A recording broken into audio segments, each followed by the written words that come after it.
Hello everyone, I am the storyteller and I am here to help you today. I know you use this video to fall asleep, so before that, like the video and subscribe to the channel. Also, where are you from and what time are you watching? Now get comfortable and relax. The fluorescent bulb above my desk flickers as I write this, casting erratic shadows across the yellow legal pad where I'm trying to make sense of what happened 23 years ago. Each stutter of light sends a chill down my spine, and I find myself counting the intervals between flashes, waiting for the inevitable pop that never comes. But it did come once, didn't it? On that October afternoon when everything changed, when the boundary between the possible and impossible blurred beyond recognition. I keep telling myself it was coincidence. That's what rational adults do. We explain away the inexplicable with statistics and probability. But rationality feels like a thin coat of paint over something much darker, something that's been eating away at the foundation of my certainty for over 2 decades. It started during lunch period at Jefferson Middle School. The cafeteria buzzed with its usual chaos of preteen voices and clattering trays. But our corner table had fallen into an uncomfortable silence. Ezra sat across from me, his normally animated face vacant, staring at something beyond my shoulder with an intensity that made my skin crawl. His sandwich lay untouched, the peanut butter oozing from between the bread slices like something organic and alive. Ezra had always been different, not in the obvious ways that made kids targets. He wasn't particularly small or awkward or poor. His strangeness was subtler, like a frequency slightly off from everyone else's. He'd zone out during conversations, sometimes for minutes at a time, and when he returned to the present, he'd ask questions that suggested he'd been somewhere else entirely. His mother had mentioned medications once, during a hushed phone conversation with mine that I'd overheard from the top of the stairs. That day, though, felt different, more charged. The air around him seemed to shimmer with an energy I couldn't name, and when he finally spoke, his voice carried a flatness that didn't belong to the boy I'd known since kindergarten. He told me that something was speaking to him. Not in words exactly, but in images and sensations that filled his head like smoke. The thing, he called it a presence, had been growing stronger lately, pushing against the inside of his skull until he thought it might crack open. It showed him things, he said, things that were going to happen. The rational part of my 13-year-old brain wanted to laugh or change the subject, but something in Ezra's eyes stopped me. They'd gone completely black, pupils dilated so wide they swallowed the iris. When he leaned forward, I caught a whiff of something metallic and sour, like pennies left in the rain. He pointed at the light fixture directly above our table, a long fluorescent tube humming with electrical current. The thing inside his head, he whispered, was telling him that bulb was going to burst in exactly 97 seconds. Not break or burn out, but explode with enough force to shower glass across half the cafeteria. I remember looking up at that innocent strip of light and feeling my stomach drop. There was nothing wrong with it, no flickering or dimming that might suggest imminent failure. It glowed steadily, unremarkably, like thousands of others throughout the building. Ezra began counting backward from 97, his voice maintaining that same unsettling monotone. Other kids at nearby tables started to notice, turning in their seats to stare at us. I felt heat creeping up my neck, embarrassment warring with a growing sense of dread that I couldn't shake. 56, 55, 54. I told him to stop, that he was freaking people out, but he didn't seem to hear me. His eyes remained fixed on the light above us, unblinking, as if he were watching something I couldn't see. 32, 31, 30. The humming of the fluorescent grew louder, or maybe I was just paying attention to it for the first time. The sound seemed to pulse with Ezra's countdown, creating a rhythm that felt almost biological, like a heartbeat or breathing. 15, 14, 13. I found myself leaning back in my chair, every muscle in my body coiled tight. The cafeteria noise had faded to a distant murmur, as if the world had shrunk to encompass only our table, that light, and Ezra's relentless counting. 5, 4, 3, 2. The fluorescent tube exploded with a sound like a gunshot, showering our table and the surrounding area with fragments of glass and plastic. Students screamed and dove for cover, lunch trays clattering to the floor as chaos erupted throughout the cafeteria. I felt razor-sharp pieces rain down on my shoulders and embedded themselves in the sandwich I'd been holding. But Ezra didn't flinch. He sat perfectly still, a slight smile playing at the corners of his mouth, as if the explosion had been a symphony reaching its crescendo. Glass glittered in his dark hair like deadly confetti, but not a single piece had cut him. In the midst of the pandemonium, he turned to look at me with eyes that were suddenly, impossibly, his own again. The janitor appeared within minutes, sweeping up the debris while teachers herded us away from the scene. The official explanation came later that afternoon. A manufacturing defect, they said. Faulty ballast. These things happened occasionally, random electrical failures that couldn't be predicted or prevented. I wanted to believe that explanation, needed to believe it. But as the weeks passed, I found myself replaying that countdown in my head, remembering the precision of Ezra's timing, the absolute certainty in his voice. 97 seconds. Exactly 97 seconds. Ezra seemed normal again after that, or at least what passed for normal with him. He never mentioned the incident, and when I tried to bring it up, he'd look at me with genuine confusion, as if I were talking about someone else's memory. The medications, his mother explained when I asked carefully probing questions, sometimes caused gaps in his recollection.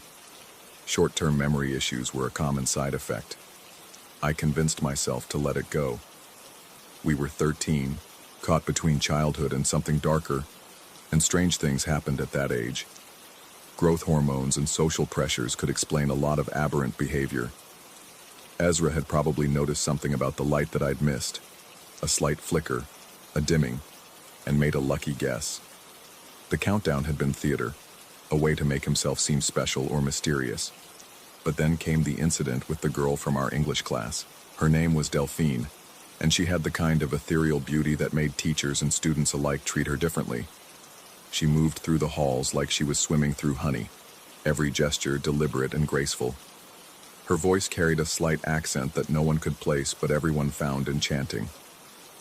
Ezra had been watching her for weeks with the same intensity he'd focused on that fluorescent light. Not the obvious staring of a teenage crush, but something more calculating, as if he were studying a complex problem he needed to solve. He'd position himself at the intersection of hallways she frequented, timing his movements to coincide with hers, always maintaining just enough distance to avoid suspicion. I told him it was creepy, that someone would notice and he'd get in trouble, but he brushed off my concerns with that same distant smile he'd worn after the light exploded. The thing inside his head, he said, was interested in her. It whispered about her when he tried to sleep, showing him images that made his skin crawl and his pulse race. The assault happened on a Friday afternoon in the empty library. I wasn't there to witness it, but the details emerged quickly through the whispered conversations that followed. Ezra had cornered her between the stacks, pressing her against the wall while he whispered things that made her face go white with terror. When she tried to scream, he'd covered her mouth with his hand, holding her there until a teacher appeared and pulled him away. The official reports called it an isolated incident, teenage confusion about appropriate boundaries. Ezra's mother spoke of adjusting his medication, of therapy sessions and behavioral modification. But Delphine never came back to school, and the few students who'd heard what Ezra whispered to her refused to repeat his words, claiming they couldn't remember exactly what he'd said. I visited him during his suspension, finding him in his bedroom surrounded by pills and pamphlets about adolescent psychology. He seemed genuinely confused by what had happened, insisting that he'd only wanted to talk to her, to tell her something important that the presence had revealed. But when I pressed him for details, his eyes would glaze over and he'd stare at the wall with that same vacant expression I remembered from the cafeteria. The thing that haunted me wasn't just what he'd done, but how he'd done it. Several witnesses described his behavior as oddly mechanical, as if he were following a script written by someone else. His movements had been precise, calculated, lacking the fumbling uncertainty of a confused teenager. And afterward, when the teacher intervened, he'd simply stopped and walked away without resistance or explanation, like a machine that had been switched off. Years passed, We graduated and went our separate ways, but I carried that fluorescent explosion with me like a splinter embedded too deep to remove. I studied psychology in college, then physics, searching for explanations that would satisfy the rational part of my mind. I learned about quantum mechanics and probability waves, about the observer effect and the malleable nature of reality at the subatomic level. But none of it answered the question that really mattered. How does someone count down to an impossible event with perfect accuracy? I tried to track down Ezra during my 20s, curious about how his life had unfolded, whether the medications had helped or if the presence had grown stronger with age. But he'd vanished completely after high school.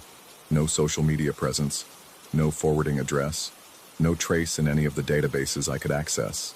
His mother had moved away shortly after graduation, selling their house to strangers who knew nothing about the boy who'd once lived in the upstairs bedroom. The dreams started around my 30th birthday. Always the same scenario.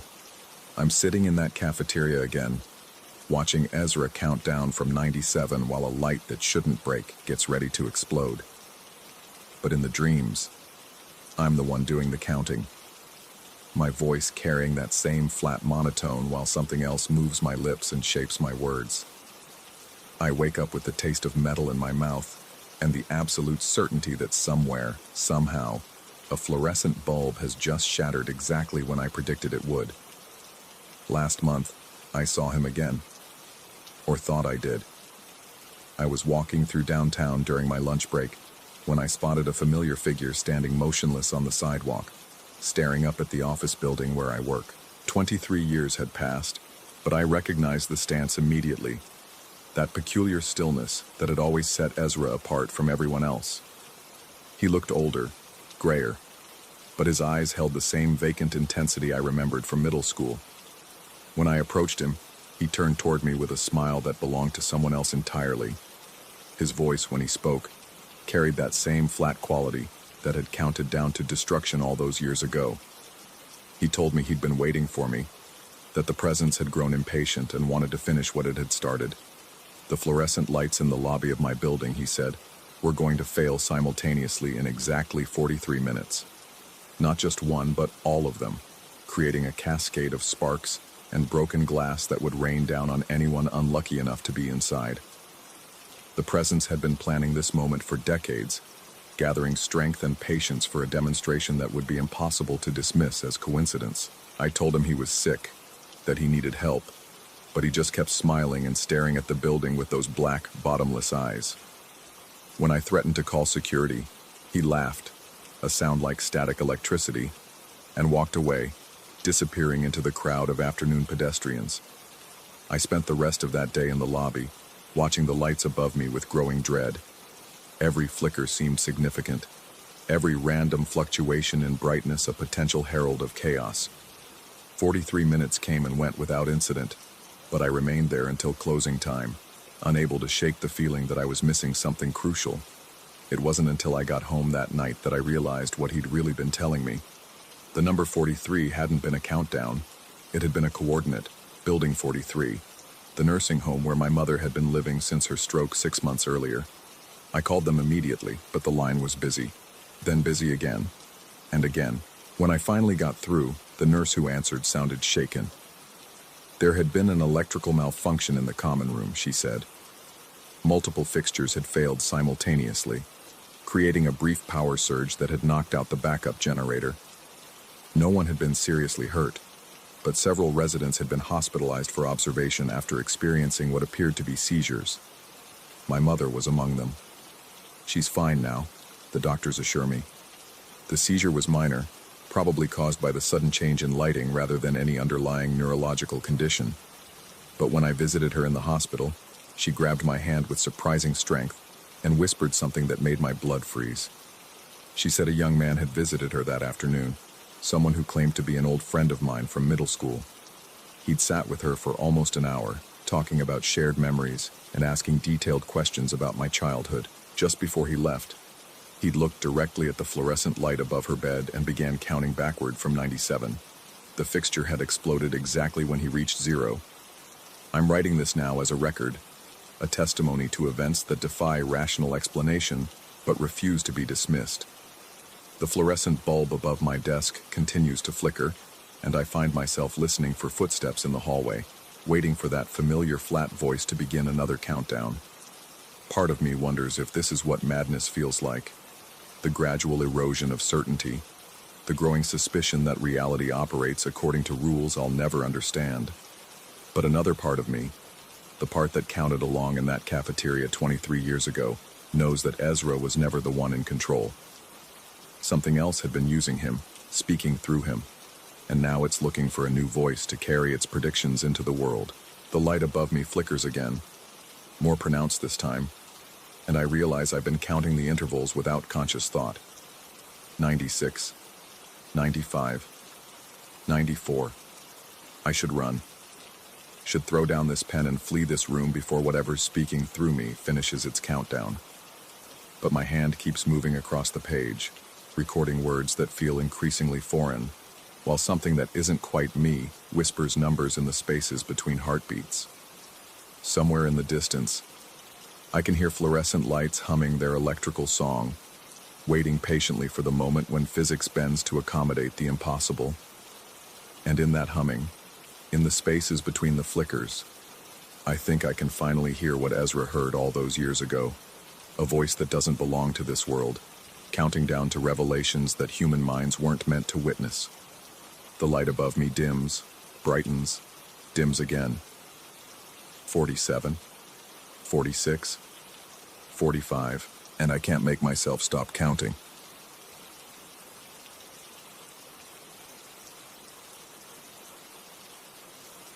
Story 2.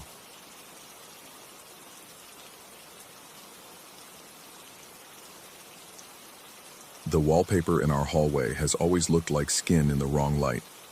Peeling at the corners, yellowed from decades of cigarette smoke from previous tenants. It bears the kind of stains that make you wonder what happened before you arrived. But it wasn't until we'd been living in the house for 3 months that I noticed how the pattern seemed to shift when I wasn't looking directly at it. The house came cheap for a reason that the realtor had been careful not to mention. Built in 1962, it squatted on Elmwood Street like a guilty secret, its windows dark even in daylight, the kind of place that neighborhood children crossed the street to avoid. Helen had fallen in love with the hardwood floors and the spacious kitchen, while I'd been drawn to the basement workshop and the price that seemed too good to be true. We should have trusted our instincts about that price. The first time I saw the shadow, I was heading to the bathroom at 2 a.m, my bare feet silent on the cold hardwood. The hallway stretched before me, lit only by the pale yellow glow from the street lamp outside filtering through the small window at the far end.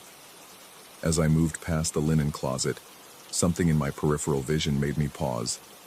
There, pressed against the wall near the bedroom doors, stood the silhouette of a person. My heart hammered against my ribs as I turned my head sharply to look directly at the spot. Nothing. Just the familiar pattern of shadows cast by the window frame, the same arrangement I'd seen hundreds of times before. I stood there for several minutes feeling foolish, before convincing myself it had been a trick of tired eyes and too much coffee before bed. But the feeling of being watched lingered like smoke in my lungs. Helen noticed my restlessness the next morning as I pushed eggs around my plate, my appetite gone. When I mentioned seeing something in the hallway, she set down her coffee cup with the careful precision of someone choosing their words. "I've been hearing things," she admitted, her voice barely above a whisper. "Voices. At night when you're asleep. They sound like people I know, but saying things they'd never say." The admission hung between us like a confession. Helen had always been the practical one, the skeptic who found logical explanations for every creak and whisper our old house produced. For her to acknowledge something unexplainable meant we'd crossed into territory neither of us wanted to explore. That night, I positioned myself strategically in bed, angled so I could see the hallway through our partially open bedroom door. Helen slept fitfully beside me, occasionally murmuring words I couldn't quite catch.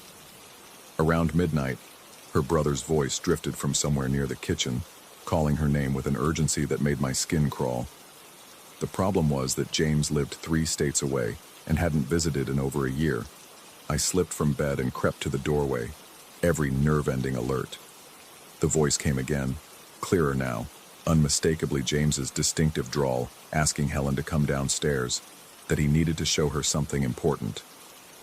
My wife stirred behind me, and I heard her sharp intake of breath. "Do you hear that?" she whispered. Before I could answer, the voice changed.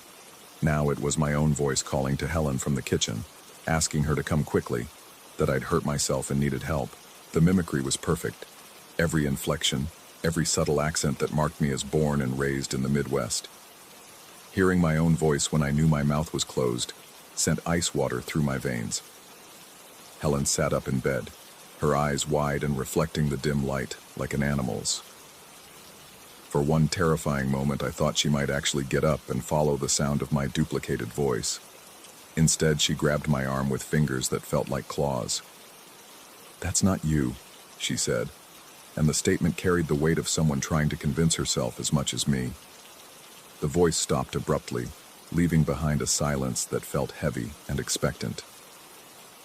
We spent the rest of the night awake, backs pressed against the headboard, watching the hallway like soldiers on guard duty. Days blended into sleepless nights as the activity escalated. Objects moved when we weren't looking. Nothing dramatic, just subtle displacements that made us question our memory. The coffee cup that had been on the left side of the counter now sitting on the right. Books reshuffled on shelves. The bathroom door that I knew I'd left open found closed, its brass knob cold to the touch even on warm afternoons. But it was the shadow that haunted me most. I began to catch glimpses of it everywhere, always in my peripheral vision, always gone when I turned to look directly. It seemed to favor the hallway, lurking near the spot where the wall met the ceiling, but I started noticing it in other places too. The corner of the living room, the space behind the kitchen door, once horrifyingly reflected in the bathroom mirror for just a split second when I was brushing my teeth. Helen's nights became a symphony of screams.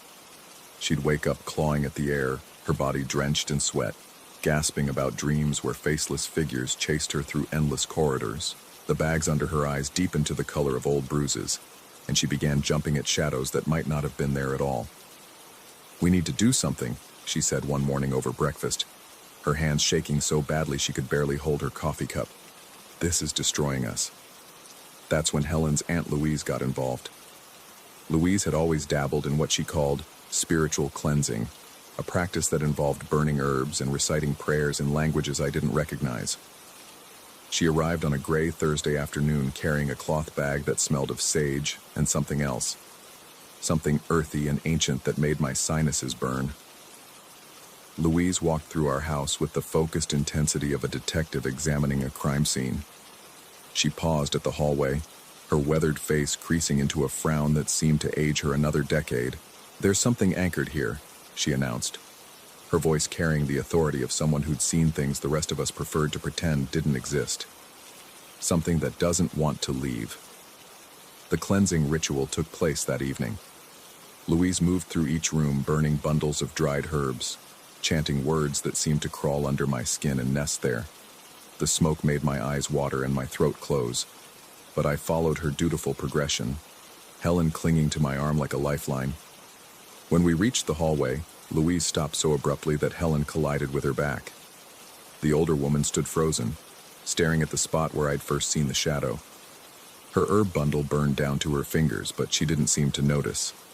"It's watching us," she whispered, and I felt Helen's grip on my arm tighten until I thought she might draw blood. I looked where Louise was staring, but saw nothing except familiar wallpaper and the play of candlelight on walls. Yet something in the air had changed. A thickness, like the moment before a thunderstorm breaks. The temperature seemed to drop several degrees, and I found myself shivering despite the warm evening. Louise finished her ritual with shaking hands, rushing through the final prayers as if something was chasing her. She left that night without looking back, pressing a small cloth bag into Helen's palm and advising us to call if things got worse. They got worse that very night. The activity exploded with a violence that left us both shell-shocked. Objects didn't just move. They flew across rooms with enough force to dent walls. The voices became a cacophony, dozens of familiar sounds calling to us from every corner of the house. My father's voice, dead for 10 years, pleading for help from the basement.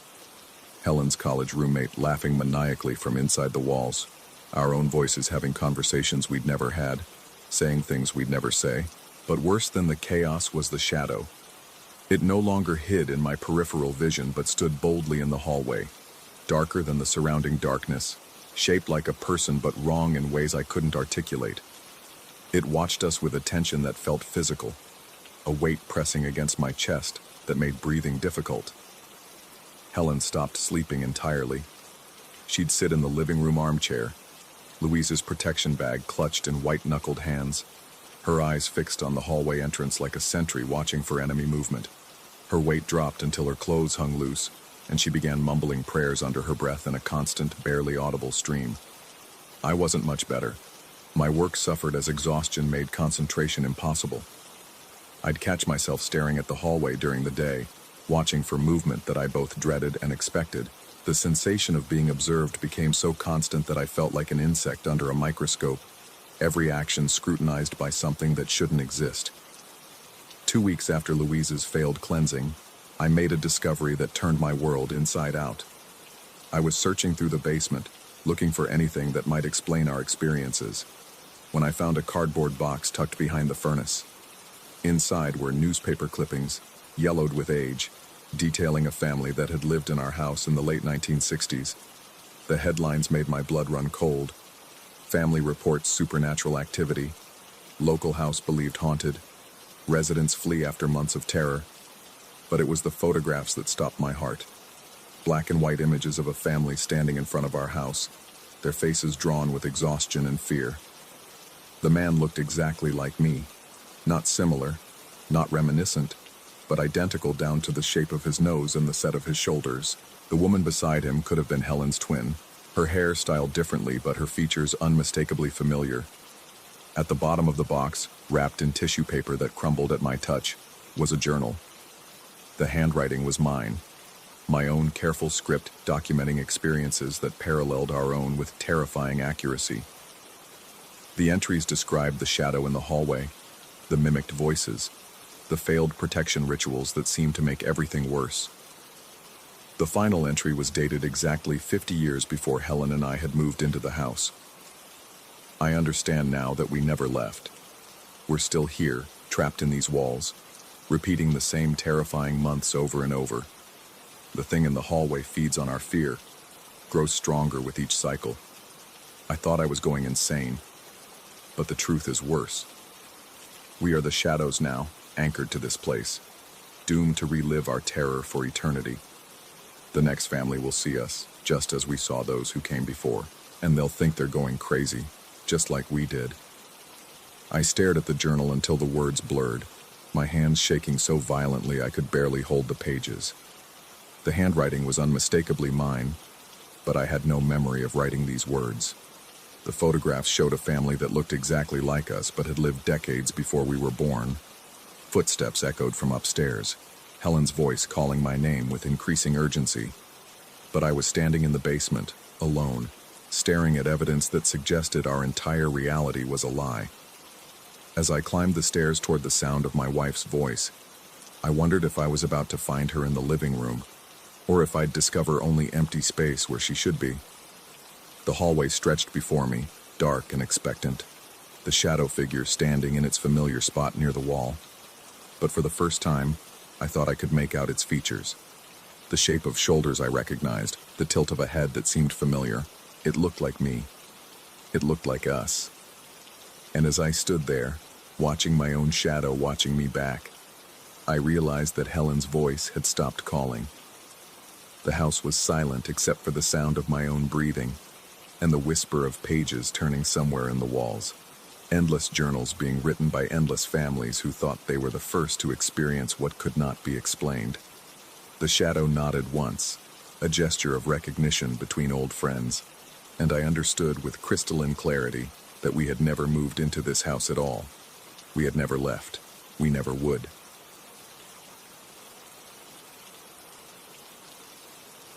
Story 3.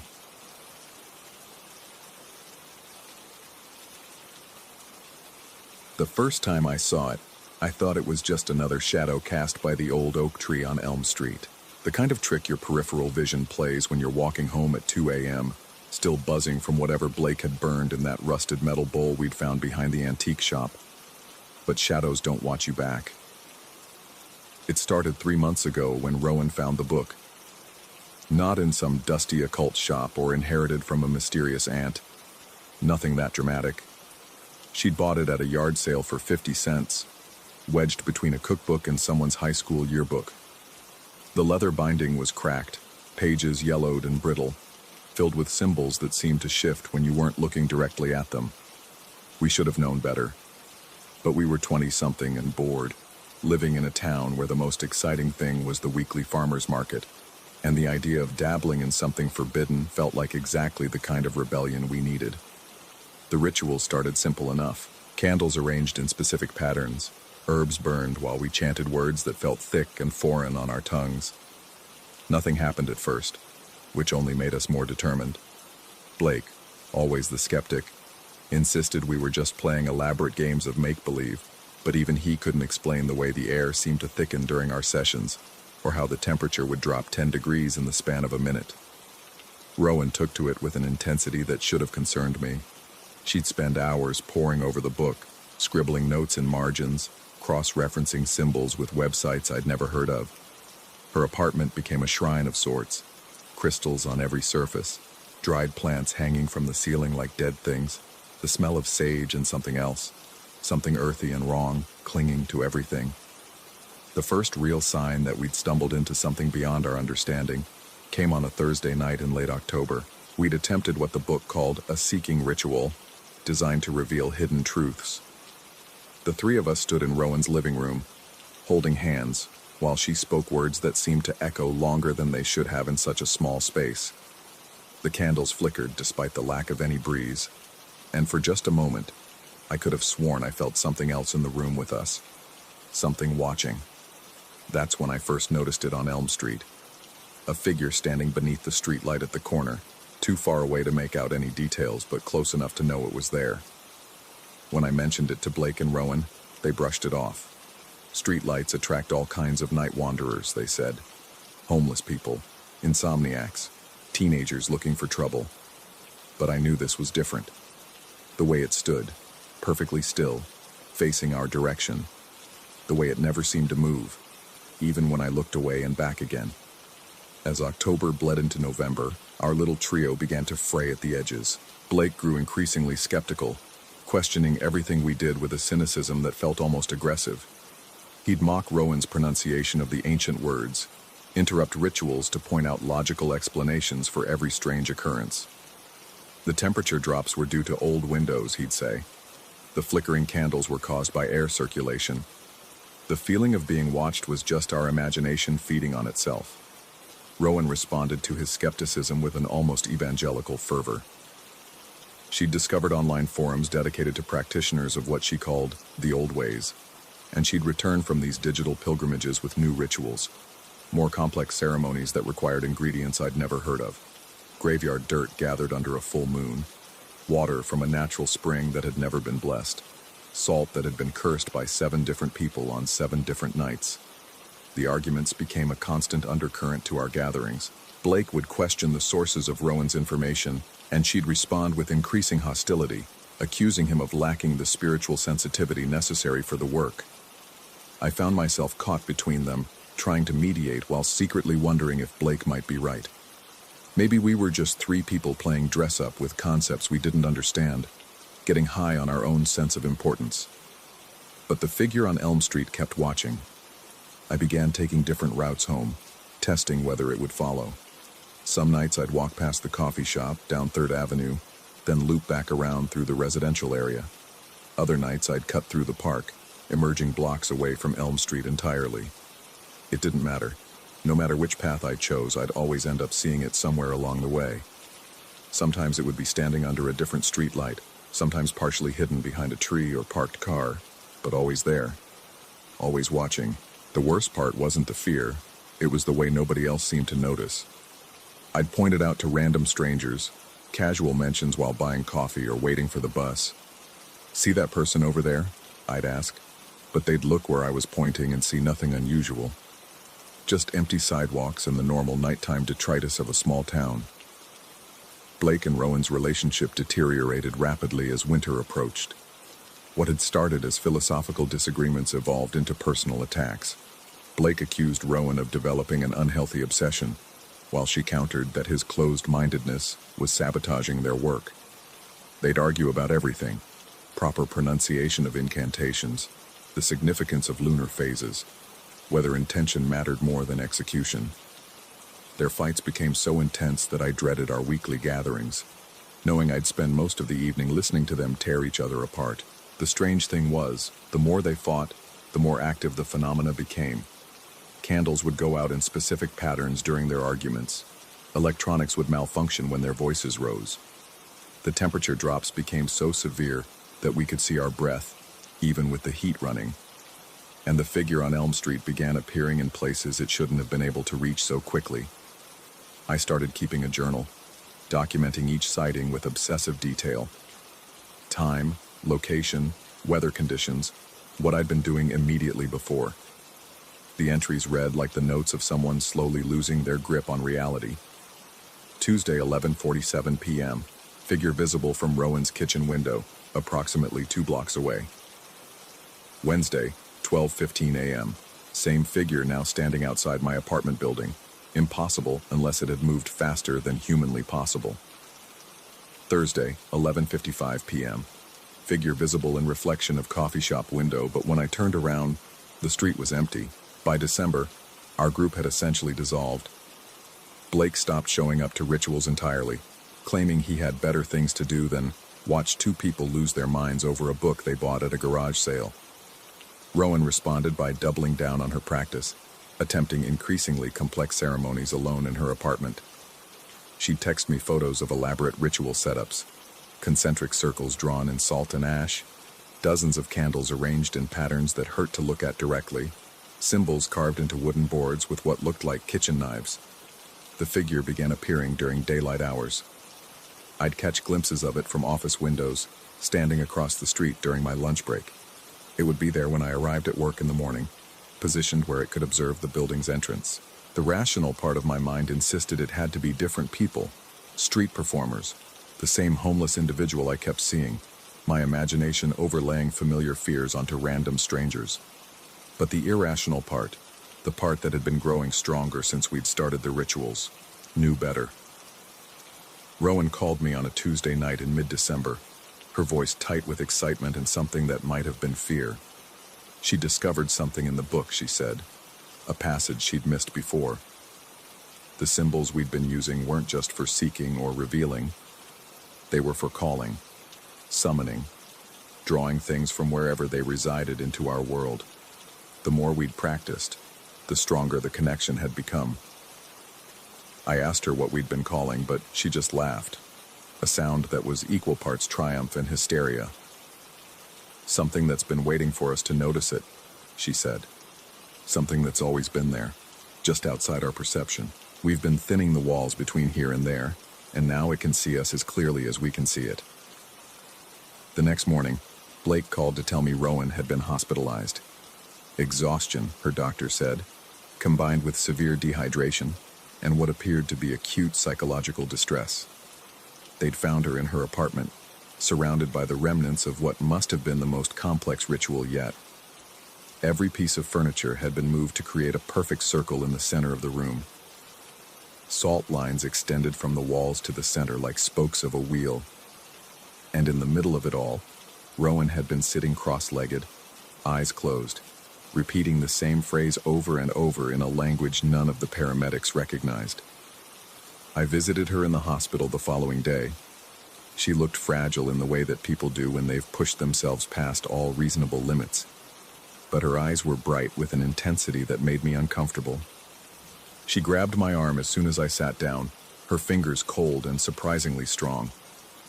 "It worked," she whispered, glancing around to make sure no nurses were within earshot. "The final summoning worked. I can feel it out there, closer than it's ever been. It's been trying to cross over for months, and I finally gave it enough power to manifest properly." I asked her what she meant by manifest, but she just smiled and squeezed my arm tighter. "You'll see," she said. "You've been seeing it all along, but now you'll understand what you're looking at. It's not hiding anymore. It doesn't need to." That night I stayed home and avoided Elm Street entirely. I ordered dinner, watched movies until my eyes burned, did everything I could to avoid confronting whatever was waiting for me outside. But eventually, exhaustion won, and I fell asleep on my couch with all the lights on. I woke up at 3:17 a.m. to the sound of someone tapping on my window. The tapping was rhythmic, patient, like someone knocking politely on a door. But my apartment was on the 3rd floor, and there was no fire escape, no balcony, nothing that would allow someone to reach my windows from outside. I lay perfectly still, listening to the sound continue for what felt like hours, but was probably only minutes. When I finally worked up the courage to look, the figure was there. Not standing on the street below, but somehow positioned directly outside my window, suspended in midair 3 stories above the ground. Its face was turned toward the glass, and for the first time, I could see its features clearly. It looked exactly like me. Not similar, identical. Same hair, same facial structure, same clothes I'd been wearing earlier that day. But wrong in subtle ways that my brain struggled to process. The features were slightly too sharp, the proportions subtly off, like someone had tried to recreate my appearance from memory and gotten most of it right but missed the essential details that made me human. It raised one hand and pressed it against the glass, and I could see that its palm was backward, thumb on the wrong side, fingers bending in directions that should have been impossible. When it smiled, I noticed its teeth were filed to points. I closed my eyes and counted to 10, then 20, then 50. When I opened them again, the window was empty, but written in the condensation on the glass, in handwriting that looked disturbingly like my own, was a single word: soon. The next morning I called Blake and told him everything. He listened without interruption, which was unusual for him, and when I finished, he was quiet for a long time. "I've been seeing things too," he finally admitted. "Different things, but things. I think Rowan was right about the rituals. I think we actually did something. Called something. And now it's here. And I don't know how to make it go away." We visited Rowan together that afternoon. She was scheduled to be released the following day, the doctors having concluded that her episode had been brought on by stress and sleep deprivation, rather than any underlying psychological condition. She seemed almost normal when we arrived, chatting about hospital food and complaining about the uncomfortable beds.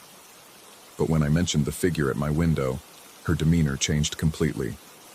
She leaned forward, eyes wide, and asked me to describe it in detail.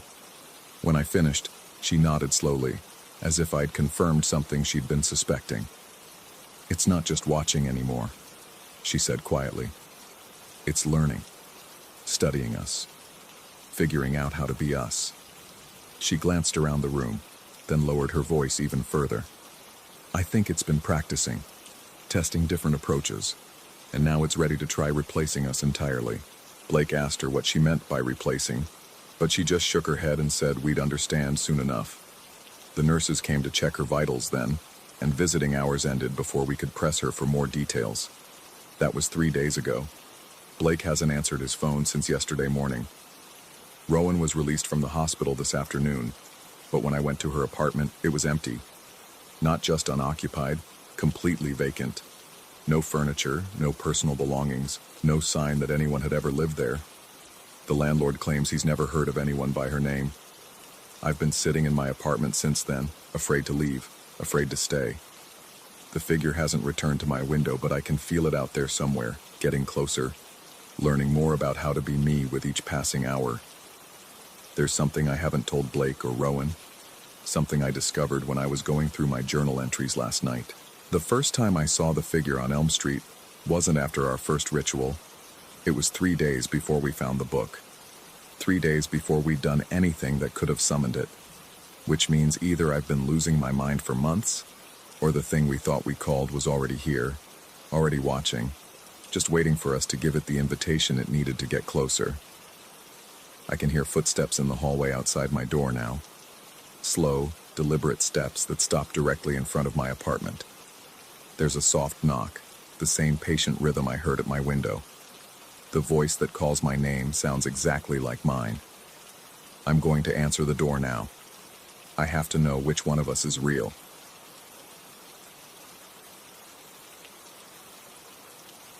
Story 4.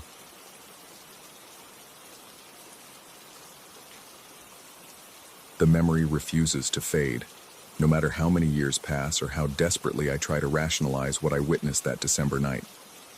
Even now, 37 years later, the mere thought of white fabric sends ice cascading down my spine, and I find myself checking shadows in my peripheral vision, waiting for that familiar gliding motion that defies every law of physics I've since learned. It began with my infant cousin's labored breathing echoing through Uncle Theodore's farmhouse like a death rattle. The doctors had given up hope 3 days prior, their clinical explanations dissolving into helpless shoulder shrugs and whispered conversations in hallways that reeked of antiseptic and despair. The baby, Theodore's first grandchild, lay in the upstairs bedroom, her tiny chest rising and falling in irregular, desperate gasps that seemed to grow weaker with each passing hour. I was 11 then, old enough to understand the gravity hovering over the house like storm clouds, yet young enough to believe that prayer might actually bend the universe to our will. The adults had gathered in the living room below, their voices joining in desperate supplication while I pressed my ear against the hardwood floor of the guest room, listening to their murmured pleas rise through the old timber like incense.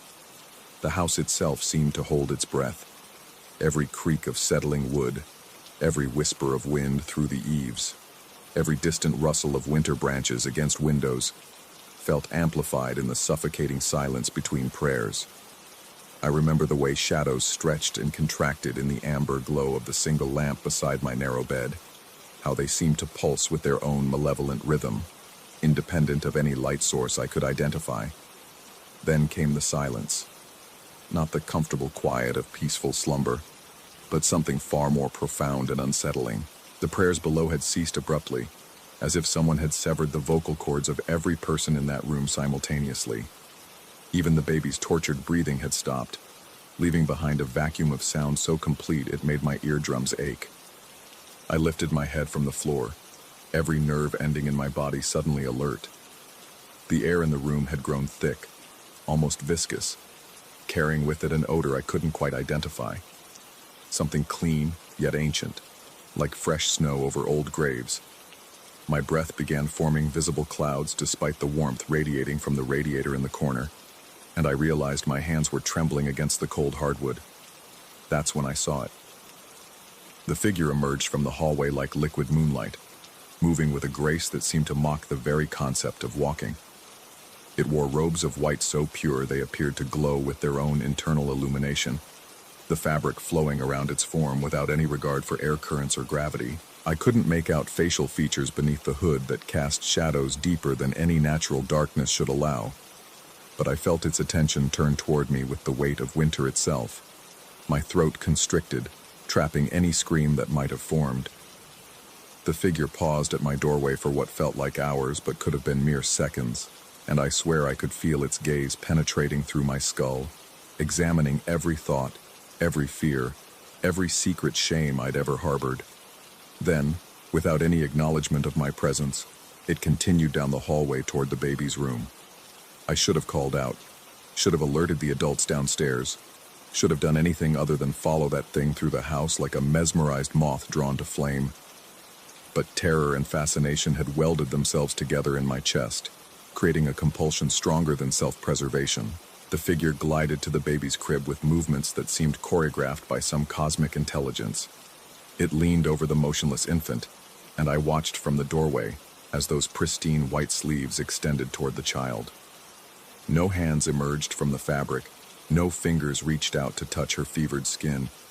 Instead, the sleeves simply hovered over her form, while the air in the room began to vibrate with a frequency I felt in my bones, rather than heard with my ears. The baby's chest began to rise and fall again, each breath stronger and more regular than the last. Color returned to her pallid cheeks. Her tiny fists unclenched, and she released a soft sound that might have been contentment.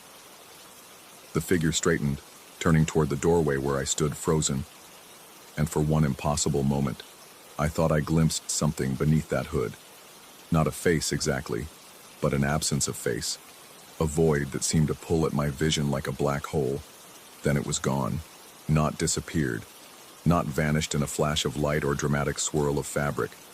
Simply gone, as if it had never existed at all. The room returned to normal temperature instantly, the oppressive atmosphere lifting like fog before sunrise.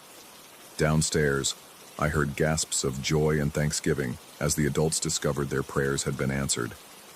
The baby recovered completely. Within hours, her fever broke, her breathing normalized, and every symptom that had brought her to death's threshold simply evaporated. The doctors called it spontaneous remission, a medical miracle they couldn't explain but were grateful to witness. Uncle Theodore credited divine intervention, and the story of that night became family legend, a testament to the power of faith and the mysterious ways of providence. But I know what I saw, and more troubling still, I know what began happening afterward. The white-robed figure didn't leave that night. It took up residence in the corners of my vision, always present but never quite there when I turned to look directly. I would catch glimpses of flowing fabric in my peripheral vision while walking to school, sense its presence lurking behind me in empty hallways, feel its cold attention boring into my back during meals. Sleep became a luxury I could no longer afford, knowing that thing might be standing beside my bed in the darkness, watching me with its absence of face. My parents attributed my sudden behavioral changes to trauma from the baby's near-death experience. They scheduled appointments with counselors who nodded sympathetically and prescribed medications that did nothing to diminish my unwanted companion. How could I explain that their miracle had come with a price? That whatever force had saved my cousin's life had decided to attach itself to the only witness of its intervention. Years passed. I left home, attended college, built a career, married, divorced, remarried. Through every major transition in my life, the figure remained constant. A white-robed shadow that had appointed itself my personal observer. I learned to function despite its presence, to conduct normal conversations while that thing hovered just outside my field of vision, to sleep in fragments while sensing its patient vigil. The worst part wasn't the fear anymore. I'd grown numb to that particular emotion through sheer repetition. The worst part was the growing suspicion that the figure wasn't content to merely watch. Sometimes I would discover objects in my home move to different locations with no memory of relocating them myself. Books would fall open to specific pages containing passages about divine intervention and supernatural encounters. Photographs would appear on my refrigerator, images I'd never seen before showing groups of people gathered in prayer, their faces turned upward in desperate supplication, and always, there would be something white visible in the background of these photographs. My second wife noticed my increasing paranoia before I did. She began asking pointed questions about my sleep patterns, my habit of checking shadows obsessively, my reluctance to discuss my childhood. When I finally confessed the truth about that night 37 years ago, she listened with the careful attention of someone evaluating a potential mental health crisis. She suggested therapy. I agreed, desperate for any explanation that might restore my sanity. Dr. Elizabeth Crane was a specialist in trauma-related hallucinations, and she approached my case with professional skepticism and genuine concern. For months, we explored every psychological angle: survivor's guilt, religious trauma, displaced anxiety about my cousin's brush with death. But Dr. Crane couldn't explain why her office security cameras captured brief glimpses of white fabric in the hallway outside her door during our sessions. She couldn't rationalize why her normally reliable equipment malfunctioned whenever I discussed the figure in detail. And she certainly couldn't account for why, after 6 months of treatment, she began experiencing her own sightings of something white in her peripheral vision. Our therapeutic relationship ended abruptly when she called me at 3 a.m, her voice shaking with barely controlled panic, begging me to come to her office immediately. I found her sitting in the dark, staring at the corner where she claimed the figure had been standing for the past 4 hours, watching her with its impossible absence of face. I never saw Dr. Crane again after that night. Her practice closed within a week, and when I tried to locate her, I discovered she'd moved across the country without leaving a forwarding address. That's when I understood the truth about my white-robed companion. It wasn't just observing me, it was learning. Every person who became closely connected to my story, every individual who invested themselves deeply enough in my experience to truly believe, became susceptible to its attention. The figure was expanding its sphere of influence, using me as a conduit to reach others. My cousin, the baby whose life had been saved that December night, grew up healthy and strong, but she never could tolerate the color white. Clothing, walls, even paper caused her inexplicable anxiety attacks. When she turned 18, she legally changed her name and moved to Japan, claiming she needed to escape something she couldn't name, but could always feel watching her. Uncle Theodore developed an obsession with religious artifacts and began seeing apparitions in his farmhouse. He died alone 5 years ago, found in his bedroom kneeling beside his bed in an attitude of prayer, his face turned upward with an expression of either rapture or terror. The coroner couldn't determine which. Now I sit in my study, writing this account while that familiar presence hovers somewhere behind my left shoulder.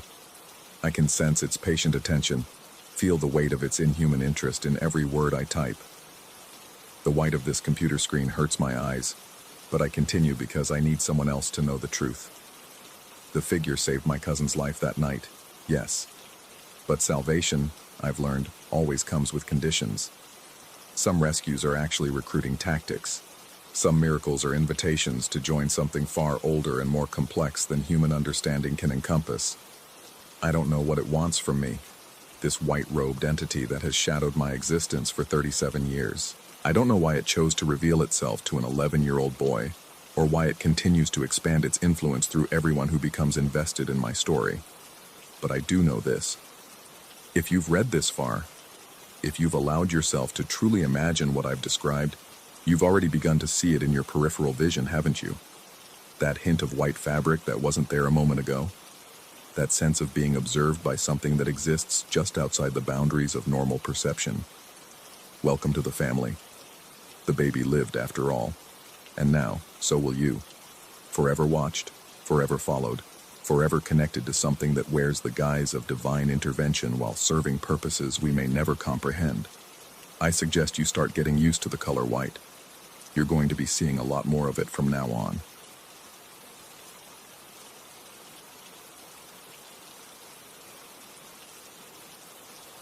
Story 5. The Blackwood Medical Complex had been my domain for 7 years. Every corridor and service tunnel mapped in my mind like the lines on my palm. As head maintenance supervisor, I knew which pipes rattled at 3 a.m., which electrical panels sparked when the humidity climbed too high, and which sections of the building seemed to breathe with a life of their own. But I had never seen the maze. It was during the 3rd week of renovations on the East Wing that I first discovered the entrance. The construction crew had been tearing out walls on the basement level, exposing structural elements that hadn't seen daylight since the building's construction in 1952.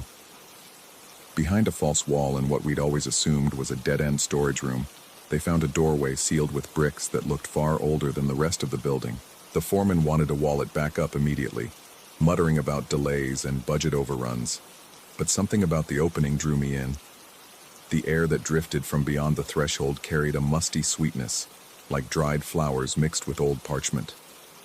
When I shined my flashlight into the gap, the beam revealed not another utility room, but a narrow corridor that stretched beyond the light's reach. That first night after the crew left, I returned alone.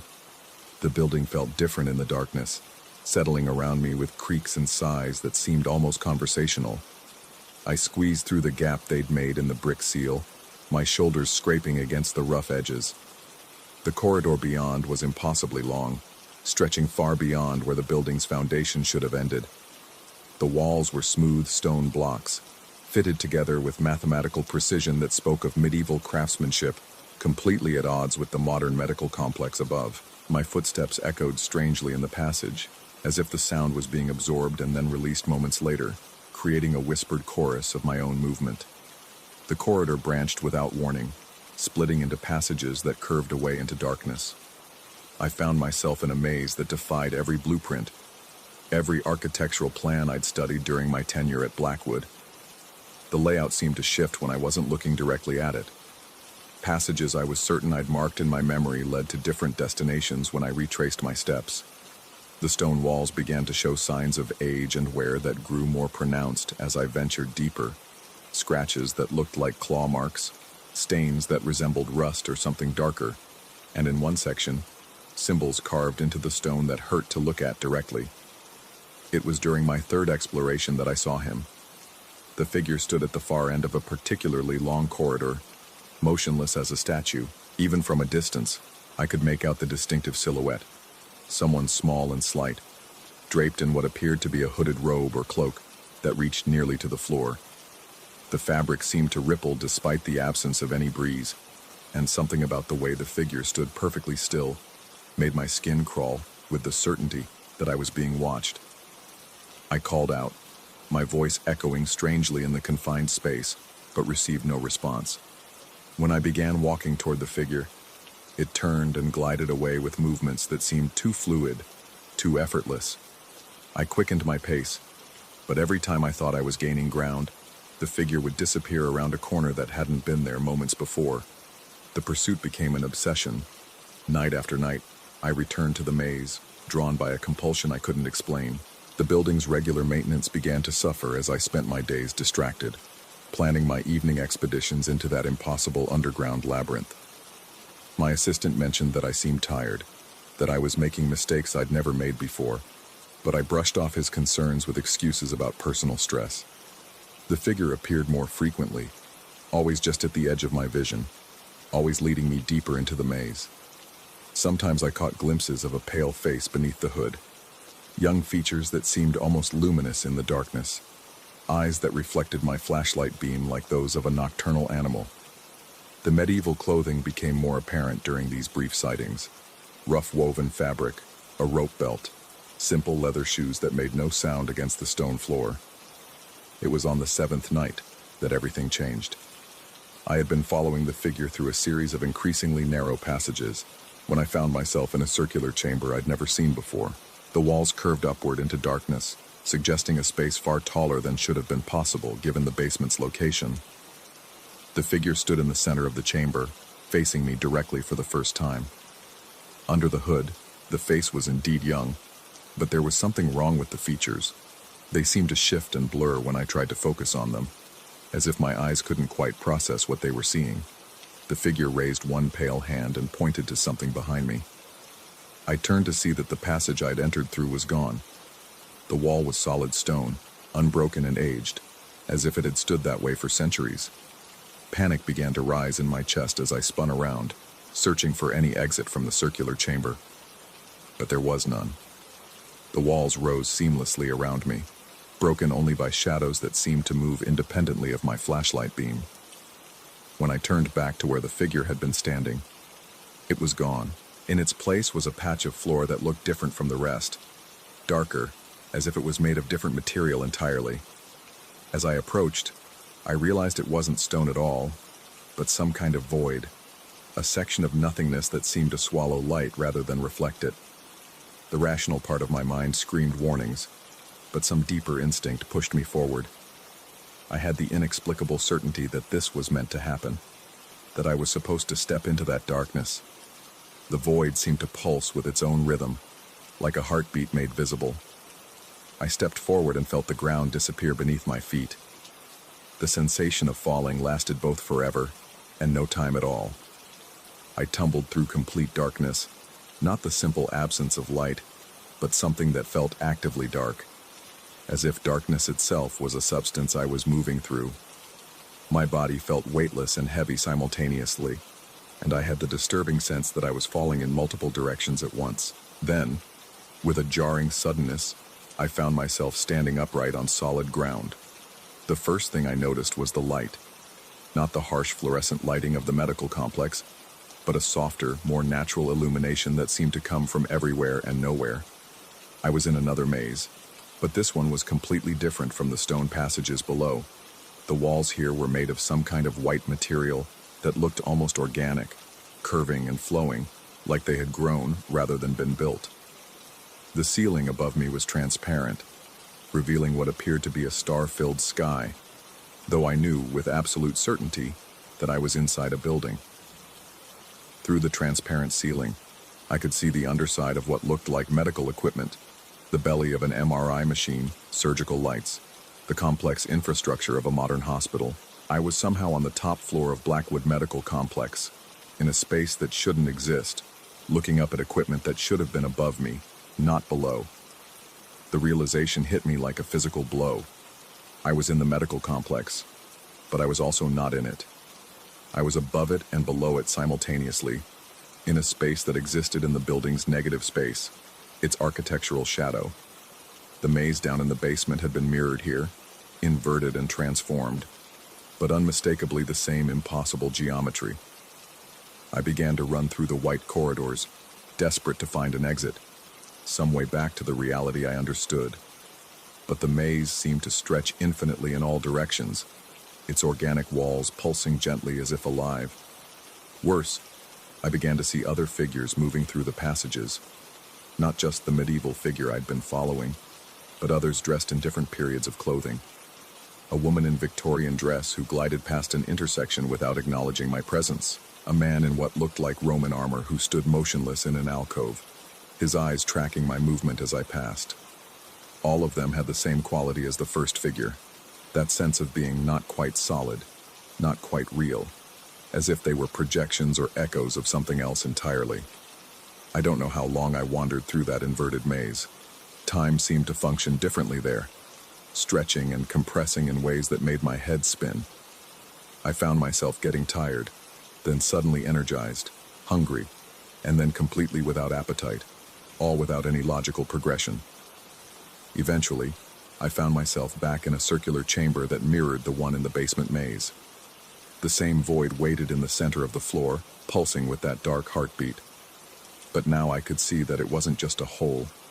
It was a window, a viewing portal that looked down into the stone chamber below, where I had first encountered it. Standing at the edge of that void, I could see my own figure in the basement maze, moving through corridors I remembered exploring. But the person I was watching wasn't alone. The medieval figure walked beside him, guiding him through passages, leading him toward the circular chamber where the void waited.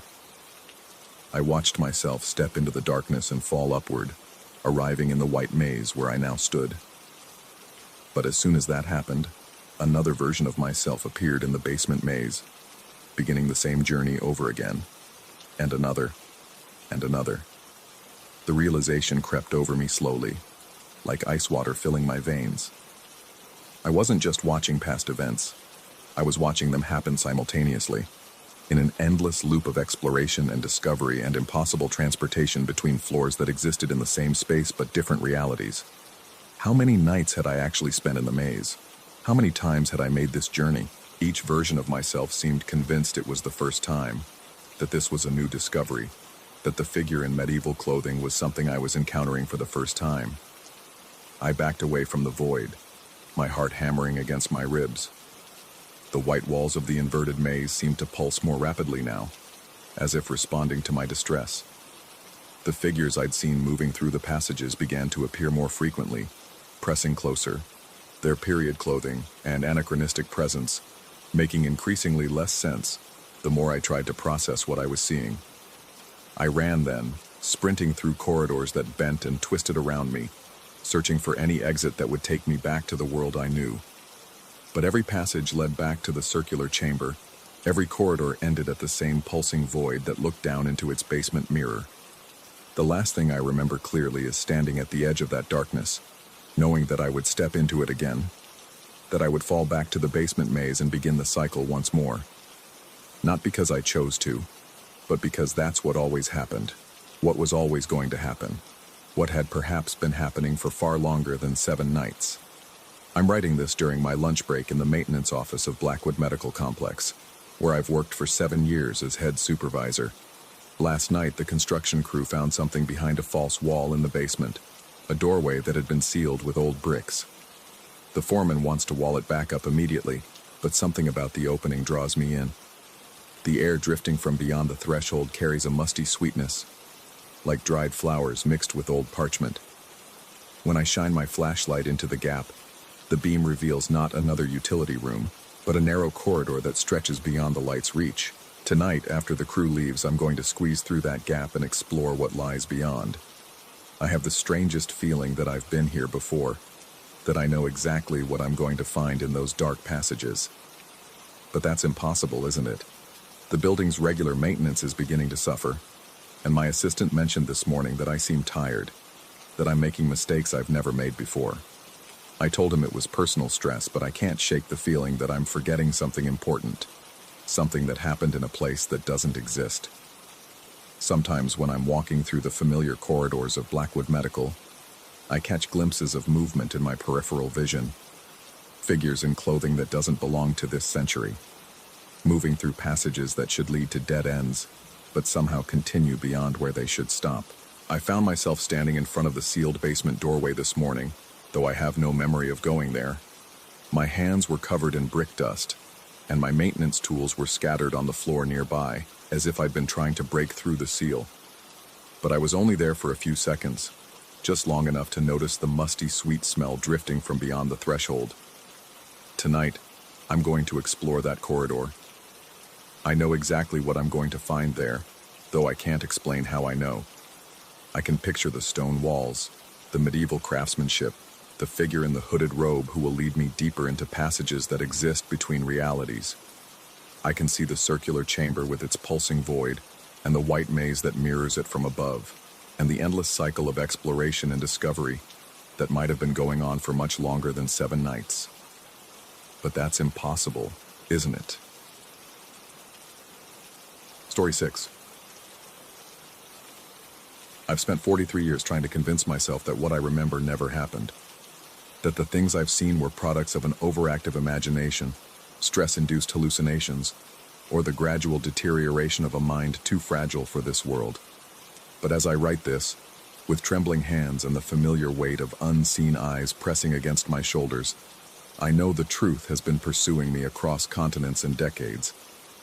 It began in the forests of southern Poland, where my grandmother's cottage sat like a forgotten prayer among the birch trees. I was 19, spending a summer there before university, trying to learn the language my family had abandoned when they fled to America. The woods stretched endlessly in every direction, punctuated by clearings that felt wrong. Not just empty, but drained, as if something vital had been extracted from the earth itself. My grandmother had warned me about venturing too far into those trees, her weathered hands gesturing toward the tree line as she spoke in rapid Polish I could barely follow. The few words I caught chilled me. Obserwujący, czekający, głodny. Watching, waiting, hungry. I dismissed her warnings as folklore, the superstitions of an old woman raised on tales, meant to keep children close to home. But the first time I encountered one of the dead clearings, I understood that some warnings transcend language and culture. The air there tasted metallic, like blood mixed with copper pennies. No birds sang, no insects buzzed. Even the wind seemed reluctant to disturb the unnaturally sparse grass that grew in perfect geometric patterns. But what disturbed me most was the sensation of being observed, not by hidden animals or curious locals, but by something that studied me with the methodical patience of a predator evaluating prey. I stood at the edge of that clearing for what felt like hours, though my watch insisted only minutes had passed. The feeling of scrutiny intensified until my skin crawled with phantom sensations, as if invisible fingers were tracing the outline of my body, memorizing my dimensions, my movements, my rhythms. When I finally turned to leave, I heard footsteps matching my pace, too precise to be echoes, too deliberate to be coincidence. That night I dreamed of shadows with substance, of darkness that moved independently of any light source. I woke to find my bedroom window open, though I distinctly remembered securing it before sleep. The morning air carried an unfamiliar scent, something organic and ancient, like soil from a cemetery that had never known consecration. I left Poland 3 days earlier than planned, but the sensation of being watched followed me across the Atlantic. During the flight, I caught glimpses of passengers who seemed too still, too focused, their attention fixed on me with an intensity that made my chest tighten with inexplicable dread. When I dared to look directly at them, they appeared normal, tired travelers, business people, families. But in my peripheral vision, they resumed their unnatural stillness, their patient observation. College provided temporary respite. The constant activity, the crowds of students, the bright lights of dormitories and lecture halls seemed to offer protection. I convinced myself that whatever I'd experienced in Poland was the result of isolation and unfamiliar surroundings. For 4 years, I almost succeeded in forgetting. But graduation brought new challenges, new locations, and the gradual realization that geography provided no sanctuary. The watchers were everywhere, adaptable, patient. In Chicago, they appeared as homeless individuals who never moved from their chosen corners, their eyes tracking my movement with mechanical precision. In Denver, they were joggers who ran the same route at the same time, always maintaining the same distance, never overtaking, never falling behind. By the time I accepted a job offer in London, I'd developed elaborate strategies to avoid them. I varied my routes, changed my schedule randomly, avoided patterns that might make me predictable. For a while, it seemed to work. The city's chaos and constant motion made it difficult to distinguish genuine watchers from the ordinary madness of urban life. I should have known the peace wouldn't last. The lamppost stood on Whitmore Street, a narrow residential road lined with Victorian terraces that had seen better decades. I'd chosen the flat specifically for its location. Multiple exit routes, clear sight lines, neighbors close enough to hear if I called for help. But I hadn't accounted for the lamppost. It was unremarkable in every way. Black iron, municipal standard, positioned at the intersection where Whitmore met the main road. During the day, it blended invisibly into the urban landscape. But at night, when the sodium bulb flickered to life, it attracted a figure that made my blood freeze in recognition. The first time I saw him, I thought he was simply someone waiting for a bus. Tall, wearing a dark hooded sweatshirt, standing perfectly still beneath the yellow circle of light. But as minutes stretched into an hour, then 2, I realized he wasn't waiting for transportation. He was waiting for me. His posture never shifted, his head never turned. But I could feel his attention focused on my building with laser intensity, as if he could see through brick and mortar directly into my 3rd-floor window. I kept my curtains drawn, but the weight of his surveillance pressed against the glass like a physical force.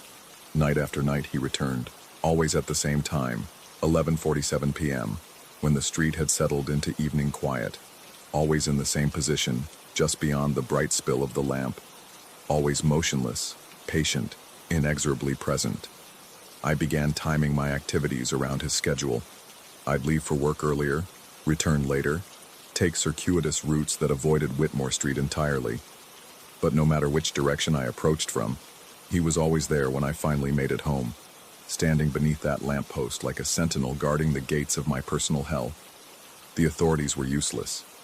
When I called to report suspicious behavior, they asked for descriptions I couldn't provide.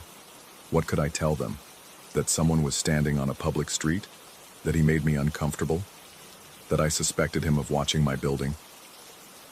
The desk sergeant's tone suggested he encountered paranoid residents regularly, and my case warranted nothing more than a polite suggestion to install better locks and consider therapy. I tried photographing him from my window, but the images never captured what I saw with my eyes. In the digital files, he appeared as nothing more than shadow and streetlight, a blur that could have been anyone or anything, or nothing at all. The discrepancy between what I observed and what the camera recorded added another layer of doubt to my increasingly fragile grip on reality. Weeks passed. The hooded figure's vigil continued with mechanical consistency. I lost weight, developed insomnia, found myself checking and rechecking the locks on my door with compulsive frequency. Friends noticed my deteriorating condition, but how could I explain? How could I describe the suffocating certainty that I was being studied, cataloged, prepared for something I couldn't name? Then came the night when fog rolled in from the Thames, thick and gray and unnaturally warm for October.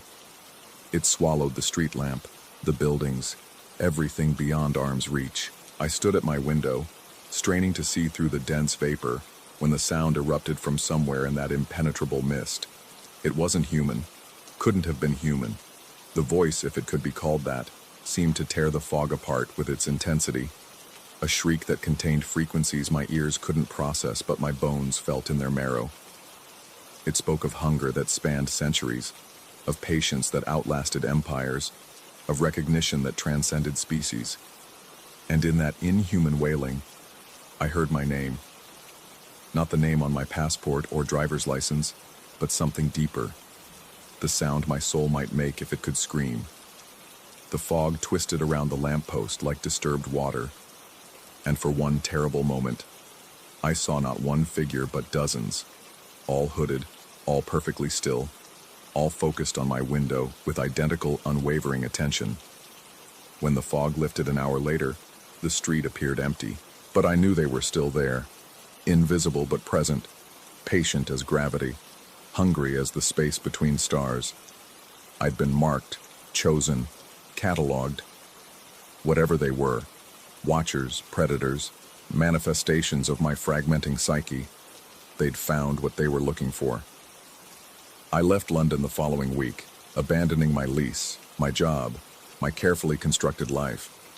But distance has proven meaningless. Whether I'm in Seattle, Phoenix, or this current exile in rural Montana, they find me. Different faces, different forms, but always the same patient observation, the same sense of being evaluated by intelligence that operates according to rules I'll never understand. Sometimes I wonder if the Watchers exist at all, or if they're projections of a mind that can no longer distinguish between internal and external threats. But then I remember the fog that night in London, the way it parted around forms that shouldn't have been there, the sound that no human throat could produce. And I know that some hungers are older than sanity, more persistent than logic. They're waiting still, always waiting. And someday, when I'm too tired to run or too broken to care, they'll stop watching and start moving. Until then, I document these encounters, these predatory surveillances that have defined my existence, hoping someone will read these words and understand. The Watchers are real. They've been real since that first clearing in Poland, real through every sleepless night and paranoid glance over my shoulder. And if you've read this far, if you've felt that familiar prickle of unseen attention while following my words, then perhaps they've found you too. Perhaps we've all been marked from the beginning, and our lives are nothing more than the space between their selection and their collection. Perhaps we're all just waiting for the fog to roll in, and for something inhuman to call our names in the darkness. Story 7. The first time it happened, I convinced myself it was the house settling. Old timber groans, foundation shifts, pipes expanding in the night, perfectly rational explanations for the soft footsteps that echoed through the hallway at 1:47 a.m. But houses don't giggle. They don't leave handprints on frosted windows or rearrange furniture with the precision of someone who knows exactly where everything belongs. I'd inherited Nana's place 6 months after her funeral, along with the weight of her stories and the peculiar inheritance clause that required me to live here for a full year before I could sell. The lawyers had been apologetic about the strange stipulation, but Nana's will was ironclad. So here I was, a city-bred software developer trying to make sense of life in a house that seemed determined to make sense of me first. The property sat on 23 acres of Tennessee woodland, far enough from civilization that my nearest neighbor was a 40-minute drive through winding mountain roads. Nana had built the house herself in 1962, or so the family stories went. What they didn't mention was how the rooms seemed to shift in the darkness, how shadows pooled in corners that shouldn't exist, or how the silence between midnight and dawn felt alive with expectation. During my first weeks here, I'd attributed the strange occurrences to stress and adjustment. Moving boxes would migrate from room to room overnight. Books would tumble from shelves I was certain I'd secured. The antique rocking chair in the living room would creak rhythmically for hours, as if occupied by an invisible presence who found comfort in its familiar motion. I'd wake to find cabinet doors ajar, their contents rearranged with an almost playful randomness that suggested more than mere settling. But it was the touching that finally shattered my rationalization. The first poke came on a Tuesday night, precisely at 2:13 a.m.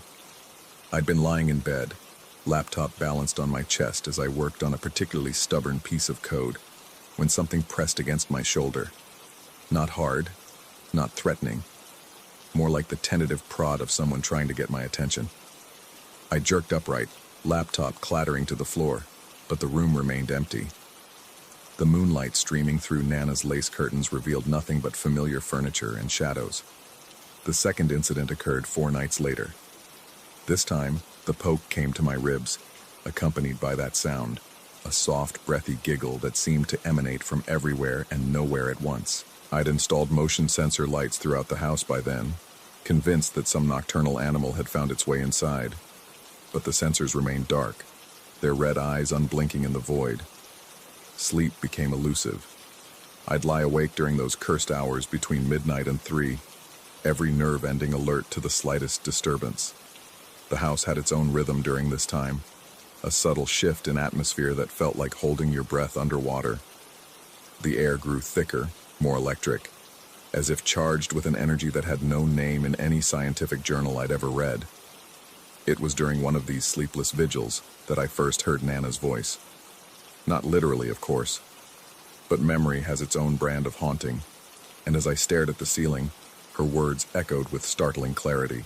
She'd been telling me about the Cherokee man she'd encountered during her first year in the house, a figure she'd glimpsed in the early morning hours, standing at the edge of the tree line like a sentinel keeping watch. According to Nana, he'd appeared every few months for nearly a decade, always at dawn, always facing the house with an expression of benevolent guardianship. He was protecting something, she'd said during one of our last conversations. Or maybe someone. These mountains have long memories, and some debts take generations to settle.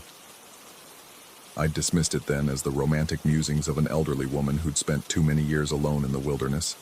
But now, with invisible hands prodding me in the darkness and phantom laughter echoing through empty rooms, her words carried a weight that made my chest tight with apprehension. The Cherokee man had stopped appearing around 1973, according to Nana's stories. 11 years after she'd built the house. 11 years of standing guard before whatever he'd been protecting no longer needed his vigil.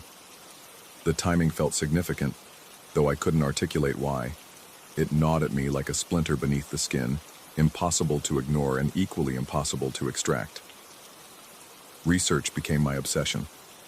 I spent daylight hours combing through local historical records, Cherokee tribal websites, and genealogical databases, searching for some explanation that would anchor these experiences in reality. The land had indeed belonged to Cherokee families before the forced relocations of the 1830s. Multiple generations had called these hills home, had raised their children in the shadows of the same trees that now whispered outside my windows. But knowledge brought no comfort.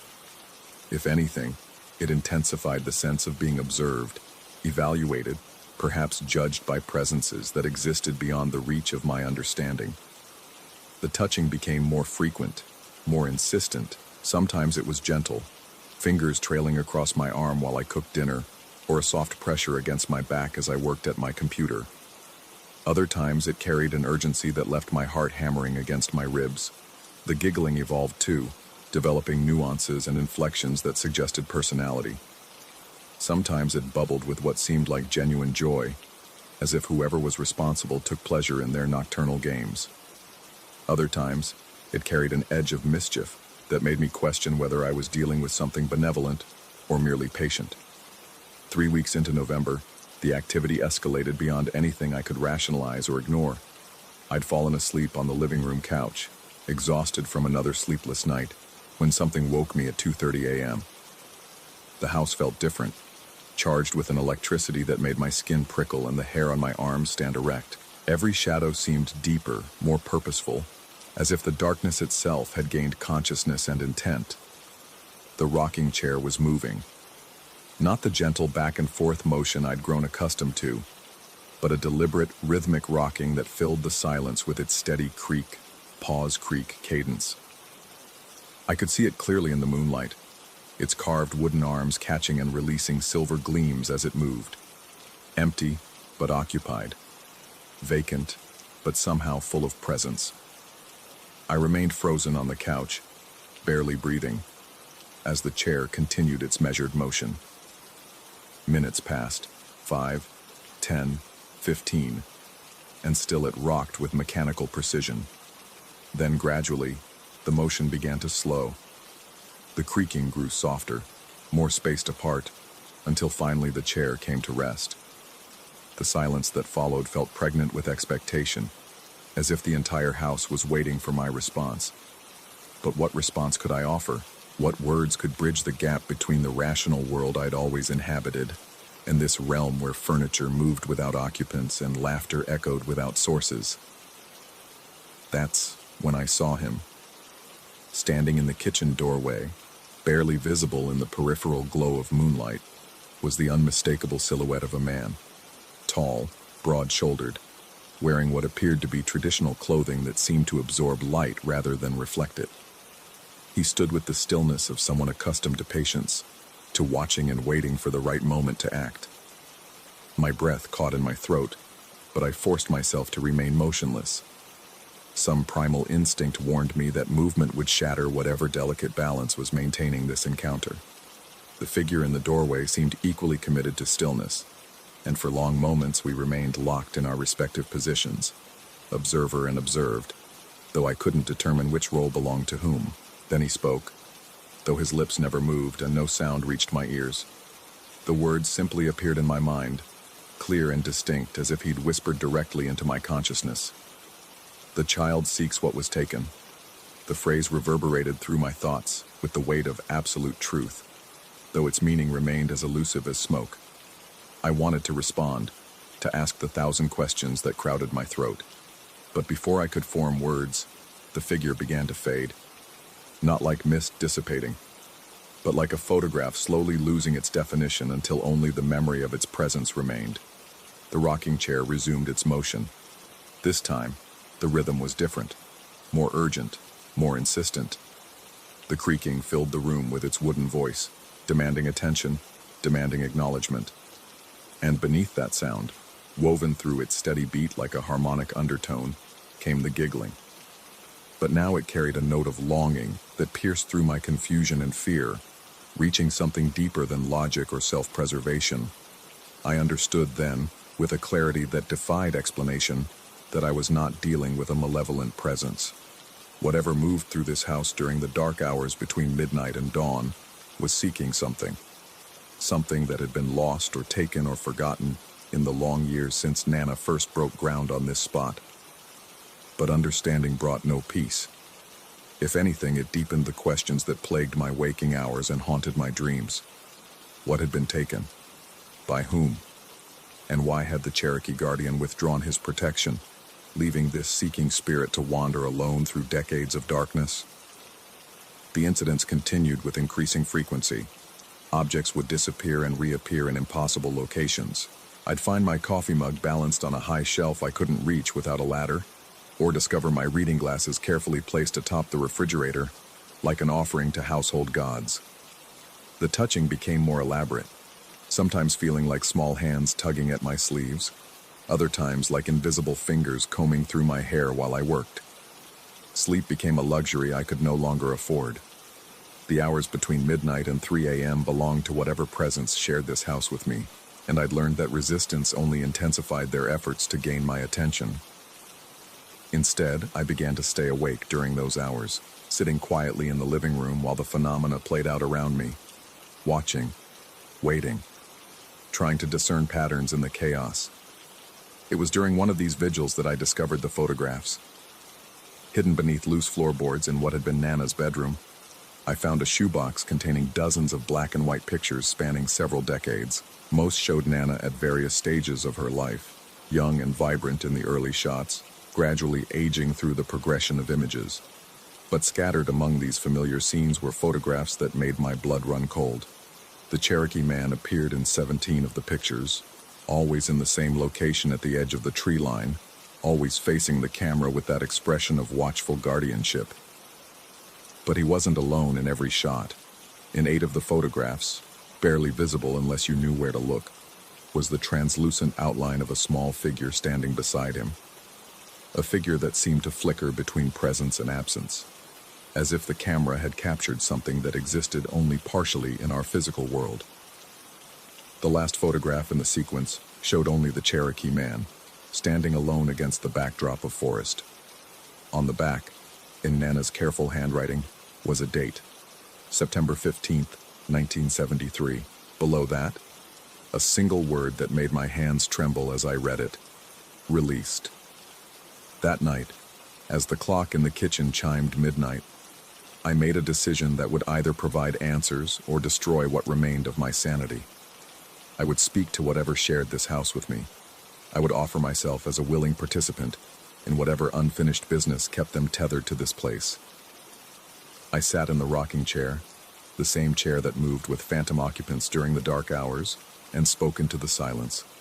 My words felt strange and inadequate, but I pressed on, explaining that I wanted to understand, that I was willing to help if help was what they needed.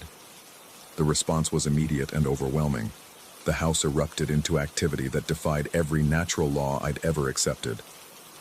Doors slammed in sequence from front to back, then back to front, creating a rhythm like thunder rolling through the mountains. Windows rattled in their frames despite the absence of wind. Books flew from shelves, not falling but sailing through the air as if carried by invisible hands, only to settle gently in new locations with impossible precision. And through it all, the giggling. Not soft or tentative now, but loud and joyous, filling every corner of the house with its bright sound. It spoke of recognition, of relief, of a communion finally achieved after years of failed attempts at communication. Then, as suddenly as it had begun, the chaos stopped. The silence that followed was different from any I'd experienced in this house. It felt clean, peaceful, as if some great tension had finally been released.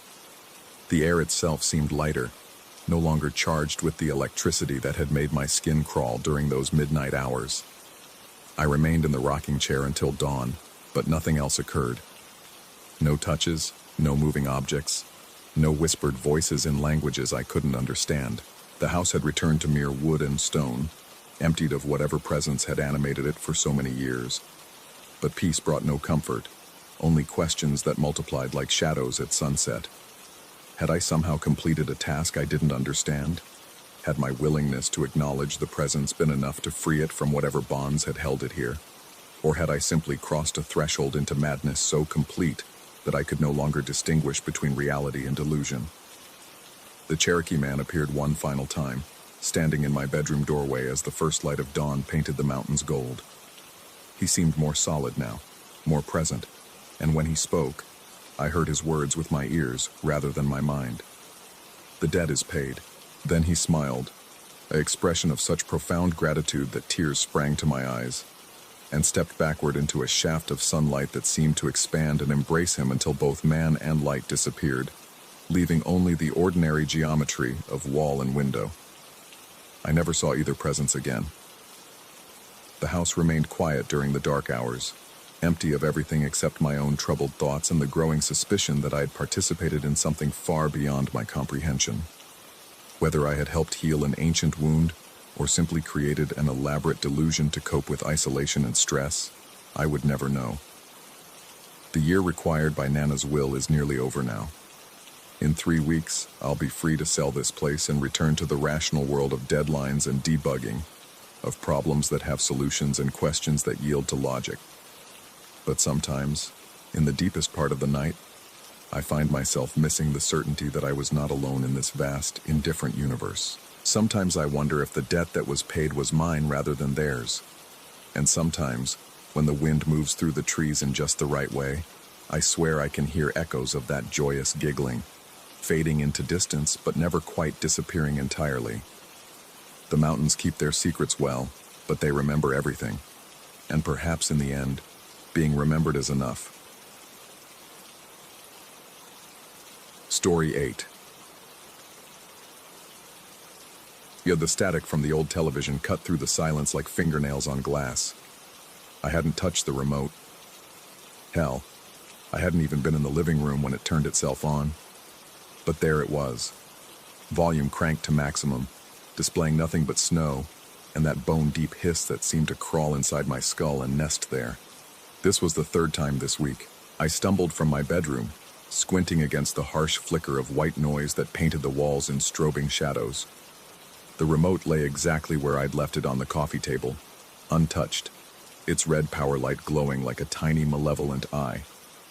I jabbed the power button harder than necessary, and blessed silence returned to the apartment. But not complete silence. Never complete silence anymore. There was always that feeling, that sense of something just beyond the edge of perception, like a word on the tip of your tongue or movement caught in your peripheral vision. It had followed me here from the old place, from that rusted-out trailer where I'd spent 3 years convincing myself that old metal simply settled in unpredictable ways. The trailer had belonged to my grandmother, a weather-beaten single-wide perched on 20 acres of Alabama scrubland that hadn't seen proper maintenance since the Carter administration. When she passed, I inherited both the land and the desperate need to escape my city life that had become a grinding cycle of debt and disappointment. The isolation seemed like a blessing then. No neighbors within shouting distance, no traffic, no constant human noise. Just me, the pine trees, and whatever wildlife called those woods home. I should have paid more attention to why the rent was so impossibly cheap. The first incident happened 3 days after I'd moved in. I'd been unpacking boxes in the cramped living area when every electronic device in the trailer powered on simultaneously. The ancient tube television flickered to life. The radio began scanning through stations in rapid-fire succession, and even the microwave started its turntable spinning with a low mechanical hum. The cacophony lasted maybe 10 seconds before everything shut off as abruptly as it had begun. I told myself it was a power surge. Old wiring, rural electrical systems, these things happened.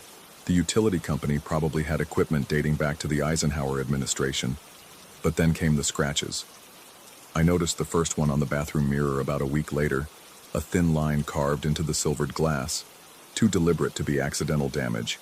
By the end of the month, they'd appeared on every reflective surface in the trailer, the television screen, the windows, even the chrome surface of the refrigerator. Always the same pattern, 3 parallel lines, roughly 6 inches long, carved at eye level. My rational mind offered explanations. The previous tenant might have had a large dog, maybe cats. Hell, maybe the old woman had gotten confused in her final years and scratched at her own reflection. But these marks were fresh, sharp-edged, and they appeared in places no animal could reasonably reach. The shadow came last. I first saw it on a Tuesday evening in late October, just as the sun was setting behind the tree line. I'd been washing dishes when movement outside the kitchen window caught my attention. A tall, indistinct shape that seemed to detach itself from the forest edge and drift across the clearing with purpose. When I looked directly at it, trying to focus, it vanished like smoke.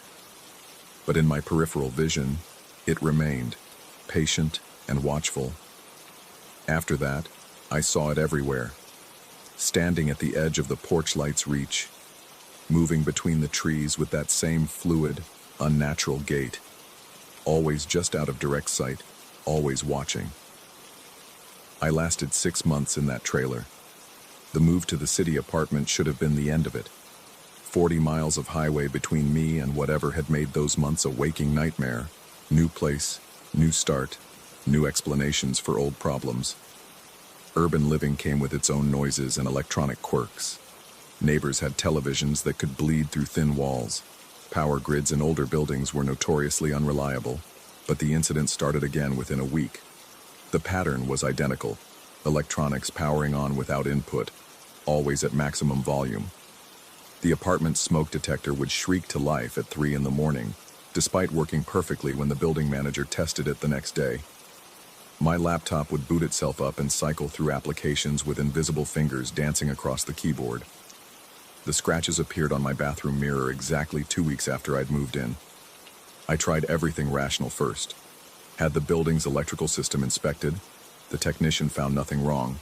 Checked for carbon monoxide leaks, electromagnetic field fluctuations, anything that might explain the phenomena or my increasingly fragmented mental state. Every test came back normal. Every expert left with the same puzzled expression and unhelpful suggestions about stress and adjustment disorders. But stress didn't explain the shadow I caught in my peripheral vision every evening, standing motionless in the hallway outside my apartment.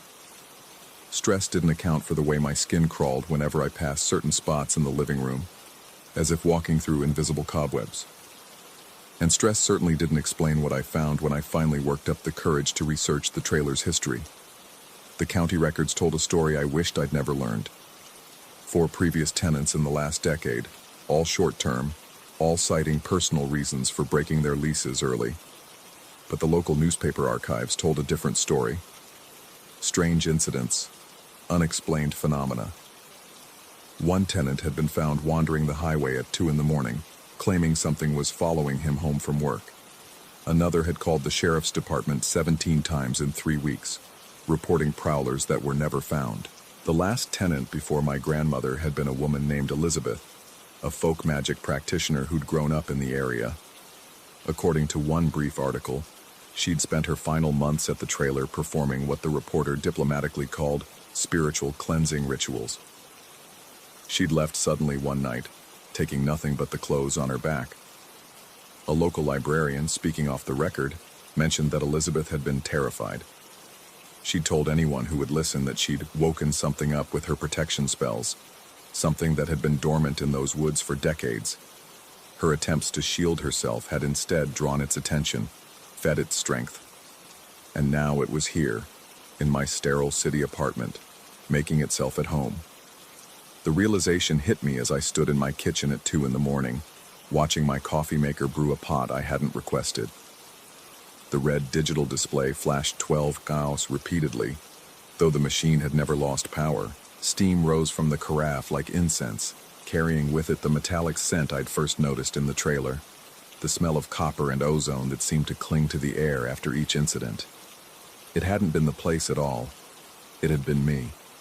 Whatever Elizabeth's magic had awakened, I'd inherited along with the property.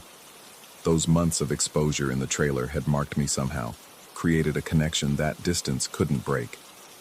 The scratches weren't territorial markings, they were signatures, proof of presence. The shadow wasn't confined to rural woods. It moved wherever I moved, establishing itself in each new space with the confidence of something that owned me. The coffee maker finished its cycle with a triumphant beep. I hadn't moved from my position by the sink, hadn't touched a single control, but somehow a perfect pot of coffee sat waiting. The smell of it mixed with that persistent metallic scent, creating an aroma that made my stomach clench with recognition. I'd been running from the wrong thing. The trailer, the isolation, the creaking metal and settling foundation. Those had been symptoms, not causes.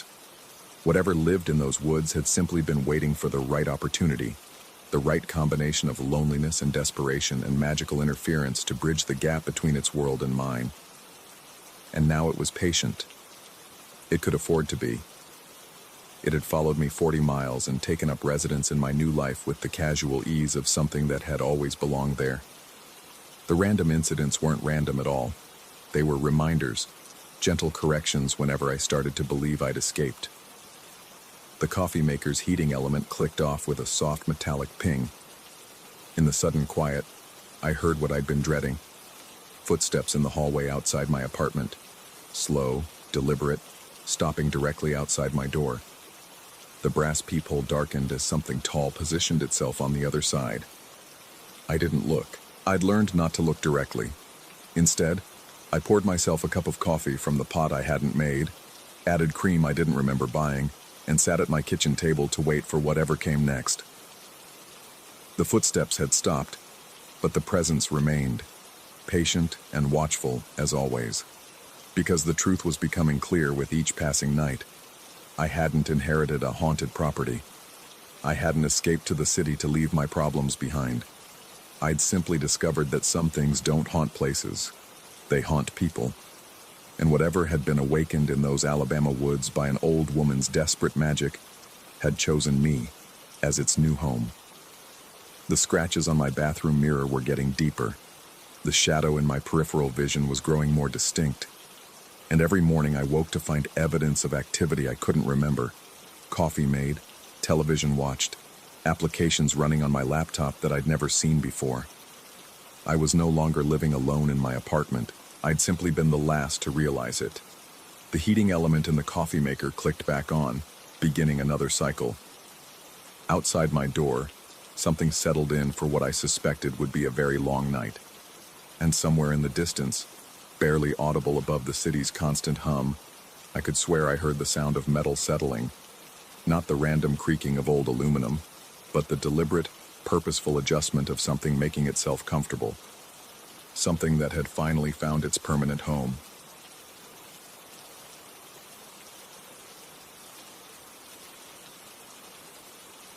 Story 9.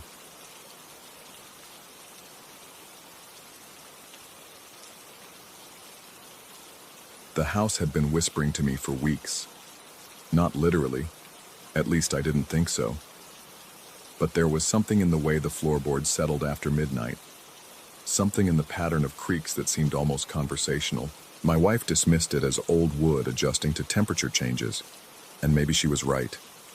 The Victorian had been in her family for 3 generations, and Victorian houses were known for their voices. But this felt different. Personal. It started the night I moved in permanently. We'd been married 6 months, but I'd kept my apartment downtown until the lease expired. Independence, I told myself. Though the truth was simpler. The house made me uneasy. Something about its tall windows that reflected too much darkness, the way shadows seemed to pool in corners where geometry suggested they shouldn't exist. My wife's family, her parents, her brother, her grandmother who'd raised her, they all moved through those rooms like water finding its level. Natural, belonging. I stumbled over thresholds that seemed to shift when I wasn't looking, found myself lost in hallways I'd walked a dozen times before. "You'll adjust," my mother-in-law assured me, but her smile carried something I couldn't quite identify. Sympathy, maybe, or pity. The dogs helped. 2 golden retrievers, litter mates who'd never spent a night apart. During the day, they bounded through the house like furry joy made manifest, their presence transforming those oppressive spaces into something warm and livable.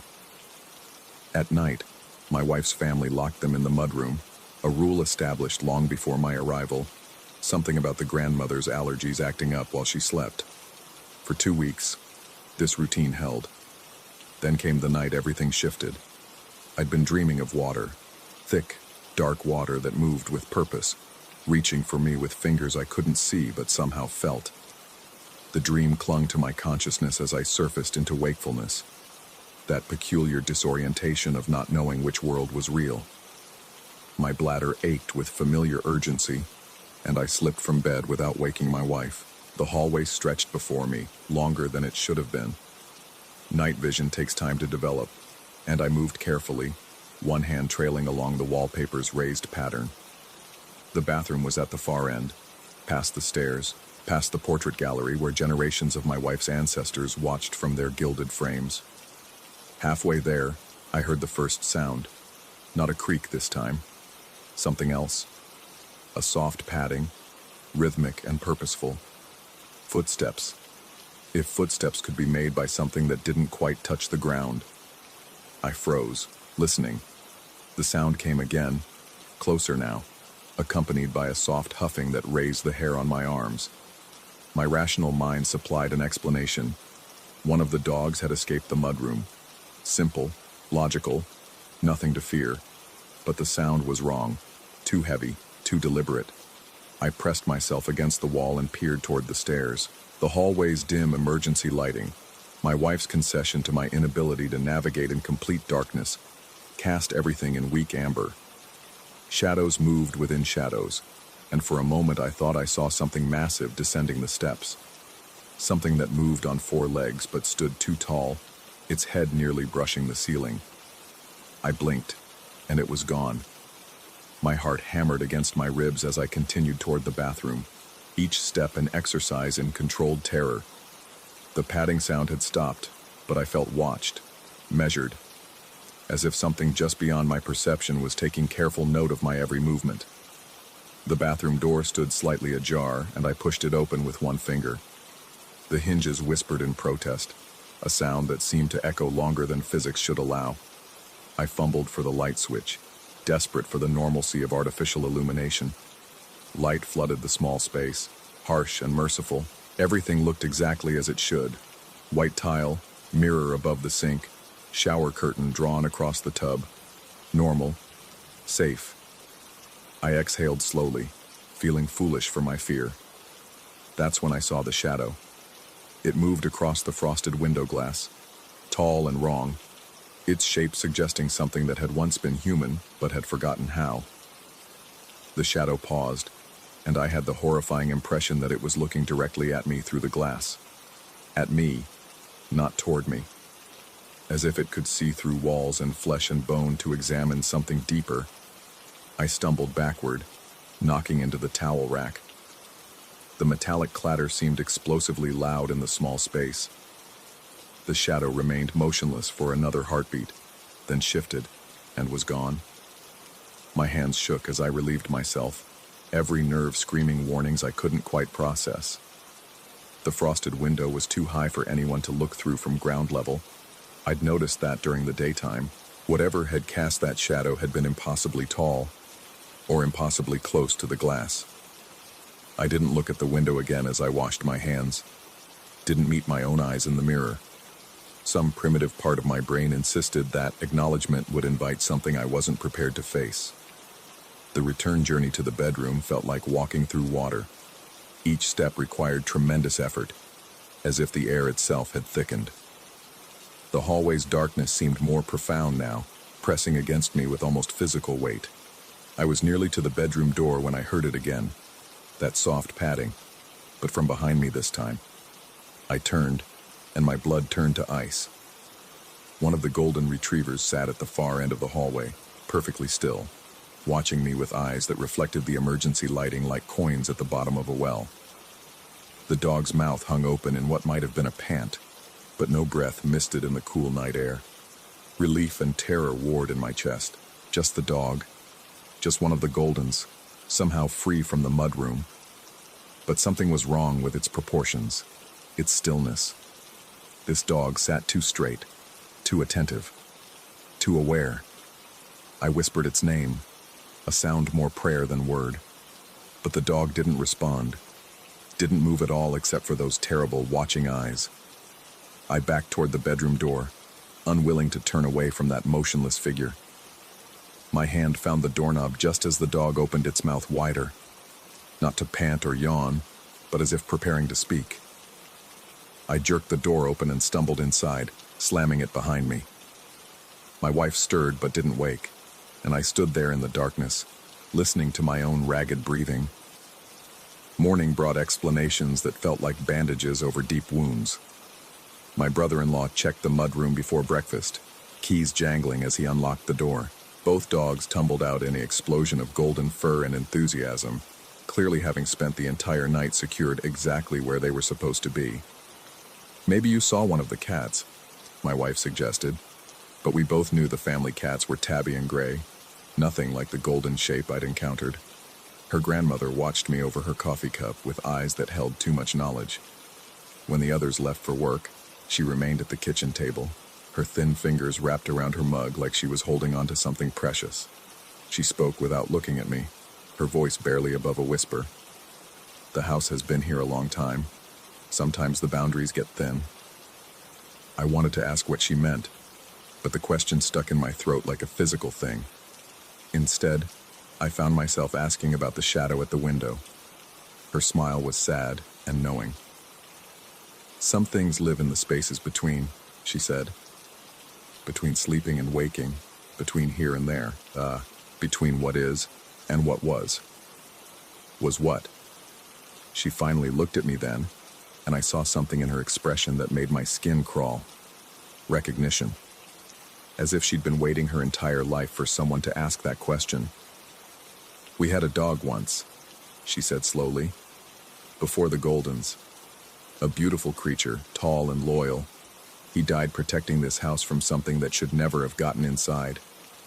She paused, sipping her coffee with deliberate care.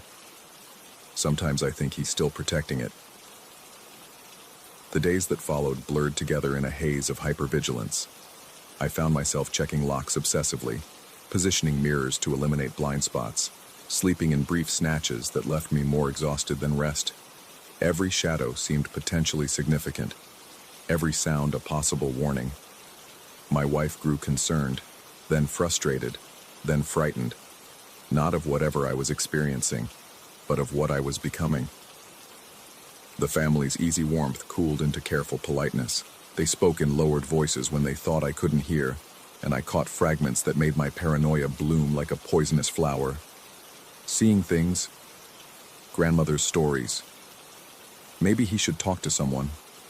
But how could I explain that the house itself had become my adversary? That I felt constantly observed by intelligences that existed just beyond the edge of perception? That every night brought new encounters with things that shouldn't exist but clearly did? The bathroom visits became tests of endurance. I'd force myself to go despite the certainty that something was waiting. The shadow appeared regularly now, always at the window, always watching. Sometimes it seemed larger, more defined. Sometimes it was barely there at all, just a disturbance in the pattern of darkness.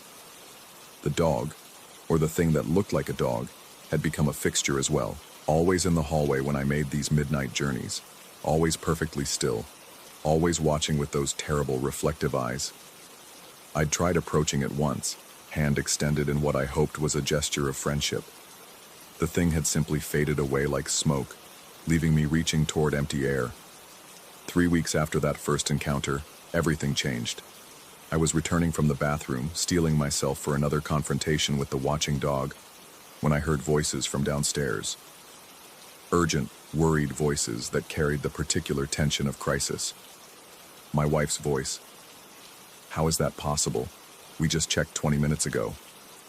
Her brother. "I don't know, but they're both gone. The door is still locked, but they're not in there." My mother-in-law. "Check the house, every room. They have to be somewhere."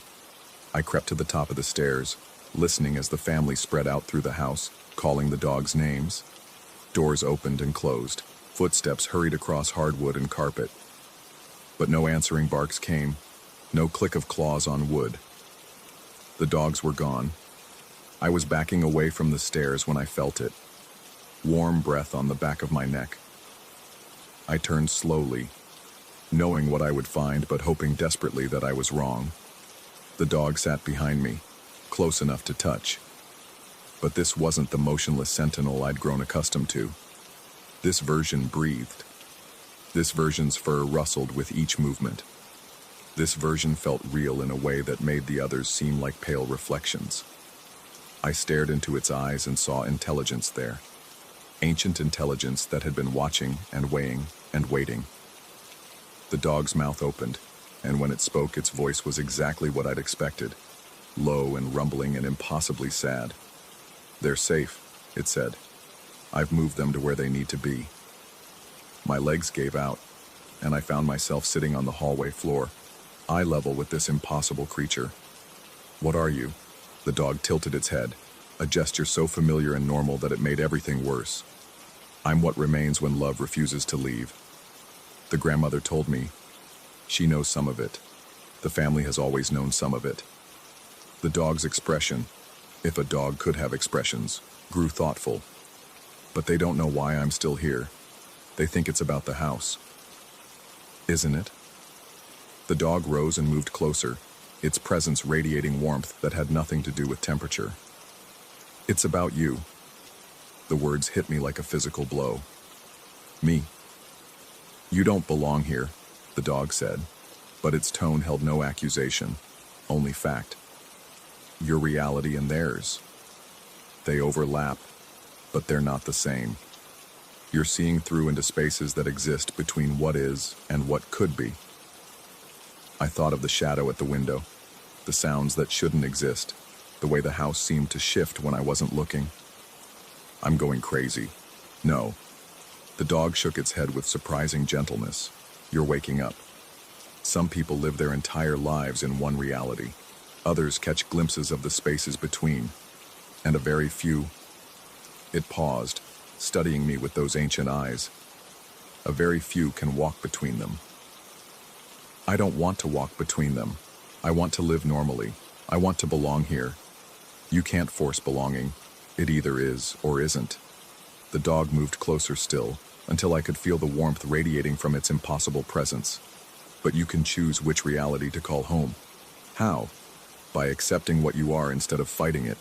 By understanding that the shadows you see aren't threatening you. They're trying to show you something." Before I could ask what they were trying to show me, the dog began to fade. Not disappearing gradually, but becoming transparent, as if it were made of morning mist. "Wait," I called, but it was already gone. The search continued downstairs for another hour before the dogs were found sleeping peacefully in the garden shed, somehow having gotten through a door that remained locked from the outside. My wife's family accepted this impossibility with the same resigned grace they brought to all the house's mysteries. But I knew better now. I knew the dogs had been moved by something that cared for them, something that understood they didn't belong in whatever was happening to me. I knew the shadow at the window wasn't malevolent but necessary. I knew the house wasn't haunted in any traditional sense. It was simply a place where the boundaries were thin, where people like me could see what others couldn't. And I knew I had a choice to make. I could continue fighting my nature, continue pretending I belonged in this single, solid reality where shadows behaved properly and dogs stayed where they were locked. I could take medication to quiet the visions, seek therapy to convince myself that everything I'd experienced was the product of stress and adjustment disorder. Or I could accept that I was something different, something that existed in the spaces between what was and what could be. The decision came to me that final night as I stood in the bathroom, staring at the frosted window where the shadow waited with infinite patience. Instead of fear, I felt curiosity. Instead of running, I raised my hand and placed it against the glass. The shadow raised its hand as well, perfectly mirroring my movement.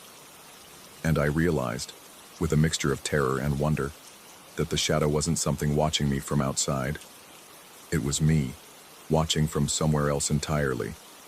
The revelation should have shattered my sanity. Instead, it brought a strange peace. I wasn't losing my mind. I was finding parts of myself that existed in other versions of reality. The dog, the sounds, the watching presence in the hallway. They were all aspects of someone I could become if I stopped fighting what I was. I pressed my forehead against the glass and felt it give way like water.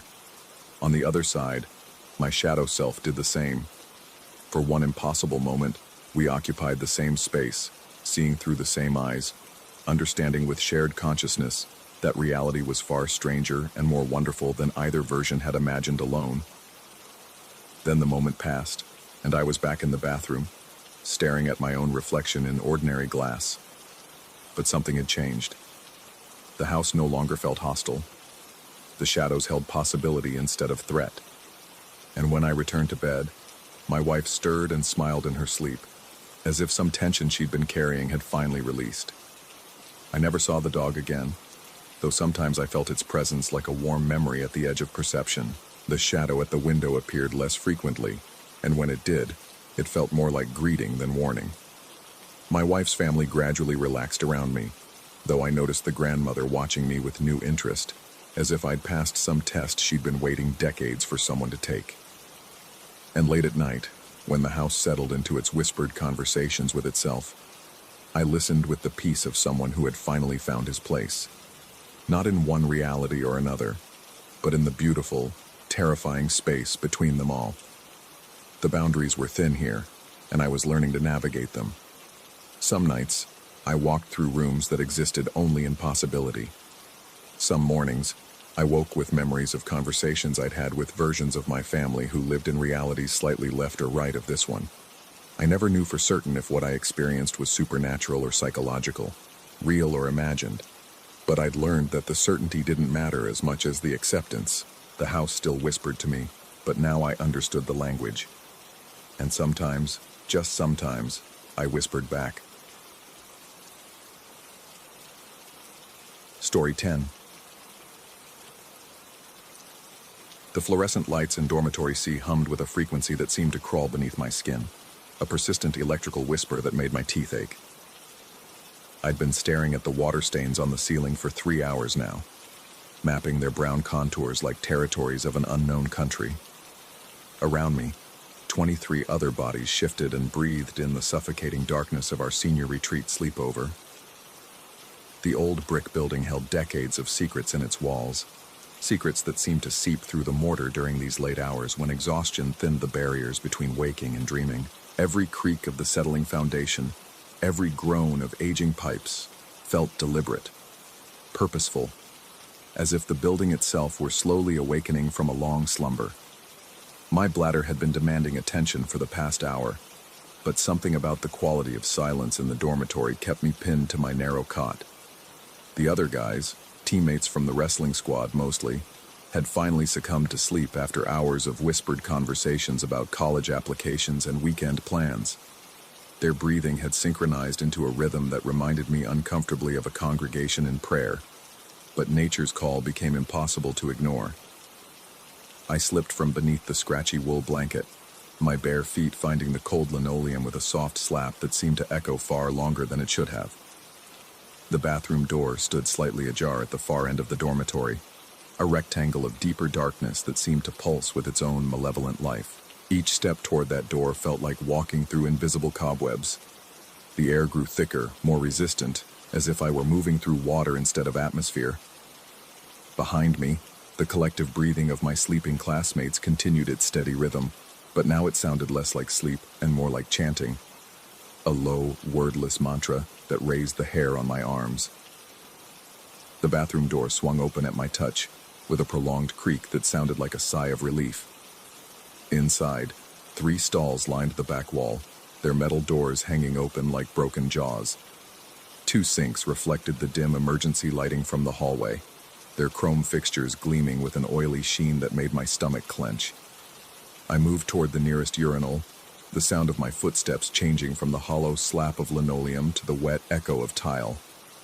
The mirrors above the sinks caught my reflection in fragments, a shoulder here, part of my face there, creating a disjointed image that didn't quite look like me. That's when the lights went out. Not gradually, not with the slow fade of a dimmer switch or the flutter of failing bulbs. They simply ceased to exist, as if someone had draped a heavy black cloth over the entire world. The darkness was so complete it had weight, a suffocating presence that pressed against my eyeballs and filled my mouth with the taste of copper pennies. But worse than the darkness was the silence. The ambient sounds I hadn't even realized I'd been hearing, the hum of ventilation, the distant murmur of traffic, the soft electrical buzz of lights, all vanished in the same instant. The silence wasn't merely the absence of sound.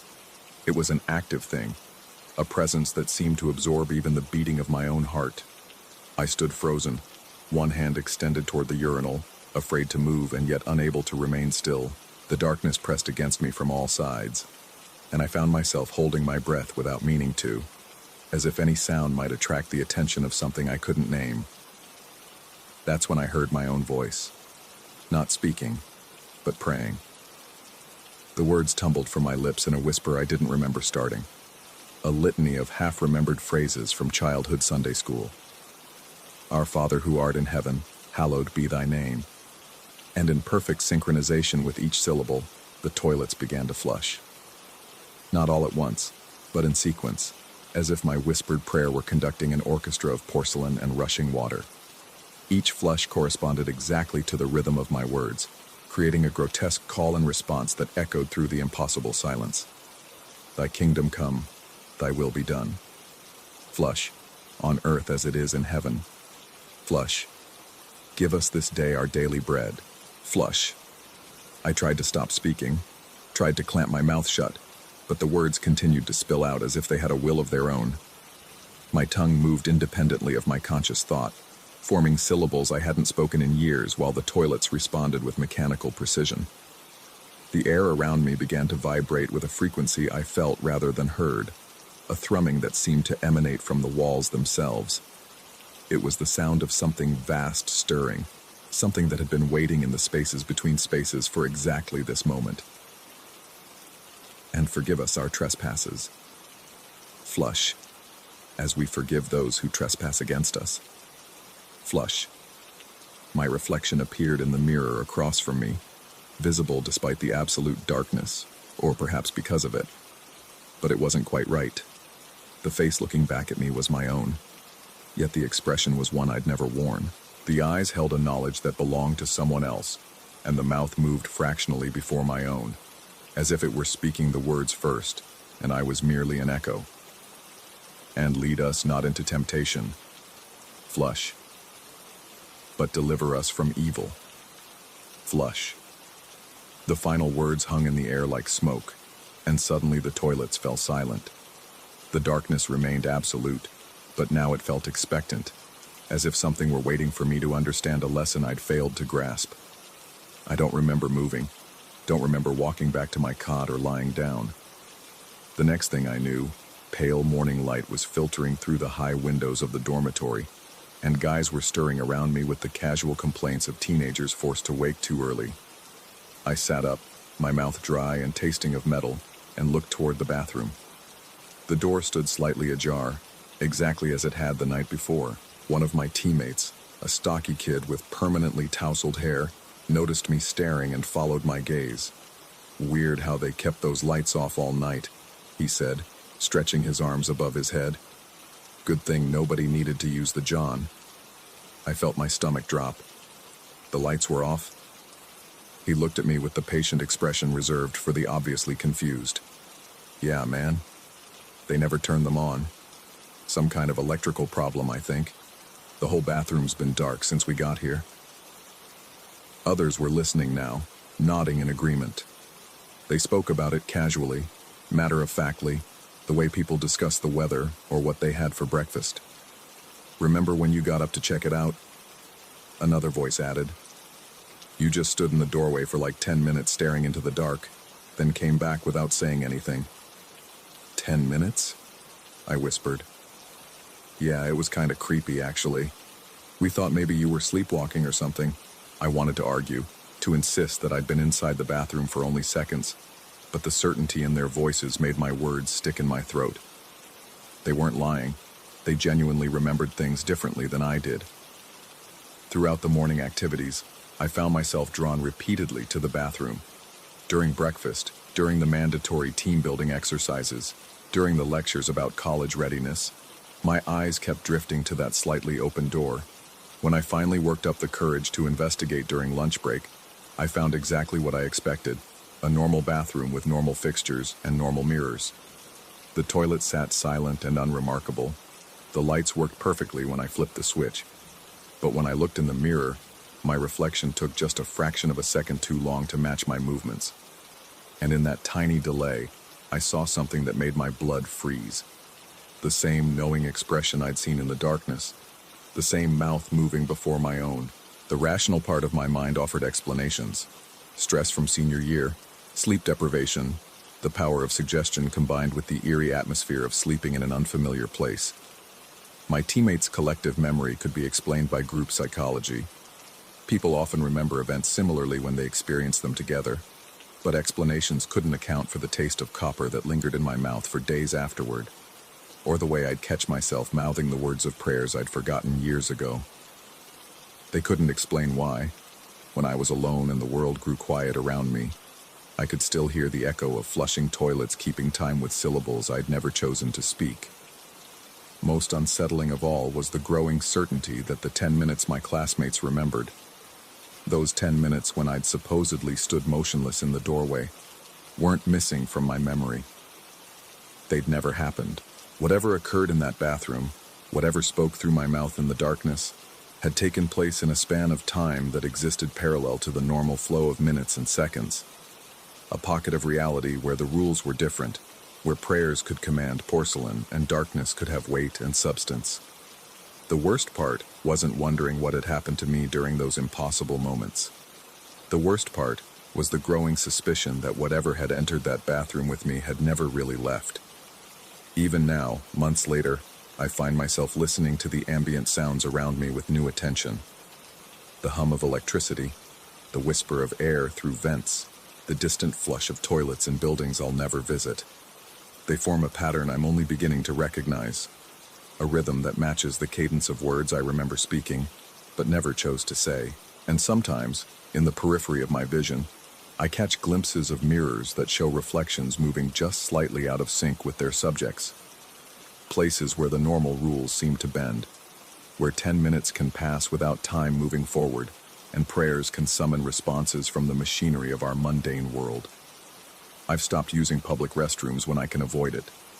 Stopped looking too closely at my reflection when I can't. Because I've learned that some doors, once opened, can never quite be closed again. Some absences leave marks deeper than presence ever could. And in the spaces between heartbeats, in the pause between words, I can still feel something waiting for me to complete a conversation I never meant to start.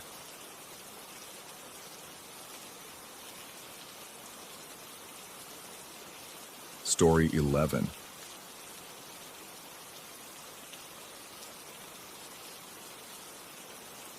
The first time I saw it, I convinced myself it was just the streetlight playing tricks through the Venetian blinds. A tall, impossibly thin shadow stretched across the brick wall of the building opposite mine, swaying slightly in what should have been still air. I stood at my kitchen window, coffee mug halfway to my lips, watching this dark silhouette that seemed too elongated to belong to any person walking the sidewalk below. It lasted maybe 15 seconds, before dissolving back into the ordinary patterns of urban night, leaving me to wonder if fatigue from another 12-hour shift at the engineering firm had finally caught up with my eyes. I finished my coffee, checked the locks twice, a habit I'd developed since moving to this corner apartment 6 months ago, and went to bed thinking nothing more of it. That was 3 weeks ago. Now as I sit here with my laptop balanced on shaking knees, I realize that shadow was just the beginning of something I can't quite name, something that's been systematically unraveling the edges of my carefully ordered life. The air mattress incident happened 5 days after the shadow. I'd inflated it the night before when my college roommate texted that he was driving through town and needed a place to crash. Simple enough. Pull the queen-size mattress from the hall closet, pump it up in the living room, throw some sheets on it.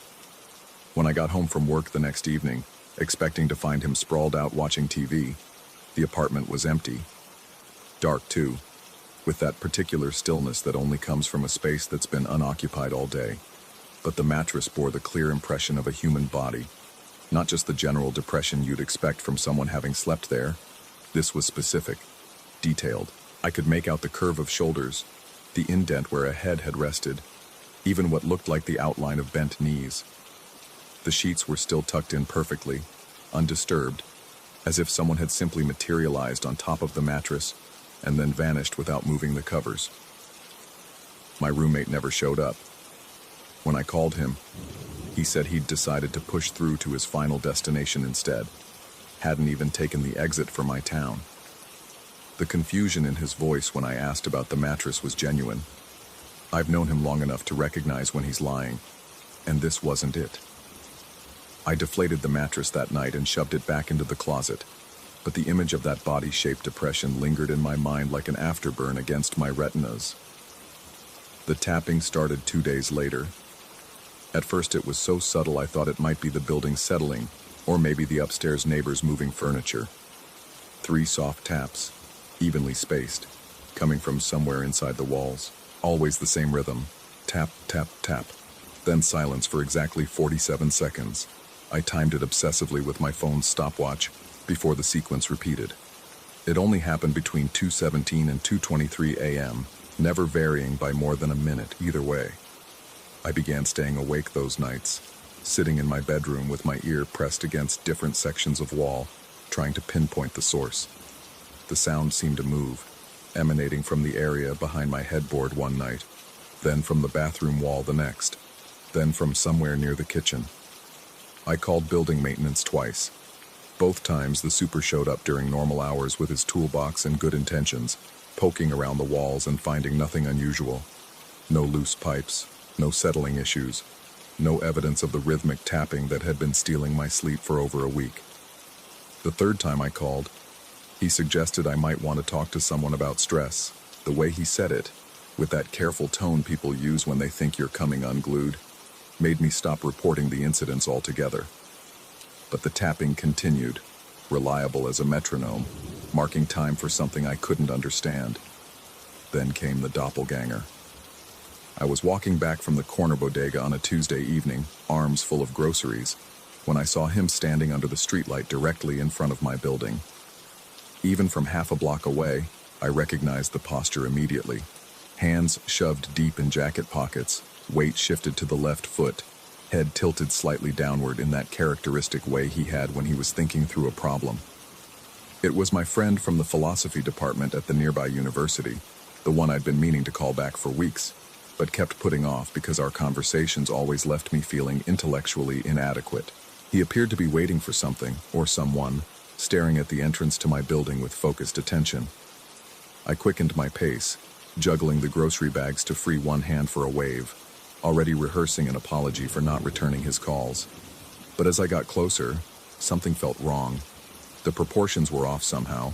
The figure was the right height, wore the same style of wire-rimmed glasses and corduroy jacket, but there was something subtly distorted about the whole picture, like a photograph that's been stretched slightly in all directions. When I was maybe 20 feet away, the figure turned to look at me directly.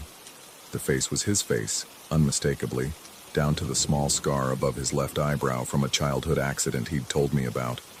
But the eyes held no recognition, no warmth, no hint of the dry humor that usually animated his features.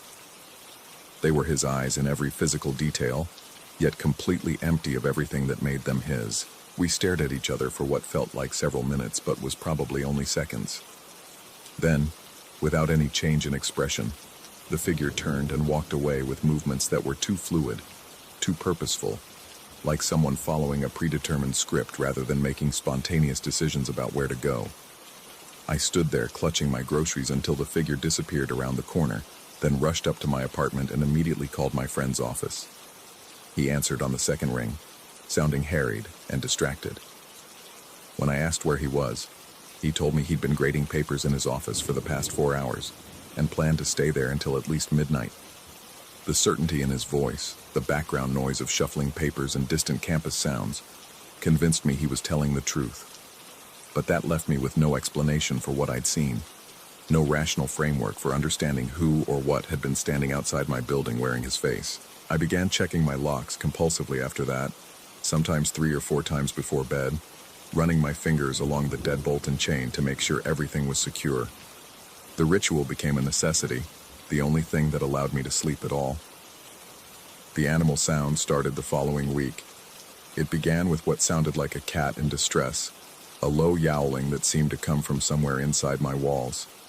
This made no sense. My lease explicitly forbade pets, and I'd never seen any evidence of cats in the building.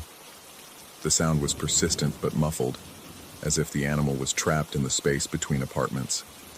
I knocked on my neighbors' doors, asking diplomatically if anyone had recently acquired a cat, but was met with blank stares and increasingly obvious concern for my mental state. The elderly woman in 4B suggested I might be hearing the building's ventilation system, while the young couple in 4D exchanged glances that clearly communicated their shared opinion about my grip on reality. But the sounds continued and expanded. Over the next several nights, I heard what could only be described as a large dog whimpering, then something that sounded like a bird beating its wings against glass, then chittering noises that reminded me of squirrels or rats, but were too loud, too sustained to come from any rodent small enough to fit inside a wall. Each sound was crystal clear, obviously coming from something alive and in distress, yet there was never any physical evidence. No scratching in the walls, no droppings, no smell of animals or waste. Just the sounds themselves, appearing for 10 or 15 minutes at random times throughout the night, then disappearing as abruptly as they'd begun. I started sleeping with headphones on, white noise cranked up high enough to drown out whatever was making those sounds. But even through the artificial static, I could sometimes hear them, faint but persistent, like audio bleeding through from another room, another reality. The air mattress appeared again last Tuesday, not the same one I'd deflated and hidden away. I checked the closet, and mine was still there, neatly folded and untouched. This was a different mattress, slightly larger, made from material that felt somehow more substantial under my fingers. I found it fully inflated in my bedroom when I came home from work, positioned exactly where my regular bed should have been. My actual bed was gone, not moved, not pushed aside, simply absent, as if it had never existed. The mattress sat in the exact center of where my bed frame had been, complete with my sheets and pillows arranged in perfect order. Even the book I'd been reading was there on what should have been my nightstand, opened to the same page I'd marked the night before. I walked through the entire apartment 3 times, checking every room, every closet, even the bathroom, searching for some trace of my bed. Nothing. The mattress remained in my bedroom, looking so natural and permanent that I began to question whether I'd ever owned a regular bed at all. When I tried calling the building superintendent to report what had to be some kind of break-in, I found myself struggling to explain exactly what had been stolen. How do you report the theft of something that seems to have been replaced by an exact substitute? Something that serves the same function and fits the same space perfectly? I slept on the mattress that night because I had no other choice. When I woke up the next morning, there was another body impression beside mine, larger than the human-shaped depression I'd found weeks earlier, deeper, as if something significantly heavier than a person had shared the mattress with me while I slept. But I have no memory of anything lying beside me during the night. No sounds, no movement, no sense of another presence. Just the evidence in the morning. A clear, unmistakable impression of something that had been there. Something real enough to compress the mattress material for hours while I slept inches away, completely unaware. Now, as I write this, I can hear the tapping starting up again. It's 2:17 a.m., right on schedule, and the familiar rhythm is echoing through my walls. Tap, tap, tap. In a few minutes it will stop, and I'll count out the 47 seconds of silence before it begins again. Tomorrow, I know there will be something new, another impossible occurrence that fits the pattern I'm beginning to recognize, but can't quite understand. The thin shadow I saw 3 weeks ago wasn't an ending. It was an announcement, a signal that something had noticed me, had begun the slow process of what? Replacement? Integration? Transformation? I've stopped trying to convince other people about what's happening. The looks of concern, the gentle suggestions about talking to professionals, the careful way people speak to me now. It's all confirmation that whatever is occurring exists in a space beyond normal consensus reality. But here's what troubles me most. I'm starting to wonder if the problem isn't that these things are happening to me, but that I'm finally noticing they've been happening all along. What if the thin shadow, the impossible body impressions, the doppelganger, the mysterious sounds, what if these are just the visible edges of something much larger that's always been there, operating in the spaces between what we think we know about the world? What if the question isn't whether I'm losing my mind, but whether I'm finally seeing things clearly for the first time? The tapping has stopped now. I have 47 seconds to consider this possibility before it starts again. 47 seconds to decide whether I want to keep fighting against these intrusions, or accept them as invitations into a reality I've been blind to until now. 43 seconds. The mattress is calling to me from the bedroom, promising rest and dreams, and the kind of sleep where two bodies can share the same space without either one being completely real. 28 seconds. Maybe tomorrow I'll see my own face staring back at me from under that streetlight, empty of recognition but perfect in every detail, waiting for someone else to come home to an apartment that may or may not belong to them. 15 seconds. The thin shadow is back.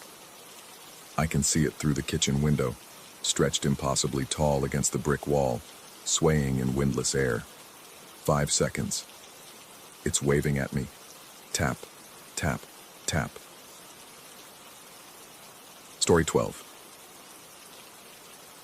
The apartment feels wrong tonight, just like it has for the past 3 months since I moved in. Not wrong in any way I can articulate to the landlord, or even to myself in the harsh light of morning, but wrong in the way shadows seem to linger too long in corners, in the way the floorboards creak with footsteps that aren't mine, in the way objects appear in places I never left them. I tell myself it's stress. The new job, the unfamiliar neighborhood, the weight of finally being on my own at 28. But as I sit here at my kitchen table, nursing a cup of coffee that's gone cold while I wasn't paying attention, I can feel that familiar crawling sensation along the back of my neck, the one that's followed me through 7 different addresses in the past decade. It started with my grandmother, though I didn't understand that until much later. I was barely walking when she died, so I have no memories of her face or voice. What I inherited instead were stories whispered between my parents when they thought I couldn't hear, fragments of conversations that painted her as eccentric at best, dangerous at worst. My mother would cross herself whenever grandmother's name came up, and my father would change the subject with the kind of abrupt finality that suggested the topic wasn't up for discussion. The house where I grew up had been hers first, a narrow Victorian in a neighborhood that had seen better days, with rooms that seemed to multiply when you weren't looking, and hallways that stretched longer at night. My parents moved in after the funeral, unable to afford anything else, and I spent my childhood navigating spaces that felt like they remembered someone else's footsteps. The first incident I can clearly recall happened when I was around 7. I'd been in my room, building something elaborate with blocks, when every book on my shelf suddenly tumbled to the floor, not fell, tumbled, as if pushed by invisible hands. The sound was tremendous in the quiet house, like thunder rolling through the walls. When my mother came running, she found me standing in the center of the mess, staring at the books scattered around my feet. Her face went pale in a way I'd never seen before.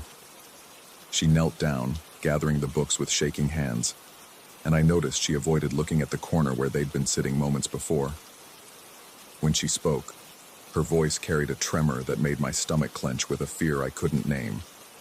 "Sometimes old houses settle funny," she said, but her eyes kept darting to that empty corner. "Sometimes they remember things."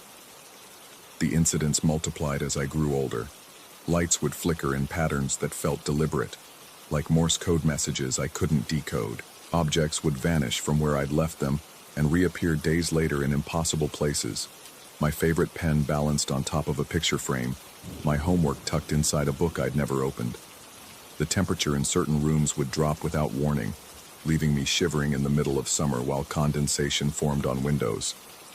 My parents noticed but never acknowledged what was happening directly. Instead, they developed elaborate explanations for each incident. Faulty wiring, old pipes, the house settling, a cat that must have gotten in somehow, though we never owned a cat, and the windows stayed locked. Their denial felt almost aggressive in its intensity, as if admitting the truth would invite something worse through the door. But I began to sense a pattern in the chaos. The incidents intensified whenever I was upset or angry, particularly during the periods when my father's drinking got worse, and the shouting matches between my parents would stretch late into the night. It was as if something fed on the discord, growing stronger in direct proportion to the dysfunction around me. The worst episode happened during my junior year of high school. I'd been studying for finals, stress and exhaustion making everything feel sharp-edged and hostile, when the entire living room seemed to convulse. Books flew from shelves like projectiles, picture frames rattled against walls, and the overhead lights swung in violent arcs that sent shadows dancing across every surface. The noise was overwhelming, a cacophony of crashes and thuds that seemed to echo from inside the walls themselves. When it stopped, the silence felt dense and expectant, like the moment before a storm breaks. I stood in the wreckage, surrounded by the scattered remnants of my childhood home, and felt something watching me from the darkness beyond the windows. Not malevolent exactly, but hungry, patient, familiar. That's when I first heard my mother mention the ritual. I'd been cleaning up the mess, trying to restore some semblance of normalcy before my parents came home, when I found her standing in the doorway. She looked older than I remembered, worn down by years of pretending everything was normal, and when she spoke, her voice carried the weight of secrets she'd been carrying too long. "Your grandmother did something," she said without preamble. "Before you were born. Something she shouldn't have." The words hung between us like a confession. I stopped moving, a broken picture frame still clutched in my hands, and waited for her to continue. "She was always into things, old things, things people in the church said were better left alone." My mother's hands twisted around each other as she spoke. "When you were just a baby, she performed some kind of ceremony, said it was protection, said it would keep you safe from harm. But protection has a price, and sometimes what protects you also." She trailed off, but I could fill in the blank. "Sometimes what protects you also claims you." "She bound something to you," my mother finished quietly. "Something that was supposed to watch over you, but instead, I think it's been feeding off you, growing stronger as you get older." The revelation should have been shocking, but instead it felt like confirmation of something I'd always known on a level deeper than conscious thought. The sensation of being watched, the way incidents seemed to follow me regardless of where I lived, the feeling that something hungry lurked just beyond the edge of perception. It all made a horrible kind of sense. "How do I get rid of it?" I asked. My mother's expression crumpled. "I don't know. She never told us how to undo what she'd done. She died believing she'd given you a gift." I moved out 3 days after graduation, telling myself that distance would break whatever connection had been forged in infancy. But the entity, because that's what it was, regardless of what my grandmother had intended, followed me like a shadow that had learned to exist independent of light. In my first apartment, cabinet doors would swing open in the middle of the night, revealing spaces that seemed deeper than the walls should allow. In the second, I'd wake to find footprints in the dust that led to my bedroom, but never away from it. The third place had been fine for almost 6 months before things started sliding off surfaces with increasing frequency, always when I was stressed or tired or emotionally vulnerable. Each incident felt like a test, like something probing the boundaries of my tolerance. And each time I'd pack my belongings and flee to somewhere new, convinced that this time would be different. This time I'd finally outrun the inheritance my grandmother had forced upon me. But you can't outrun something that lives in the spaces between your thoughts, something that's learned the rhythm of your heartbeat and the pattern of your dreams. You can't escape what's been woven into the fabric of your existence before you even knew you had an existence to protect. Now, sitting in this latest apartment with its wrong angles and persistent shadows, I can feel the familiar stirring in the air. A book shifts slightly on the shelf without any breeze to move it. The lights flicker once, twice, then settle into their normal brightness. Something in the walls makes a sound like fingernails dragging across wood. The coffee cup in my hands trembles, and I realize my fingers are shaking. Not from fear exactly, but from an exhaustion so profound it feels like it's seeping into my bones.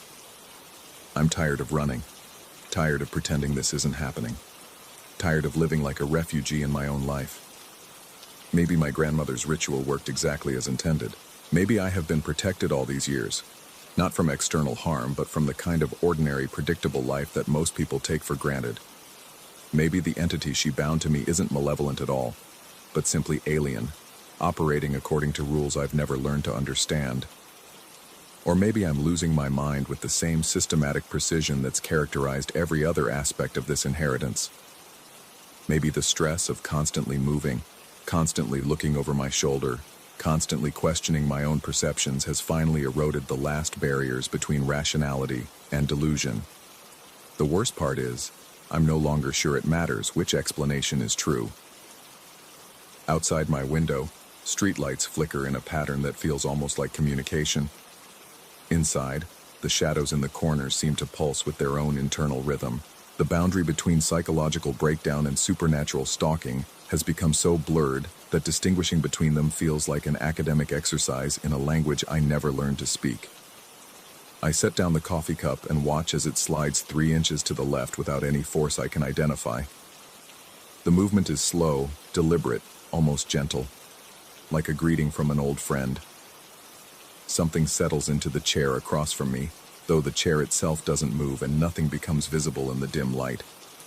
But I can feel the weight of presence, the sense of being observed by something that knows me better than I know myself, something that's been watching me sleep for decades, learning the contours of my dreams and the rhythm of my fears. For the first time in years, I don't feel the urge to run. Instead, I lean back in my chair and close my eyes, finally ready to acknowledge the passenger I've been carrying all my life. Whether it's real or imagined, no longer seems important. What matters is that it's mine, gifted to me by a grandmother who thought she was offering protection, but instead bequeathed me a lifetime of beautiful, terrible uncertainty. The lights flicker once more, and in the darkness that follows, I could swear I hear something like laughter echoing through the walls.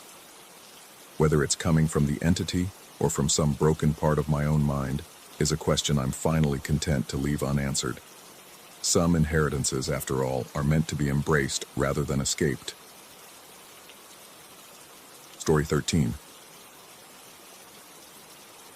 The rain had been falling for 3 days straight, turning the world into a watercolor painting left out in the storm.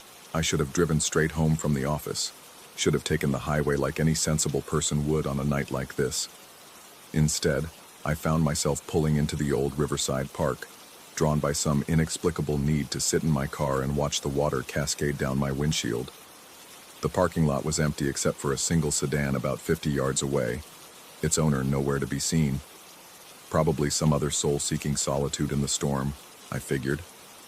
The wipers scraped against the glass in their rhythmic dance, and I let my mind wander to the presentation I'd have to give tomorrow. The quarterly reports that needed finishing, the endless cycle of corporate monotony that had become my existence. That's when I first saw him. A figure emerged from the tree line at the far edge of the park, moving with a peculiar deliberateness that immediately caught my attention. Even through the rain-distorted windshield, I could see that something was off about the way he walked. It wasn't the usual hurried gait of someone caught in a downpour, nor the casual stroll of someone enjoying the weather. This was something else entirely. Methodical, unwavering, almost mechanical in its precision. He moved diagonally across the open field, cutting a perfectly straight line through the grass. The rain seemed to have no effect on him. He neither quickened his pace nor sought shelter. His path was as straight as if he'd used a ruler to plot it, angling directly toward the parking lot with mathematical certainty. I found myself leaning forward, pressing my face closer to the window. There was something hypnotic about watching him approach, something that made my pulse quicken in a way I couldn't quite explain. The rational part of my mind suggested he was simply taking a shortcut to his car, but rationality seemed to have little place in this rain-soaked evening. When he reached the edge of the parking lot, I expected him to veer toward the distant sedan, or perhaps head for the street. Instead, he continued his diagonal trajectory directly toward my vehicle. My hands tightened on the steering wheel as I watched him approach, his movement so precise it seemed almost inhuman. Each step was identical to the last, his posture unchanging, his direction unwavering. 20 feet away, I could see him more clearly through the sheets of rain. Average height, average build, wearing what appeared to be a dark jacket or coat. His face remained obscured by the storm and the gathering darkness, but there was something about his silhouette that made my skin crawl. He moved like a man who had never stumbled, never hesitated, never deviated from a chosen path. 10 feet away, and I realized with growing unease that he was going to walk directly into my car if he maintained his trajectory. My finger hovered over the horn, ready to alert him to my presence, when something extraordinary happened. Without breaking stride, without even appearing to acknowledge the obstacle, he walked around my vehicle. But this wasn't the casual detour of someone navigating around a parked car. This was something far more unsettling. He maintained his diagonal angle perfectly, tracing a path that took him around my car's perimeter in a precise geometric arc, as if my vehicle were simply another point to be calculated in some grand equation. I twisted in my seat to track his movement, watching through the rear window as he completed his circuit around my car and continued on his original diagonal line toward the woods on the opposite side of the park. The entire maneuver had taken perhaps 30 seconds, but those 30 seconds had fundamentally altered something in my perception of the world. No one walked like that. No one navigated obstacles with such inhuman precision while maintaining a perfectly straight trajectory. It was as if I'd witnessed someone following a pre-programmed route, like watching a robot execute a complex navigation algorithm. I sat in stunned silence as he disappeared into the tree line, vanishing between the dark trunks as abruptly as he'd appeared. The rain continued its relentless assault on my windshield, but the rhythmic sound that had been soothing moments before now seemed ominous, like the ticking of some cosmic clock counting down to something I couldn't comprehend. My hands were shaking as I started the engine. The logical explanation was simple. I'd witnessed someone with an unusual walking pattern, perhaps someone with a mental condition that compelled them to follow specific routes. People dealt with obsessive-compulsive behaviors in many ways, and rigid movement patterns weren't unheard of. Yet even as I tried to rationalize what I'd seen, something deep in my gut rejected these explanations. The drive home passed in a blur of rain-slicked streets and nervous glances in my rearview mirror. I found myself taking longer routes, making unnecessary turns, as if some primal part of my brain was convinced I was being followed. Every pedestrian on the sidewalk seemed to move with suspicious purpose. Every shadow held potential menace. My apartment felt smaller that night, the familiar walls somehow oppressive. I poured myself 3 fingers of bourbon and tried to lose myself in television, but my mind kept returning to that figure in the park. The way he'd moved with such absolute certainty, such unwavering purpose, the perfect geometric precision of his path around my car. Sleep came fitfully, filled with dreams of diagonal lines and mechanical movement. I woke several times, convinced I could hear footsteps in the hallway outside my apartment, but each time I checked, the corridor was empty. The next morning brought no relief. The presentation went poorly. I kept losing my train of thought, distracted by the memory of that strange encounter. My colleagues noticed my distraction, asking if I was feeling all right, if I needed to take a sick day. I assured them I was fine, but the concern in their eyes suggested my performance was more transparent than I'd hoped. That evening, I found myself driving back to the park. I told myself it was curiosity, a desire to prove that what I'd witnessed was perfectly normal. The rain had stopped, leaving the world washed clean and gleaming under the streetlights. The parking lot was empty, the field beyond dark and still. I parked in the same spot as the night before and waited. 20 minutes passed, then 30. Just as I was beginning to feel foolish for returning, movement caught my eye. He emerged from the same section of trees, following the exact same diagonal path across the field. The precision was breathtaking and terrifying in equal measure. Each step fell in precisely the same location as the night before, as if he were following invisible footprints in the grass. This time I got out of my car. The cool evening air hit my face as I stood beside my vehicle, watching his approach. He seemed oblivious to my presence, his face still obscured by shadow and distance, his movement unchanging. As he drew closer, I could hear his footsteps, rhythmic, measured, like a metronome keeping perfect time. I called out to him, "Hey, excuse me." He didn't respond, didn't even acknowledge my voice. He continued his approach with that same mechanical precision, and I realized with growing alarm that he was going to execute the same maneuver around my car. I stepped into his path, waving my arms. "Can you hear me? I'm talking to you." He was perhaps 15 feet away when I noticed something that made my blood freeze. His face, or what I could see of it in the dim light, was completely impassive. Not blank or expressionless in the way of someone lost in thought, but genuinely vacant, as if he were sleepwalking through his strange ritual. I stumbled backward as he approached, and he began his circuit around my vehicle without the slightest deviation. Up close, I could see the mechanical nature of his movement more clearly. His arms swung in perfect rhythm. His legs moved like pistons. His head remained fixed in position. It was as if I were watching a sophisticated automaton, rather than a human being. But it was his eyes that shattered my remaining composure. In the brief moment when he passed closest to me, I glimpsed his face clearly for the first time. His eyes were open but utterly vacant, staring straight ahead with the fixed intensity of someone experiencing a profound dissociative episode. There was no recognition, no awareness, no humanity visible in that gaze.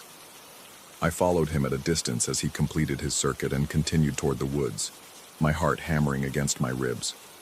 He disappeared between the trees at precisely the same location as the night before, vanishing as if he'd simply stepped through a doorway into another dimension. This time, I didn't wait. I ran to my car and drove home, my hands trembling so violently I could barely grip the steering wheel. I called in sick the next day, unable to face the pretense of normalcy when my world had tilted so far off its axis. But I couldn't stay away. Something compelled me to return night after night, always parking in the same spot, always watching for his emergence from the woods. He never failed to appear, always at the same time, always following the same impossible path with the same mechanical precision. I began documenting his appearances, timing his movements, sketching diagrams of his route. The pattern never varied by so much as a degree. If I moved my car to a different parking space, he would adjust his circuit accordingly, always maintaining his diagonal trajectory while navigating around whatever obstacles presented themselves. Other visitors to the park never seemed to notice him. Joggers would pass within feet of his path without acknowledgement. Dog walkers would continue their conversations as he moved like a ghost through their peripheral vision. It was as if I were the only one who could see him, the only one aware of his nightly ritual. The possibility that I was experiencing some form of breakdown became harder to ignore. I scheduled an appointment with my doctor, underwent a complete physical examination, even submitted to psychological evaluation. The results were frustratingly normal. My health was fine, my mental state within acceptable parameters for someone under moderate stress. Yet the nightly appearances continued. I found myself structuring my entire day around those evening encounters, rushing through work and social obligations to reach the park in time for his emergence. My friends expressed concern about my increasingly erratic behavior, but how could I explain what I was witnessing? How could I describe something that defied every rational explanation? 3 weeks into my observation, I made a discovery that fundamentally altered my understanding of the situation. While researching the park's history online, I stumbled across a series of articles from 15 years earlier. A man had gone missing from this very location, vanishing without a trace during an evening walk. The search had lasted for weeks, involving dozens of volunteers and professional rescue teams, but no trace of him was ever found. The missing man's name was unremarkable, forgotten by time and bureaucracy. But the accompanying photograph hit me like a physical blow. The face was older, more weathered than what I'd glimpsed in the darkness, but the bone structure was unmistakable. I was watching a missing person continue his evening walk, night after night, 15 years after he'd disappeared. The revelation should have provided closure, some rational framework for understanding what I'd witnessed. Instead, it opened up possibilities far more disturbing than simple mental illness. If I was seeing the missing man, what exactly was I seeing? A ghost? A temporal anomaly? Some form of psychic imprint left behind by a traumatic event? Or was I simply constructing elaborate fantasies to explain away my own deteriorating mental state? I began approaching the phenomenon more systematically, bringing cameras and recording equipment to document the encounters. But the footage never captured what my eyes saw so clearly. The field appeared empty, the woods still and silent. Either the cameras were malfunctioning, or I was experiencing hallucinations so vivid they seemed more real than reality itself. The uncertainty became its own form of torment. During the day, surrounded by the normal rhythms of work and social interaction, I could almost convince myself that I'd imagined everything. But when evening came and I found myself driving toward the park, the compulsion felt as mechanical and inevitable as the figure's nightly journey. I stopped telling people about my experiences. The concerned looks and gentle suggestions about professional help had become unbearable. Instead, I maintained a facade of normalcy while privately documenting every detail of my encounters with the figure in the park. The notebooks filled with observations, sketches, and desperate attempts to find patterns that might explain what I was witnessing. The diagonal path never varied. The timing remained consistent to the minute. The mechanical precision of his movement continued to defy human capability. But as the weeks passed, I began to notice subtle changes in my own behavior. I found myself walking more deliberately, taking more direct routes between destinations.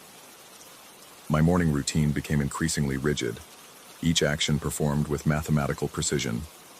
Even my handwriting in the observation notebooks had become unnaturally uniform, each letter formed with mechanical consistency. The realization crept up on me gradually, like hypothermia stealing warmth from my extremities. I was beginning to move like him. The same measured pace, the same unwavering trajectory, the same mechanical precision that had first drawn my attention to his nightly ritual. Was I becoming like him? Or had I always been like him, and the figure in the park was simply showing me what I'd already become? Tonight, as I sit in my car waiting for his emergence from the woods, I find myself questioning which of us is real. Am I the observer, documenting the strange behavior of a missing person's ghost? Or am I the missing person, trapped in my own nightly ritual, watched by someone who thinks himself separate from the phenomenon he's witnessing? The rain has started again, turning the windshield into a distorted lens that fragments reality into prismatic shards. In the distance, I can see movement at the edge of the trees. He's emerging for his nightly journey, following that perfect diagonal line across the field. But tonight, For the first time in weeks, I feel the urge to get out of my car. Not to confront him or to interrupt his path, but to join him. To step out of the observer's role and into the ritual itself. My hand moves toward the door handle with the same mechanical precision I've been documenting in my notebooks. The movement feels inevitable, pre-programmed, as if I'm following a script written long before I arrived at this park. In the reflection of the rain-streaked window, I catch a glimpse of my own face. The expression is vacant, focused on something beyond the visible world. My eyes have the same fixed intensity I've been observing in him night after night. The door opens with a soft click, and the rain begins to soak through my clothes as I step out into the evening air. Across the field, the figure continues his diagonal approach, but something has changed in his movement. For the first time, his head turns slightly in my direction, as if acknowledging my presence, or perhaps recognizing a kindred spirit. I begin walking toward him, my steps falling into the same measured rhythm I've witnessed so many times before. The path feels familiar beneath my feet, as if I've walked this route countless times in dreams I can't quite remember. We're going to meet in the center of the field, two figures drawn together by invisible lines of force, or madness, or something far beyond either of those simple explanations. And when we do, I suspect I'll finally understand the true nature of the pattern I've been observing. Whether that understanding will save me or complete my transformation into whatever he's become remains to be seen. The rain continues to fall, washing away the boundary between observer and observed, between sanity and its absence, between the world of the living and whatever realm he's been walking through night after night. My footsteps keep perfect time with his as we approach each other across the dark field, 2 points on converging lines that have been drawn by forces I'm only beginning to comprehend. Story 14. The mountain air carries things it shouldn't. I learned this during the 3 years I spent in that cabin, perched like a wooden bird's nest against the granite face of Mount Kestrel, where the pine trees stopped growing and only the wind had anything to say. My mother brought us there when I turned 18, claiming she needed the isolation to find herself again after the divorce. What she found instead was something that had been waiting in those mountains for far longer than any of us had been alive. The cabin sat at 8,000 feet, accessible only by a dirt road that switchbacked through dense forest before opening onto a small meadow. From the front windows, you could see nothing but sky and the distant peaks of the Cascade Range. From the back, the mountain rose like a wall, its face scarred with ancient avalanche chutes and dotted with stunted pines that looked like hands clawing at the rock. My mother's new husband, I refused to call him my stepfather, had purchased the property site unseen from an estate sale. He was a practical man who worked in insurance and believed that most problems could be solved with proper documentation and a firm handshake. He saw the cabin as an investment, a weekend retreat that would appreciate in value. He saw my mother's talk of spiritual renewal as a temporary phase that would pass like her previous obsessions with yoga and organic gardening. Rex, my Rottweiler, adapted to mountain life better than any of us. The massive black and tan dog had been my constant companion since I was 15, and his presence in that thin air was the only thing that kept me anchored to something resembling normalcy. He would spend hours standing at the edge of the meadow, his broad head tilted toward the tree line, ears pricked forward at sounds I couldn't hear. Sometimes his hackles would rise for no apparent reason, and he would issue a low growl that seemed to come from somewhere deeper than his chest. The first incident happened on our second night. I was lying in the loft bedroom, listening to the house settle around me. Old wood contracting in the mountain cold, pipes ticking as they cooled, the normal symphony of an aging structure. But underneath these familiar sounds was something else, a rhythm that didn't belong. Soft, measured, deliberate. Footsteps on the front porch. I held my breath and counted. 7 steps from the bottom of the porch to the front door. Pause. 7 steps back. The pattern repeated itself exactly, over and over, for nearly an hour. When I finally worked up the courage to look out the window, the porch was empty. The motion sensor light remained dark. My mother's husband dismissed it as settling wood or thermal expansion when I mentioned it the next morning. He spoke in the confident tone of someone who had never encountered a problem that couldn't be explained away. My mother, however, grew quiet and spent the rest of that day standing at various windows, staring out at the tree line with an expression I couldn't read. The whispers started on the fourth night. They seemed to rise from the floorboards themselves, just below the threshold of comprehension. Individual words would almost form, would hover at the edge of meaning before dissolving back into unintelligible murmur. Rex would wake from his sleep beside my bed, ears rotating like satellite dishes, trying to pinpoint the source. He never barked at the whispers, never showed aggression, just a deep, unsettled alertness that made the hair on my arms stand up. By the end of the first week, my mother had begun leaving small offerings on the kitchen windowsill: coins, pieces of jewelry, bits of food wrapped in tissue paper. She claimed she was feeding the local wildlife, but I had grown up with her and knew the difference between her normal eccentricities and something deeper. She was negotiating. The faceless woman appeared on a Tuesday morning in early October.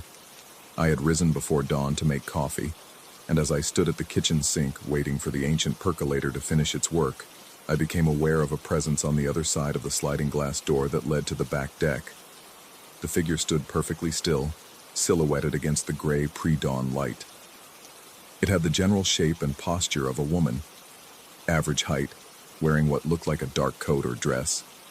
But where her face should have been was only smoothness, like an unfinished sculpture. I stared for what felt like hours but was probably only seconds. The figure didn't move, didn't breathe, didn't acknowledge my presence. Then Rex padded into the kitchen behind me, and when I glanced back at the door, she was gone. The deck was empty except for a light dusting of frost that had formed in the night. My mother's husband found footprints in that frost later that morning, perfect impressions of bare feet, despite the freezing temperature. He photographed them with his phone and spent the afternoon researching local wildlife, convinced he could find a rational explanation. Bears, he concluded, or possibly an elk that had wandered down from the higher elevations. But I had seen the way the footprints were spaced, the deliberate heel-to-toe pattern that spoke of human gait. And I had noticed what he apparently hadn't. The prints led to the glass door and stopped there, as if whoever had made them had simply vanished into the wall. October deepened around us like a slow bruise. The aspen trees lower on the mountain turned gold, then brown, then bare. Snow began to dust the highest peaks each morning, melting away by afternoon but returning a little heavier each day. The cabin felt smaller somehow, as if the walls were slowly contracting. The whispers became more frequent, and sometimes I could swear I heard my name among the unintelligible murmur. My mother stopped eating regular meals and began surviving on endless cups of herbal tea that smelled of sage and something else I couldn't identify. She would stand at the windows for hours, and I began to notice that she was always looking in the same direction, toward a stand of dead trees about 100 yards from the house. They had been killed by bark beetles years ago and stood like gray fingers against the mountainside, their branches stripped bare by wind and weather. It was in those dead trees that I first saw the brown lady. She appeared just after sunset, when the light was fading from the sky but hadn't quite surrendered to darkness. A tall figure in a hooded brown robe, standing motionless among the gray trunks.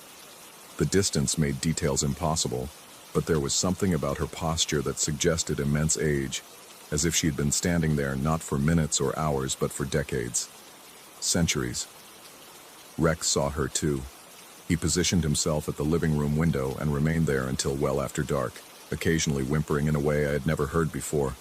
Not fear, exactly, but something deeper. Recognition, perhaps. As if he was remembering something he had been born knowing.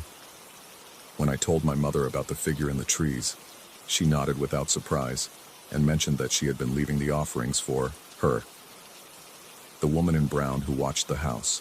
The one who had been here long before the cabin was built, before the road was cut, before anything human had dared to claim this piece of mountain.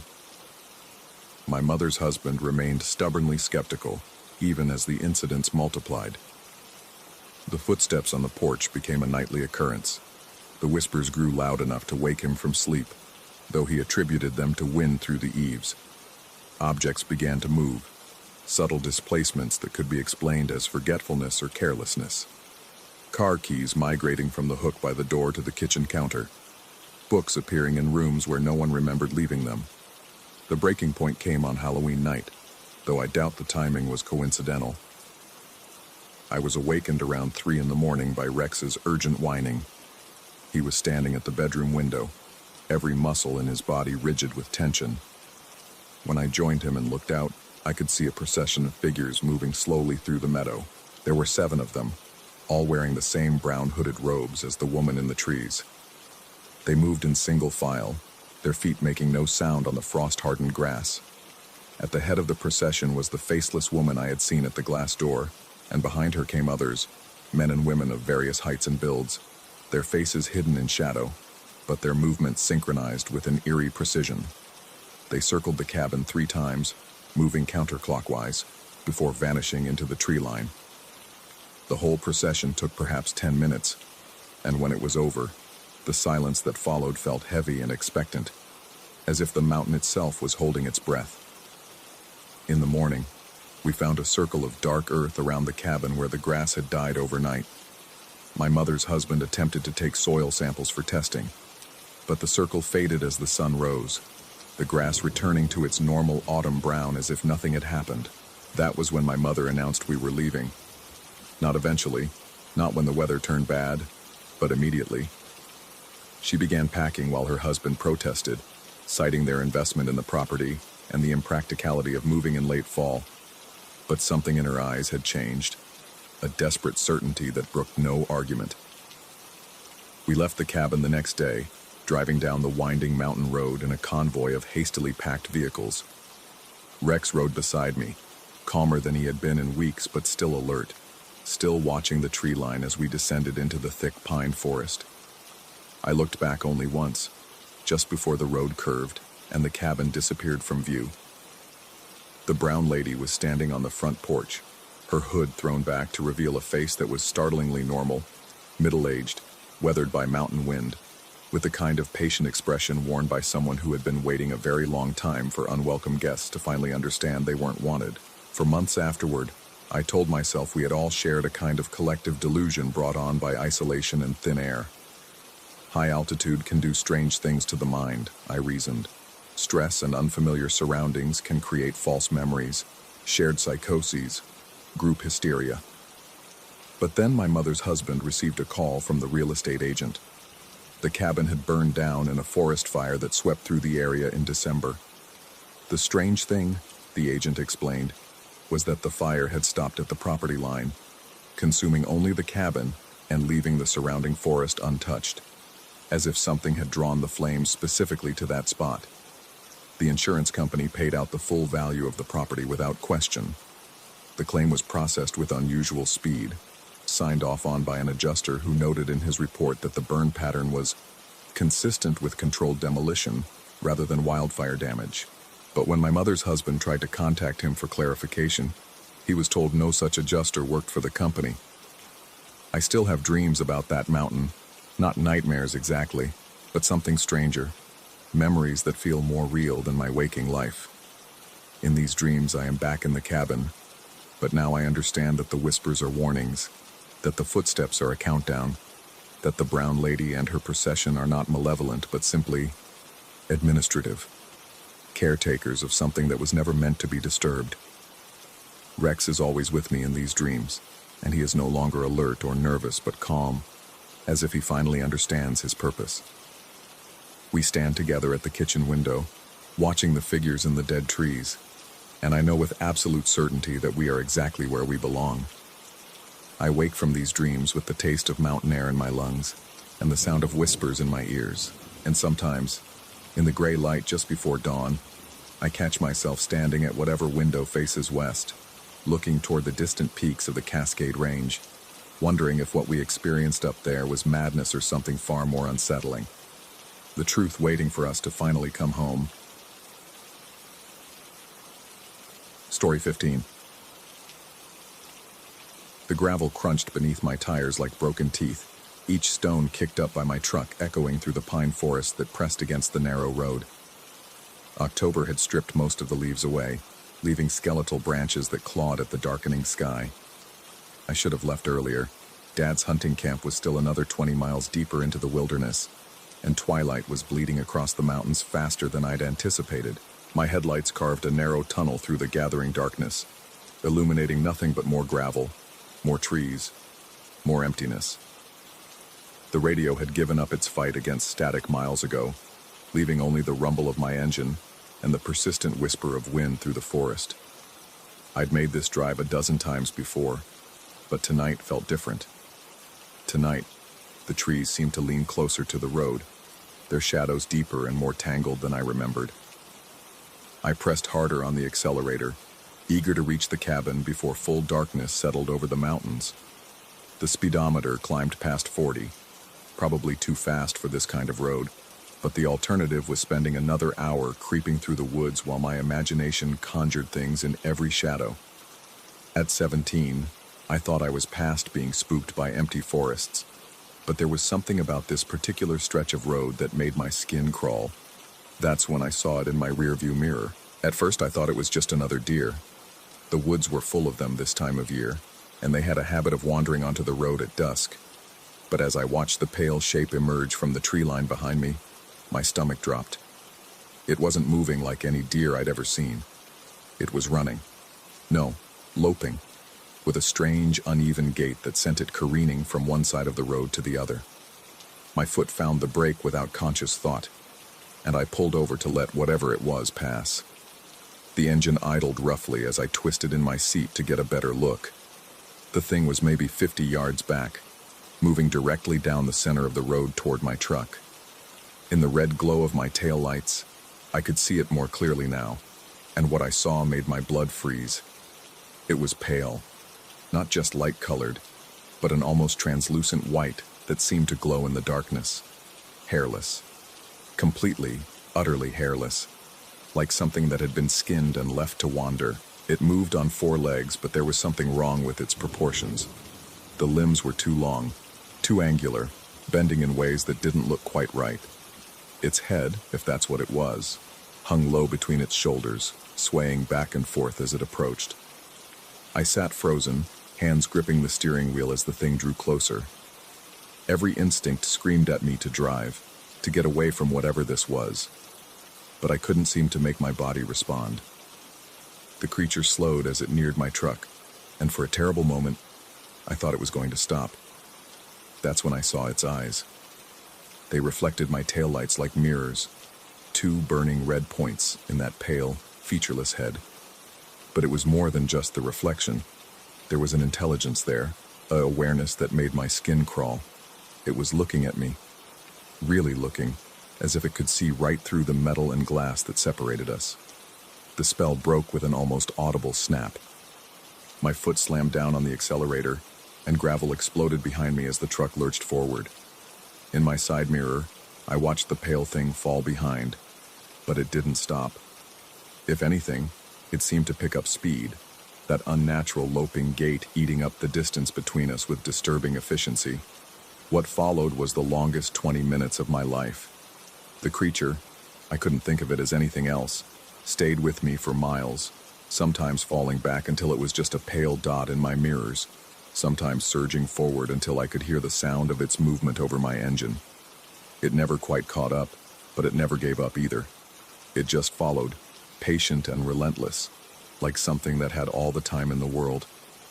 I pushed my truck harder than I ever had before, taking curves that should have sent me sliding into the trees, hitting straightaways at speeds that made the old Ford shudder and complain. The needle on my speedometer climbed past 60, past 70, the tires fighting for grip on the loose gravel. Behind me, the pale thing kept pace, its strange gait never seeming to falter. The worst part wasn't the speed or the danger, it was the growing certainty that this thing wasn't just following me randomly, it was hunting me.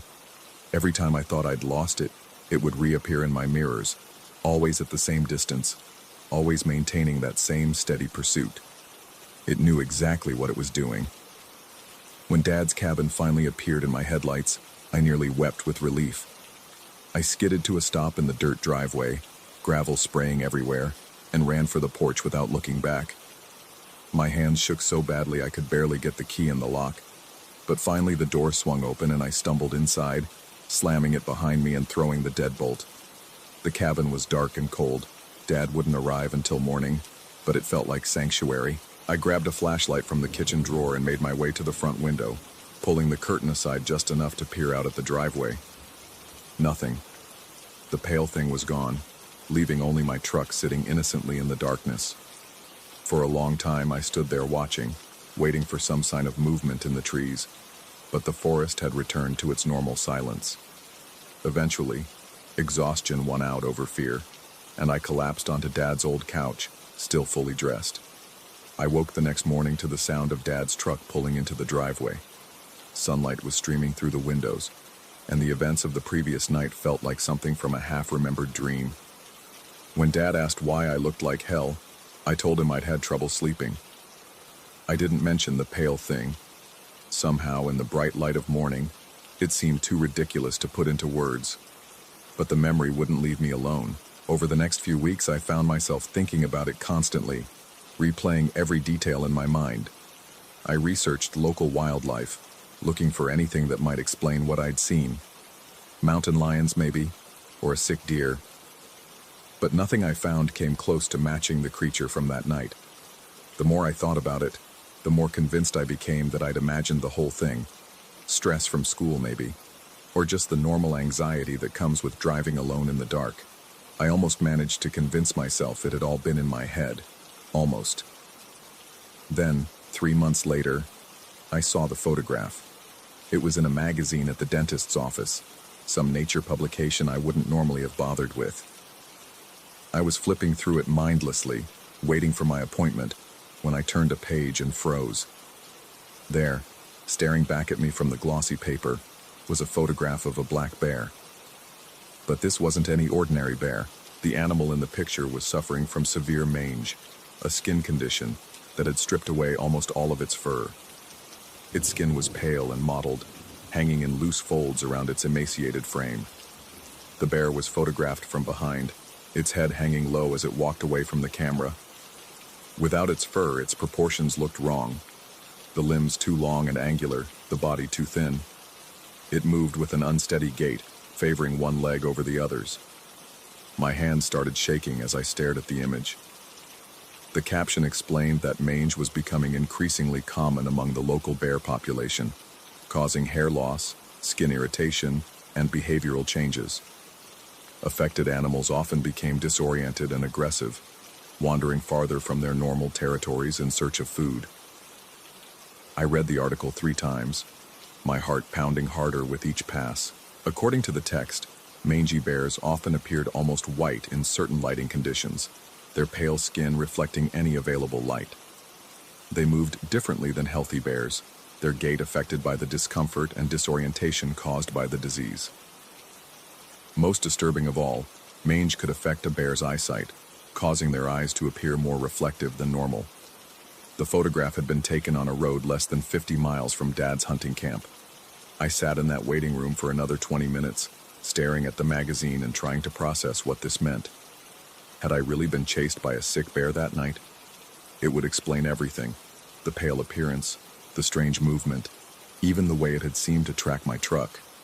Bears were fast when they wanted to be, easily capable of keeping pace with a vehicle on a rough road. But even as I tried to rationalize what had happened, doubts gnawed at me. The thing I'd seen hadn't moved like any bear I'd ever encountered, sick or otherwise. Its proportions had been wrong in ways that went beyond just missing fur. And those eyes. I'd seen plenty of animals' eyes reflect light before, but nothing like what I'd witnessed that night. I tore the page from the magazine and took it home, where I studied it obsessively for hours. In daylight, with the rational explanation staring me in the face, it was easy to believe that I'd simply encountered a diseased animal and let my imagination run wild.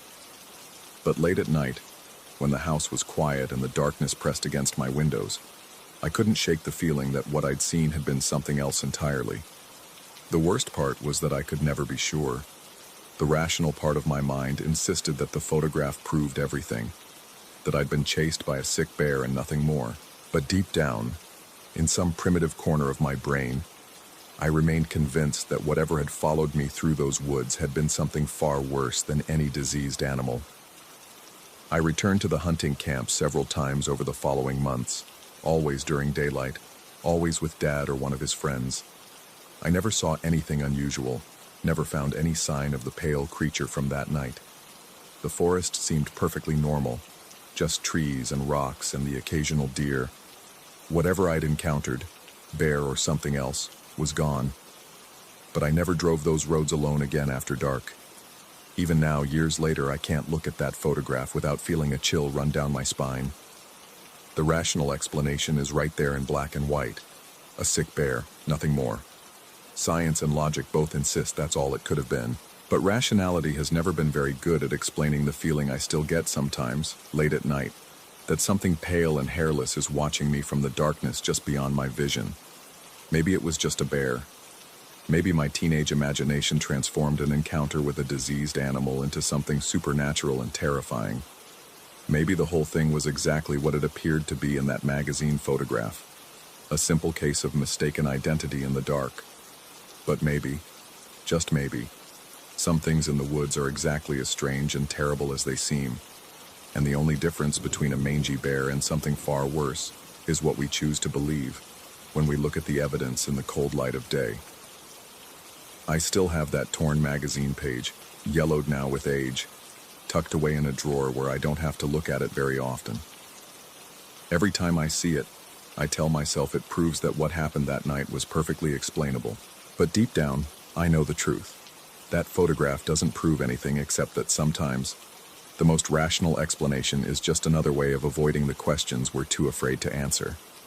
The pale thing in the woods might have been a bear, but it might have been something else entirely.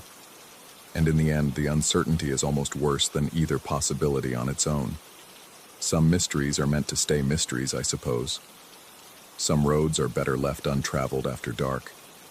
And some photographs raise more questions than they answer, no matter how much we want them to provide the comfort of certainty in a world that offers precious little of it. I just wish I could stop wondering what would have happened if that thing in the woods had finally caught up with me that night. But that, I suppose, is a question I'll never have answered, and maybe that's for the best. Story 16. The autumn fog rolled through Pine Valley like spilled milk, thick and suffocating, turning our flashlight beams into feeble halos that barely penetrated the darkness ahead. I should have known something was wrong when my wife suggested we join her sister's family for their annual ghost walk, a tradition that had always struck me as morbid theater for tourists with too much time and money. But here I was, trudging along the old cemetery path with 8 other family members, listening to our guide drone on about Civil War soldiers and tragic lovers, while the October wind whispered secrets through the skeletal branches above. The crunch of dead leaves beneath our feet created an uneven rhythm, punctuated by the occasional nervous laugh from someone in our group when the guide paused dramatically at a weathered headstone. My brother-in-law had hired this particular tour company because they promised authentic paranormal experiences, rather than the usual ghost story cliches. What they delivered was an overwrought performance by a woman in Victorian dress, who spoke in theatrical whispers about restless spirits and unfinished business. I found myself checking my watch every few minutes, calculating how much longer I'd have to endure this elaborate charade. The guide led us deeper into the cemetery, away from the safety of streetlights and civilization. Our group stretched out along the narrow path, some eager participants hanging on every word, others like myself simply going through the motions for family harmony. The fog seemed to thicken with each step, creating the illusion that we were walking through clouds, disconnected from the solid earth beneath our feet. That's when I first noticed them. 2 figures, darker than the darkness around them, moving parallel to our group but staying just beyond the reach of our flashlights. At first, I convinced myself they were part of the tour, perhaps actors planted to enhance the spooky atmosphere. But something about their movement felt wrong, predatory rather than performative. They didn't walk so much as glide, maintaining perfect distance from our group while navigating the uneven terrain with unsettling ease. I turned to mention this to my wife, but she was absorbed in conversation with her sister about the guide's costume details. When I looked back toward the shadows, the figures had vanished, leaving me to wonder if the fog and my imagination had conspired to create phantoms where none existed. The guide stopped our group beside a particularly elaborate mausoleum, its stone angels weeping eternal tears of moss and decay. She began recounting the tale of a family who had been buried alive during a cholera outbreak, her voice dropping to barely audible levels to force us closer together. The fog seemed to respond to her words, swirling around us like a living thing, cutting visibility down to mere feet in any direction. During this performance, I heard the first whisper.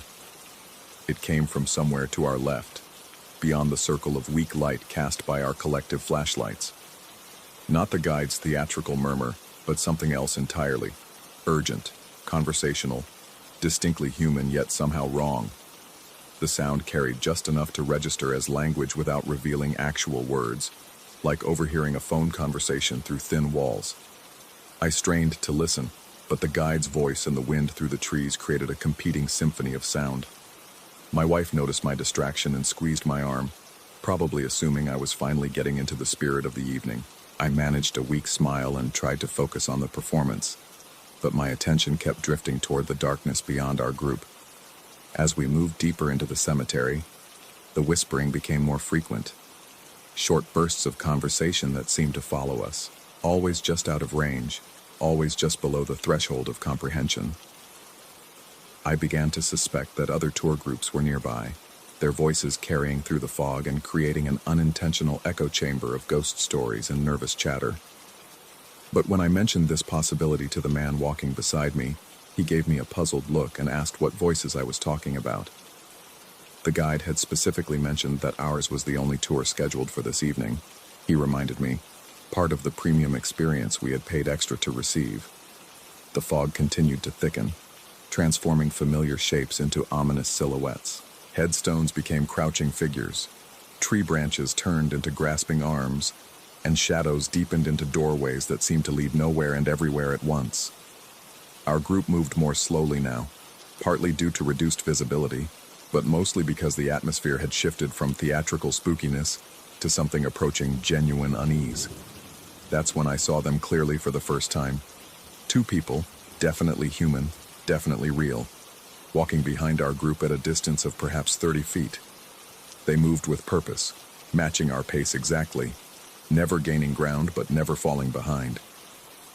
In the brief moments when fog cleared enough to provide decent visibility, I could make out general shapes, one tall and thin, the other shorter and broader, but facial features remained hidden in shadow and mist. The rational part of my mind offered explanations. Late-night joggers taking an unusual route, cemetery caretakers making their rounds, teenagers looking for a thrill in the spooky atmosphere. But rationality felt increasingly fragile in this environment, where fog distorted distance and darkness played tricks with perception. Every explanation I constructed crumbled under the weight of observation. Who jogged through a cemetery at midnight? Why would caretakers avoid contact with a legitimate tour group? What teenagers moved with such deliberate silence? The guide stopped our group near a section of the cemetery where newer graves gave way to older, more elaborate monuments. She began telling us about the cemetery's most famous resident, a Civil War general whose spirit supposedly still walked these grounds on foggy nights like this one. Her timing felt less like coincidence and more like cosmic irony. During her recitation, the whispering intensified. This time, however, I wasn't the only one who noticed. Several members of our group began glancing around nervously, their flashlight beams dancing across the fog like searchlights hunting for invisible aircraft. The guide, apparently accustomed to nervous tourists, continued her story without acknowledgement, but I noticed her own voice had grown slightly strained. Then came the response, clear as a bell, cutting through fog and wind and the guide's theatrical dramatics. A single word drifted from somewhere beyond our circle of light. Okay. The voice was close, maybe 20 feet away, definitely human, unmistakably real. It carried the casual inflection of someone agreeing to meet for coffee or confirming dinner plans, completely at odds with our gothic surroundings. The word hung in the air like a challenge to everything we thought we understood about our situation. Our guide stopped mid-sentence, her composure finally cracking. She looked around the group with the expression of someone trying to solve a puzzle with missing pieces. Her carefully maintained character began to slip as she asked if anyone had spoken, if someone had left the group, if we were expecting additional participants. But our count remained constant. 9 tourists plus 1 guide, exactly as we had started. No one had wandered off, no one had joined us, no one in our group had spoken the word that everyone had clearly heard. The fog seemed to press closer, reducing our world to a small island of weak light surrounded by an ocean of darkness and possibility. The temperature had dropped noticeably, though whether this was natural weather or something else entirely remained unclear. Our breath became visible, creating additional wisps of vapor that merged with the existing fog to further limit visibility. The guide attempted to regain control of the situation by suggesting we move to the final stop on our tour, the cemetery's oldest section where the original settlers had been buried. Her voice carried forced enthusiasm, like a television host whose teleprompter had malfunctioned. We followed her deeper into the maze of monuments and memories, our footsteps echoing off stone and marble in ways that seemed to multiply our presence. As we walked, I became increasingly aware of parallel movement in the fog. Not just the 2 figures I had noticed earlier, but additional shadows that might have been people or might have been tricks of light and mist.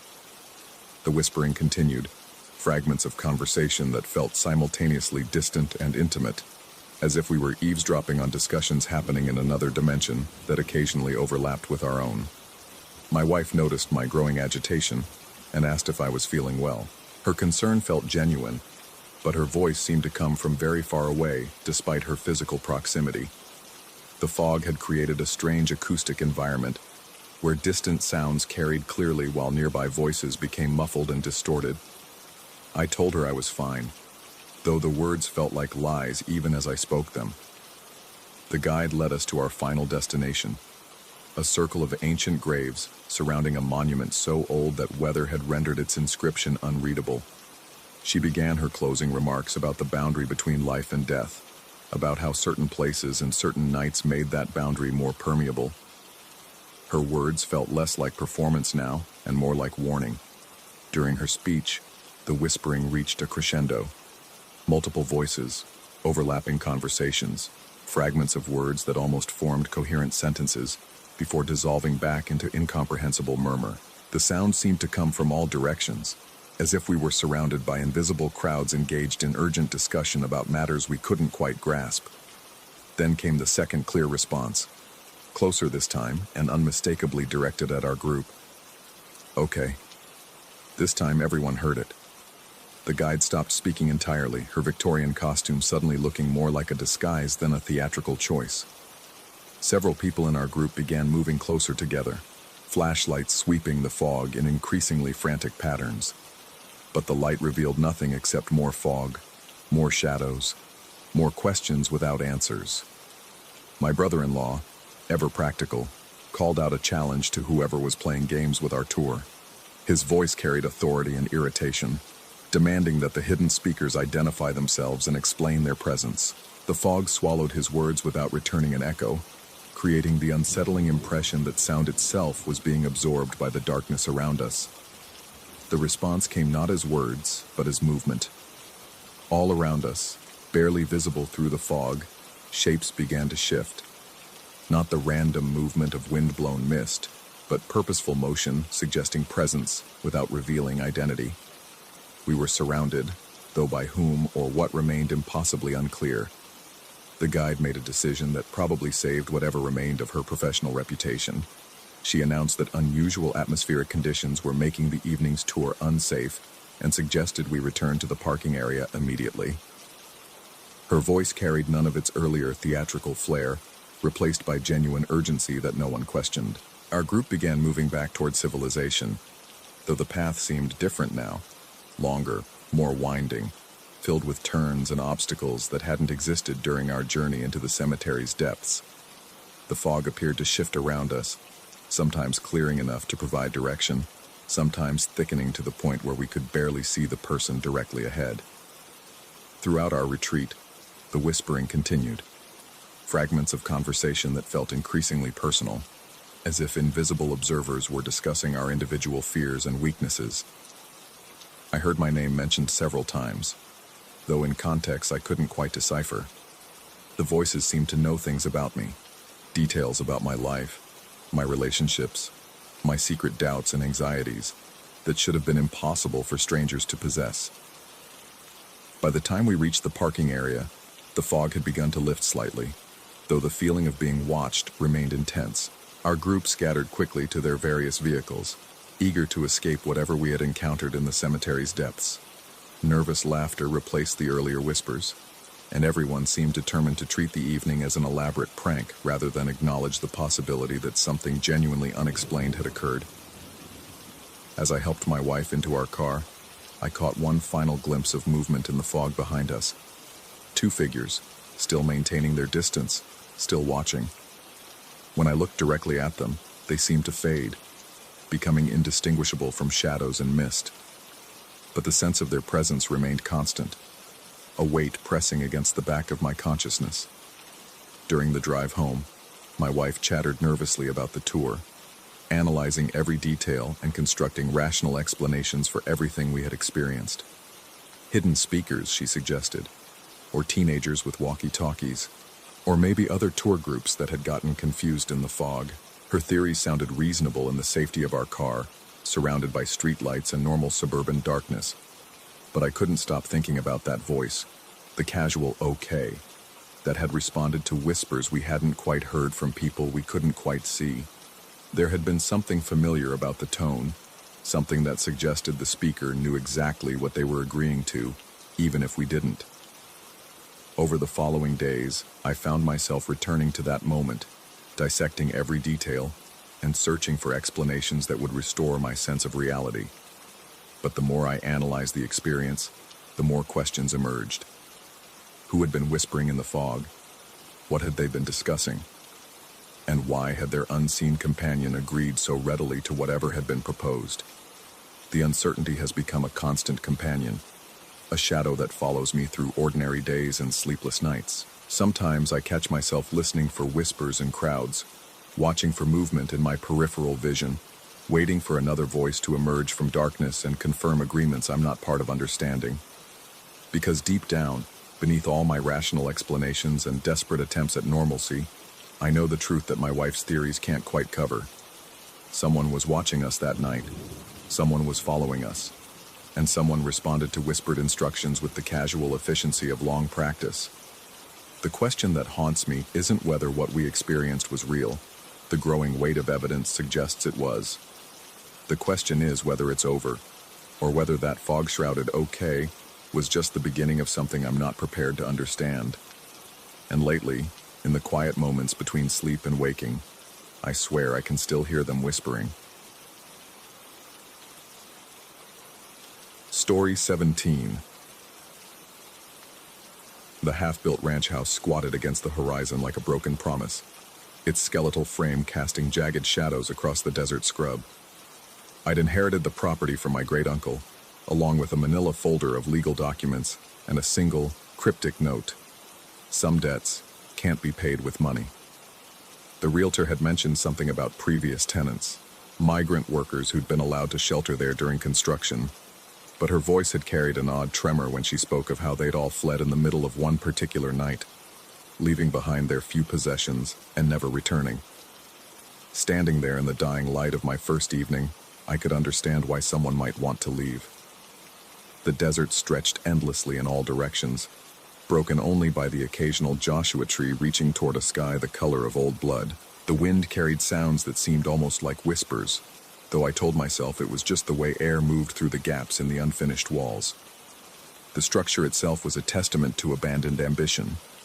Concrete foundation, wooden frame reaching perhaps 12 feet high, but no roof, no windows, no doors.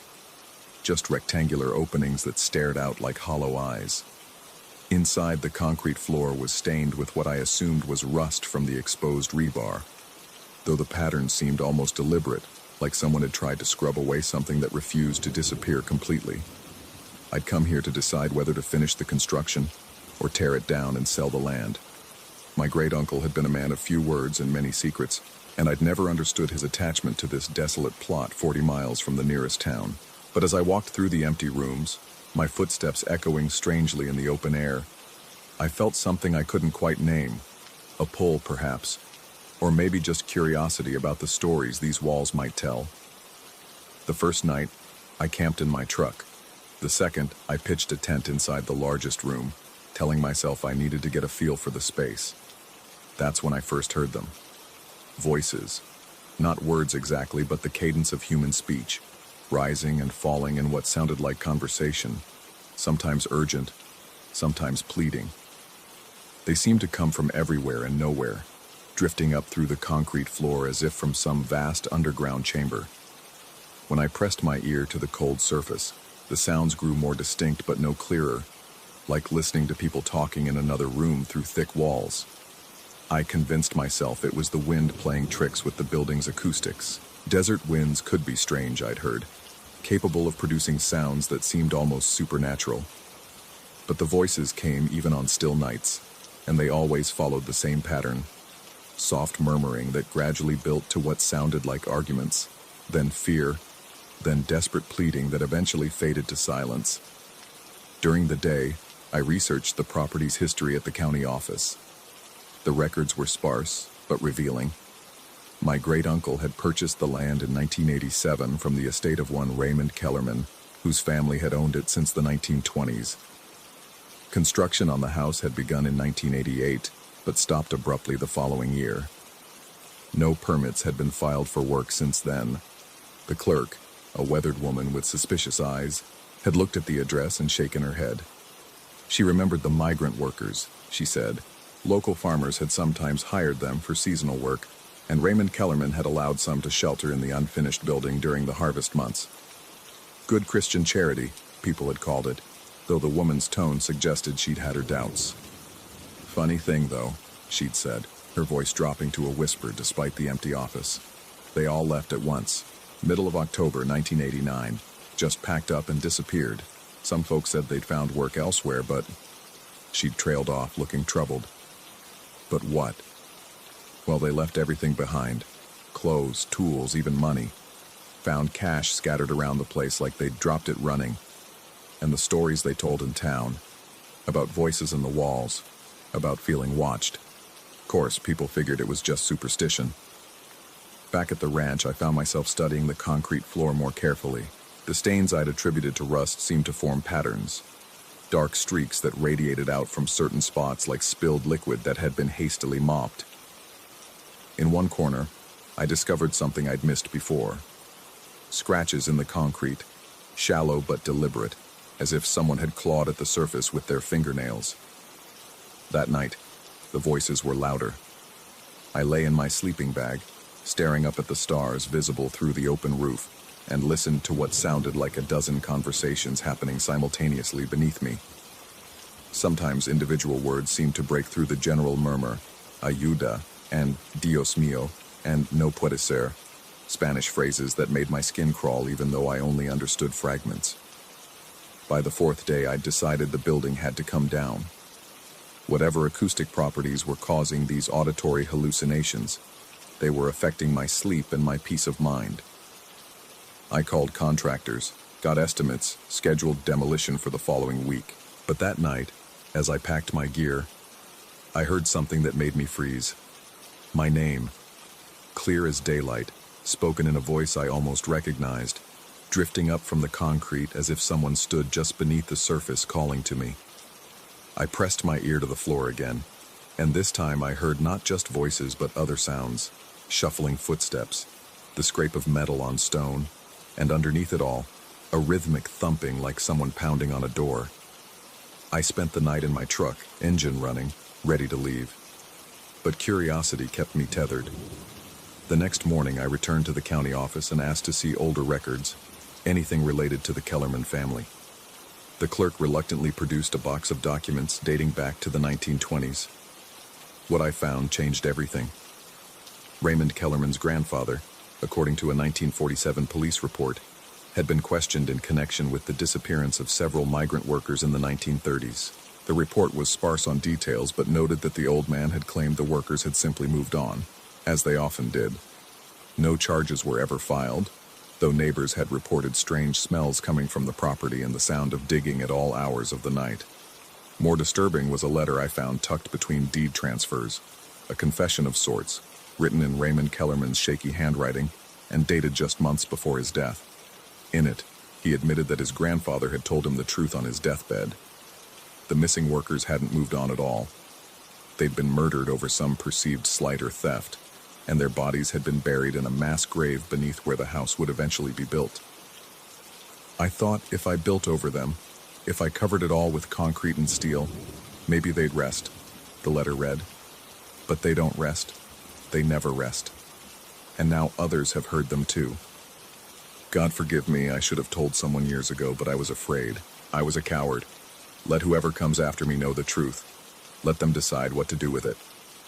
The letter was addressed to no one and signed with a trembling signature.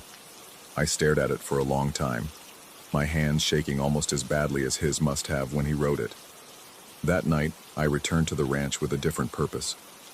I brought a shovel and a flashlight, though I wasn't sure what I intended to do with them.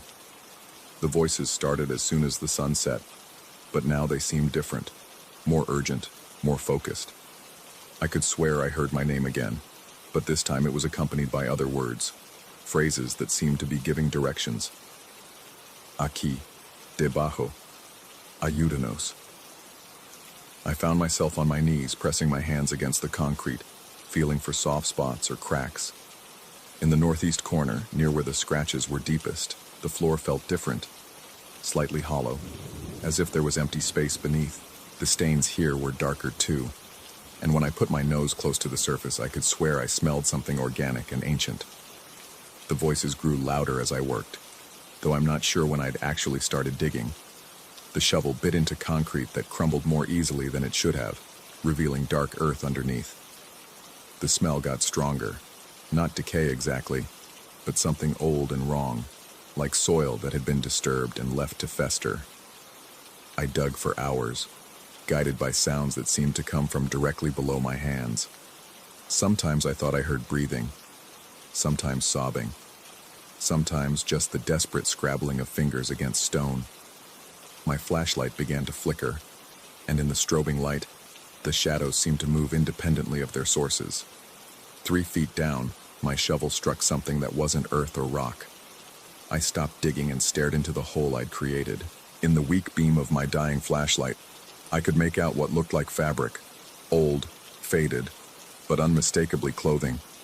And beneath that, something pale that might have been bone, or might have been my imagination playing tricks in the uncertain light. The voices stopped. Suddenly, completely, as if someone had flipped a switch. The silence was more terrifying than the sounds had been, a vast emptiness that seemed to press against my eardrums. I sat back on my heels, shovel trembling in my hands, and tried to process what I was seeing. That's when I heard the footsteps. Not from below this time, but from behind me. Slow, deliberate steps on concrete, accompanied by the soft whisper of fabric moving through air. I turned, flashlight beam sweeping across the empty room, but saw nothing. The footsteps continued, circling me like a predator, and with them came voices again, but not from underground. These came from all around me, dozens of them, speaking in urgent Spanish that I couldn't understand but whose meaning was terrifyingly clear. They were angry. I scrambled out of the hole, backing toward the nearest wall, flashlight beam dancing wildly across surfaces that seemed to ripple and shift in the uncertain light. The voices grew louder, more insistent, and now I could hear other sounds, the scrape of shovels, the thud of falling earth, the wet sound of impact against soft flesh. No, I said aloud, though I wasn't sure if I was talking to them or to myself. I didn't know. I wasn't there. It wasn't me. But they didn't seem to care about distinctions of guilt or innocence. The temperature in the room plummeted until I could see my breath, and frost began to form on the exposed rebar despite the desert heat that still radiated from the concrete. My flashlight died completely, leaving me in darkness broken only by starlight filtering down from above. In that darkness, I saw them, or thought I did. Shapes moving at the edge of vision, human forms that seemed to be made of shadow and memory. They didn't approach directly but drifted along the walls, sometimes pausing to stare at me with eyes that reflected no light.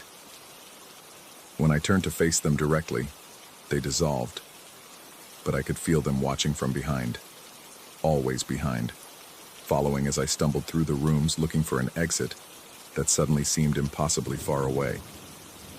I ran then, crashing through the opening that served as a doorway, sprinting across desert scrub toward my truck. Behind me, the voices rose to a crescendo, not angry now but triumphant, as if they'd accomplished something they'd been waiting decades to achieve.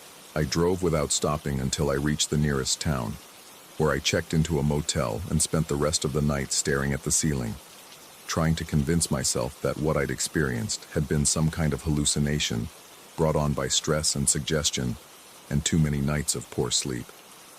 But in the morning, when I checked my hands, I found dirt under my fingernails that I couldn't remember acquiring.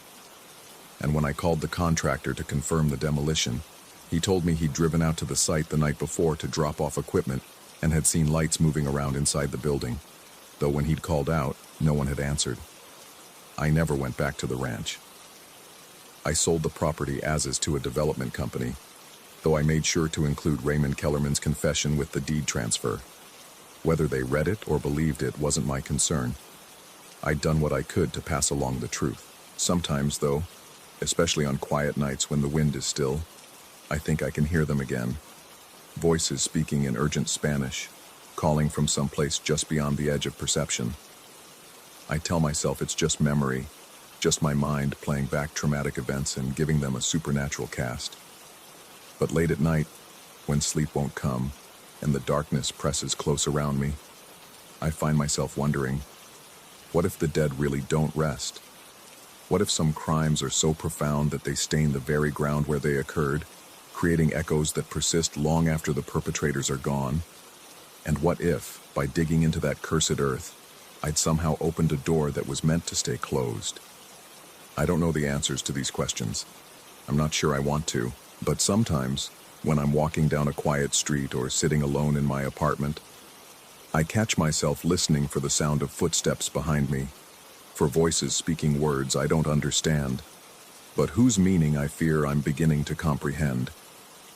The dead, I've learned, have their own justice, and sometimes they're willing to wait a very long time to see it served.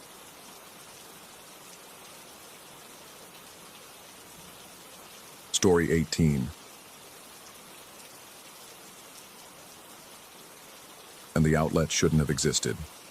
I stood there in the clearing, 30 miles from the nearest road, staring at what appeared to be a standard household electrical outlet mounted on the side of an old-school desk.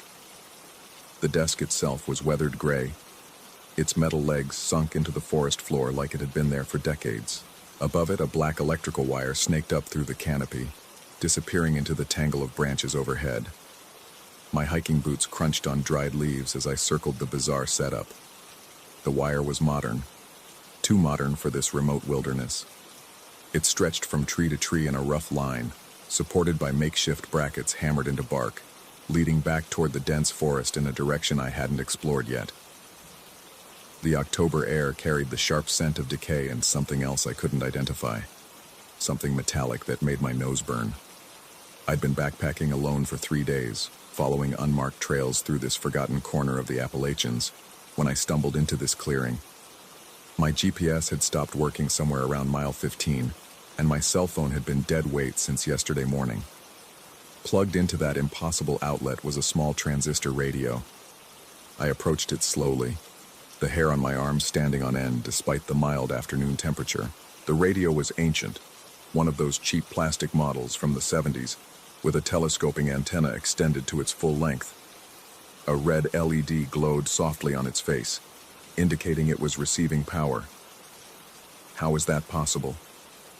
I knelt beside the desk, examining the outlet more closely. It was professionally installed, complete with a proper electrical box and cover plate. The wire that fed it was heavy gauge, the kind used for major appliances. Someone had gone to considerable trouble and expense to bring electricity to this godforsaken spot. But why?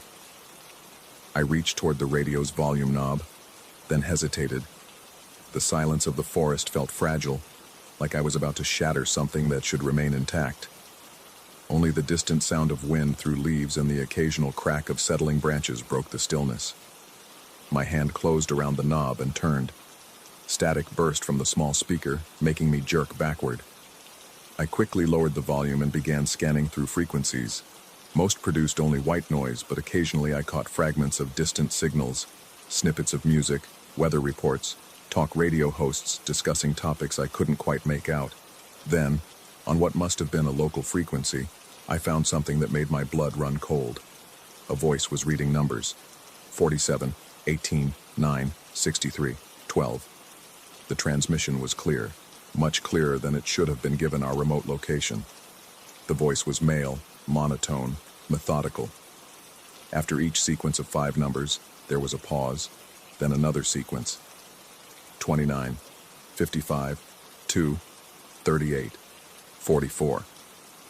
I'd heard about number stations before, mysterious radio broadcasts that transmitted coded messages, usually associated with intelligence agencies or military operations. But here, in the middle of nowhere?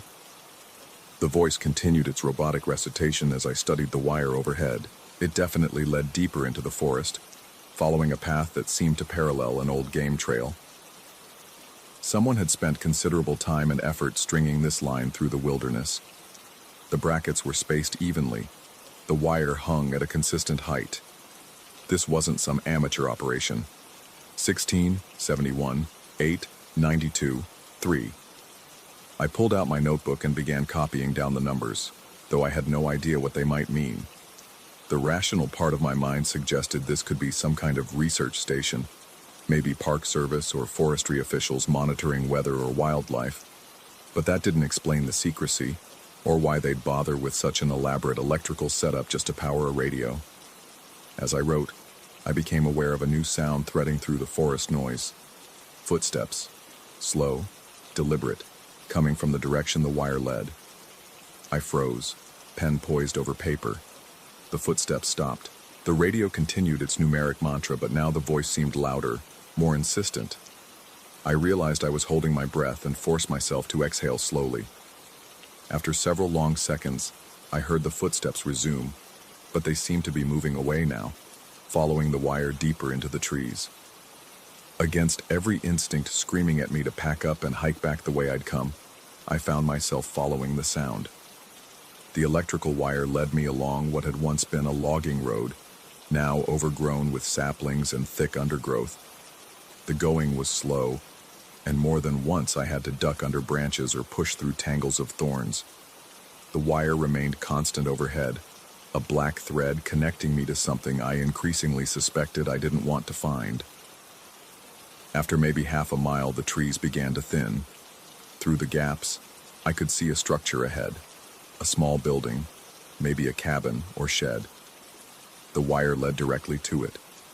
I approached cautiously, every sense on high alert. The building was old, but well maintained. Its wood siding painted a faded green that helped it blend with the surrounding forest. There were no windows on the side facing me, just a heavy wooden door with a padlock that looked new. The electrical wire entered the building through a conduit mounted high on the wall. From somewhere inside came the low hum of machinery, generators or transformers, maybe both. I circled the building, looking for windows or another way to see inside. On the back wall I found a small window set high up, but it was covered from the inside with what looked like aluminum foil. The humming was louder here, accompanied by occasional electronic beeps and clicks. That's when I noticed the other wires. They weren't immediately obvious, painted black and running close to the tree line, but once I spotted them, I could see they led in multiple directions from the building. This wasn't just a power source. It was some kind of hub, a central point from which electrical lines spread out into the forest like the strands of a web. The radio in the clearing was just one endpoint. There were others. I felt a chill that had nothing to do with the lengthening shadows. Someone had constructed an electrical grid in this wilderness, connecting multiple points across what must be many square miles of forest. The scale of the operation was staggering, and the implications made my skin crawl. As I stood there trying to process what I was seeing, the mechanical humming from inside the building suddenly stopped. The silence that followed was absolute. Even the wind seemed to have died. Then I heard something that made my heart hammer against my ribs. From inside the building came the sound of footsteps, slow, measured, moving toward the door. I backed away from the window, looking frantically for somewhere to hide. The forest that had seemed so dense now felt impossibly open. I could hear the metallic sound of locks being turned, the creak of hinges. I ran. Branches whipped at my face as I crashed through the undergrowth, following the wire back toward the clearing. Behind me, I could hear nothing but my own ragged breathing and the thunder of my pulse in my ears. I didn't stop running until I reached the school desk with its impossible outlet. The radio was still there, still broadcasting its endless stream of numbers. But something had changed. The voice was different, higher pitched, more urgent. And the numbers themselves seemed to be accelerating, coming faster now, as if time was running out for something. 94, 6, 41, 77, 19. I stared at the radio, my chest heaving. The rational explanation would be that multiple operators worked shifts, that I'd simply arrived during a changing of the guard. But I couldn't shake the feeling that the transmission was responding to my presence, that somehow my discovery of the forest grid had triggered something. The shadows were getting longer. Soon it would be dark, and the thought of spending the night anywhere near this place filled me with dread. I needed to get back to my campsite, pack up and hike out. I'd deal with finding my way in the dark. Anything was better than staying here. But as I turned to leave, the radio fell silent. Not just the numbers, everything. The static, the background hiss, even the LED indicator went dark. The sudden absence of sound was more unnerving than any noise could have been. I approached the outlet, thinking maybe the power had failed. But when I touched the radio's power button, it immediately sprang back to life. The LED glowed red, and after a moment of static, a new voice emerged from the speaker. My own voice. The outlet shouldn't have existed. I stumbled backward, nearly tripping over my own feet. The radio continued playing back my words from when I'd first discovered the setup, every inflection perfect, even capturing the sound of my footsteps on the dead leaves. I stood there in the clearing, 30 miles from the nearest road. This was impossible. There were no microphones visible, no recording equipment. Yet somehow, every word I'd spoken, every sound I'd made since arriving in the clearing, had been captured and was now being broadcast back to me with crystal clarity. I lunged for the radio, intent on smashing it or at least turning it off, but my hand stopped short of the volume knob, because now I could hear something else underneath my recorded voice. Other voices, dozens of them, all speaking at once in a barely audible whisper. They were reading numbers, different sequences, different rhythms, but all numbers. And underneath even that, so faint I might have been imagining it, I could hear what sounded like breathing. Not one person's breathing, but many people, all breathing in perfect synchronization. The reality of my situation hit me like a physical blow. I wasn't the first person to discover this place. Others had come before me, and somehow they were still here, still part of whatever system had been constructed in these woods. The numbers weren't random. They were coordinates, or times, or instructions. And now I was being added to the network. My recorded voice had reached the part where I'd first heard the footsteps. On the radio, I could hear my own breathing quicken, could hear the exact moment when fear had first taken hold. But this time, when my recorded self described hearing someone walking through the forest, I realized something that made my legs weak. In the original experience, I'd heard footsteps moving away from the clearing, but in the recording, the footsteps were clearly approaching, getting closer with each measured step. I spun around, scanning the tree line. The clearing looked exactly as it had when I'd first arrived, but now every shadow seemed to hide a watching figure. The electrical wire overhead no longer looked like a simple utility line.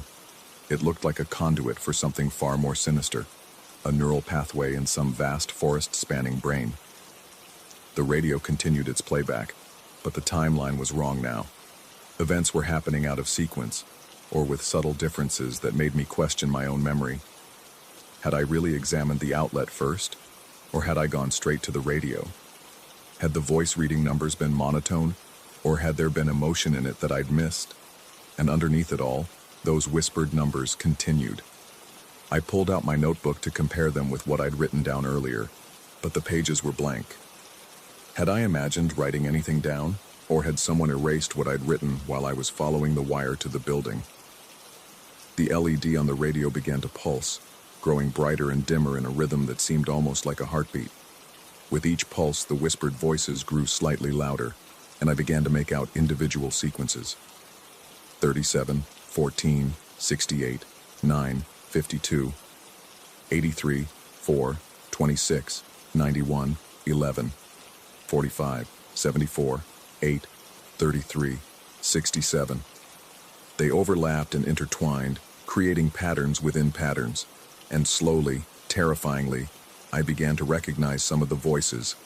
The park ranger who'd given me the trail map 3 days ago, the gas station attendant where I'd bought supplies, people I'd spoken to briefly, forgotten encounters from my journey into these mountains. How long had this been going on? How far did the network extend? The recorded playback of my own voice was nearing the end, approaching the moment when I'd run from the building. But in this version, I never ran. In this version, I had calmly walked to the door, entered the building, and joined the whispered chorus that now surrounded me. I backed away from the radio, my heart pounding so hard I thought it might burst. The electrical outlet on the school desk was glowing now, a soft blue radiance that seemed to pulse in time with the radio's LED. The wire overhead was humming, carrying power and signals and something else. Something that connected every person who'd ever discovered this place. The whispered numbers were getting louder, more insistent. They were calling to me, welcoming me, trying to teach me the sequences I would need to know. Part of me wanted to listen, wanted to understand what they meant.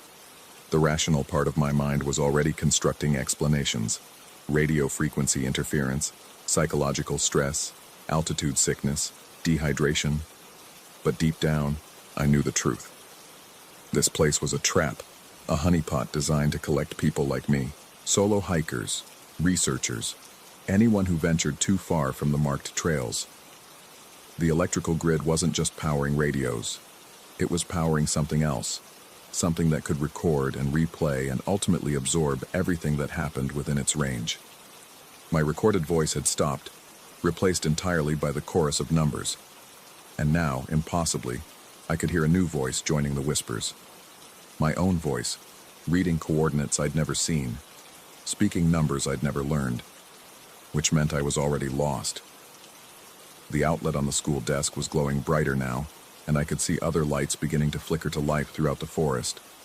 Other endpoints in the grid, other collection points where other people had made their final discoveries. The network was vast, larger than I'd imagined, and it was activating in response to my presence. I tried to run, but my legs felt heavy, disconnected. The whispered numbers were inside my head now, crowding out my own thoughts. I could feel myself becoming part of the transmission, another node in the forest's electronic nervous system. As the last of the daylight faded, I realized that the choice had never really been mine to make. From the moment I'd first spotted that impossible outlet, my fate had been sealed. The forest had been waiting for me, just as it was waiting for the next solo hiker who would inevitably stumble into this clearing. The radio continued its endless broadcast, and somewhere in the chorus of whispered numbers, I could hear my own voice beginning to fade in. Soon, I would know the sequences by heart. Soon, I would understand what the numbers meant, and then I would wait, like all the others, for the next person to discover that in some places, the forest itself has learned to dream, and those dreams require witnesses to make them real. Story 19.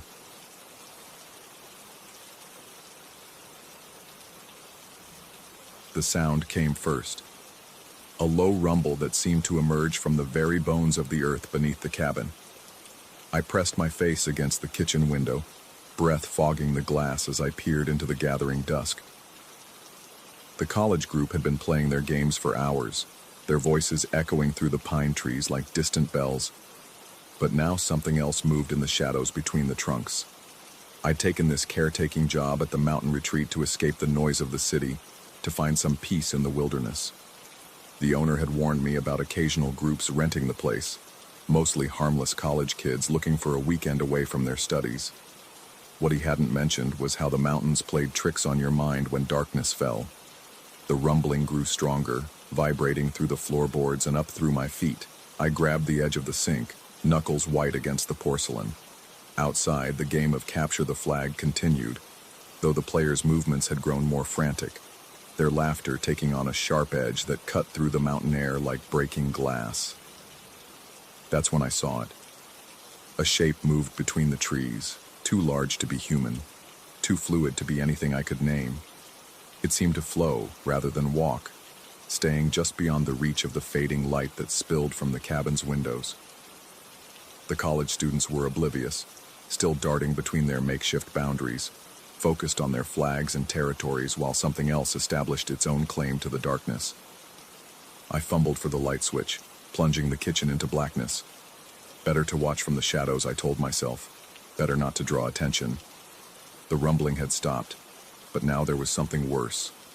Silence. The kind of absolute quiet that makes your ears ring and your heart pound against your ribs like a caged animal. Through the darkened window, I watched the shadowy figure move closer to the group.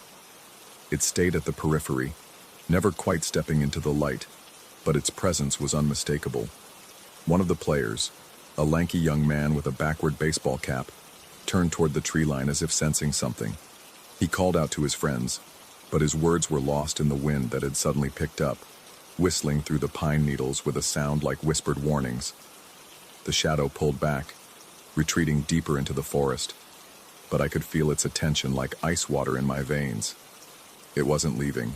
It was watching, waiting, learning the patterns of movement and sound that defined the boundary between safety and whatever lurked beyond it. I backed away from the window, my bare feet silent on the wooden floor. The cabin felt different now, as if the walls had thinned, as if the protection they offered was more illusion than reality. Every creak of the settling timber made me freeze. Every whisper of wind against the eaves sent electricity down my spine. The college group played for another hour, their voices gradually growing closer as they moved their game nearer to the cabin. I watched from various windows, tracking their movement while keeping one eye on the forest edge. The shadow hadn't returned, at least not where I could see it. But the feeling of being observed never left. It crawled across my skin like spider legs, delicate and persistent. When the group finally came inside, their faces flushed with cold and exertion, I retreated to my small quarters in the cabin's basement. They wouldn't bother me there, and I wouldn't have to pretend that everything was normal, that I hadn't seen something moving in the darkness that defied explanation. But sleep wouldn't come. I lay on the narrow cot, listening to the sounds above. Footsteps, muffled conversation, the occasional burst of laughter. Normal sounds, human sounds. They should have been comforting, but instead they only highlighted the wrongness that had settled over the mountain like a shroud. Around midnight, the rumbling started again. This time it was stronger, more focused. The cot frame vibrated against the basement's stone wall, and dust drifted down from the ceiling joists. Above me, the footsteps had stopped. Even the college students had noticed. I crept to the basement's small window, a ground-level rectangle that offered a view of the cabin's north side. The glass was dirty and scratched, but through it I could see a section of the roof where moonlight cast everything in silver and shadow. Something was up there. The shape moved across the roofline with impossible grace, too large and too quick to be human. It seemed to flow like liquid darkness, pausing at the roof's edge before continuing its circuit around the cabin's perimeter. The rumbling grew stronger with each pass, as if the thing's very presence was shaking the building's foundation. I pressed myself against the basement wall, heart hammering so loud I was sure it would give me away. Above, I could hear the college students moving around, their voices tight with confusion and growing fear. Someone suggested checking outside. Someone else insisted they stay put. The shadow on the roof paused directly above my window. For a moment that stretched like eternity, I felt its attention focus downward, penetrating the glass and stone and timber to find me cowering in the darkness below. My lungs seized, refusing to draw breath. My vision started to blur at the edges, black spots dancing in my peripheral vision. Then it moved on, and I gasped like a drowning man breaking the surface. The rumbling continued for another 20 minutes before fading to nothing. The shadow disappeared from the roofline, and gradually the normal sounds of the cabin resumed. Nervous conversation, footsteps, the creak of old wood settling. But I knew none of us would sleep that night. Dawn came too slowly and too quickly both. I emerged from the basement to find the college group already packing, their faces pale and drawn. They spoke in hushed tones about strange sounds and movements they'd glimpsed through the windows. No one wanted to stay another night. I walked them to their cars, grateful to see them go, but dreading the isolation their departure would bring. As their vehicles disappeared down the mountain road, trailing dust and exhaust, I turned back toward the cabin and saw the roof clearly for the first time. Scratch marks scored the metal gutters, deep gouges that looked almost like claw marks, though no animal I knew could have made them. They ran along the roofline in a pattern that suggested something had been pacing, circling, claiming territory. I told myself it was storm damage, old scarring from falling branches or hail. I almost believed it until I walked around to the north side of the cabin and looked up at the section of roof I'd watched through the basement window. The metal was pristine there, unmarked, as if whatever had made those gouges had been careful not to disturb the area directly above where I'd been hiding. It knew I was there. It knew, and it had been careful not to wake me. The thought followed me through the morning as I went about my routine tasks, checking the water system, cleaning the common areas, preparing for the next group of renters.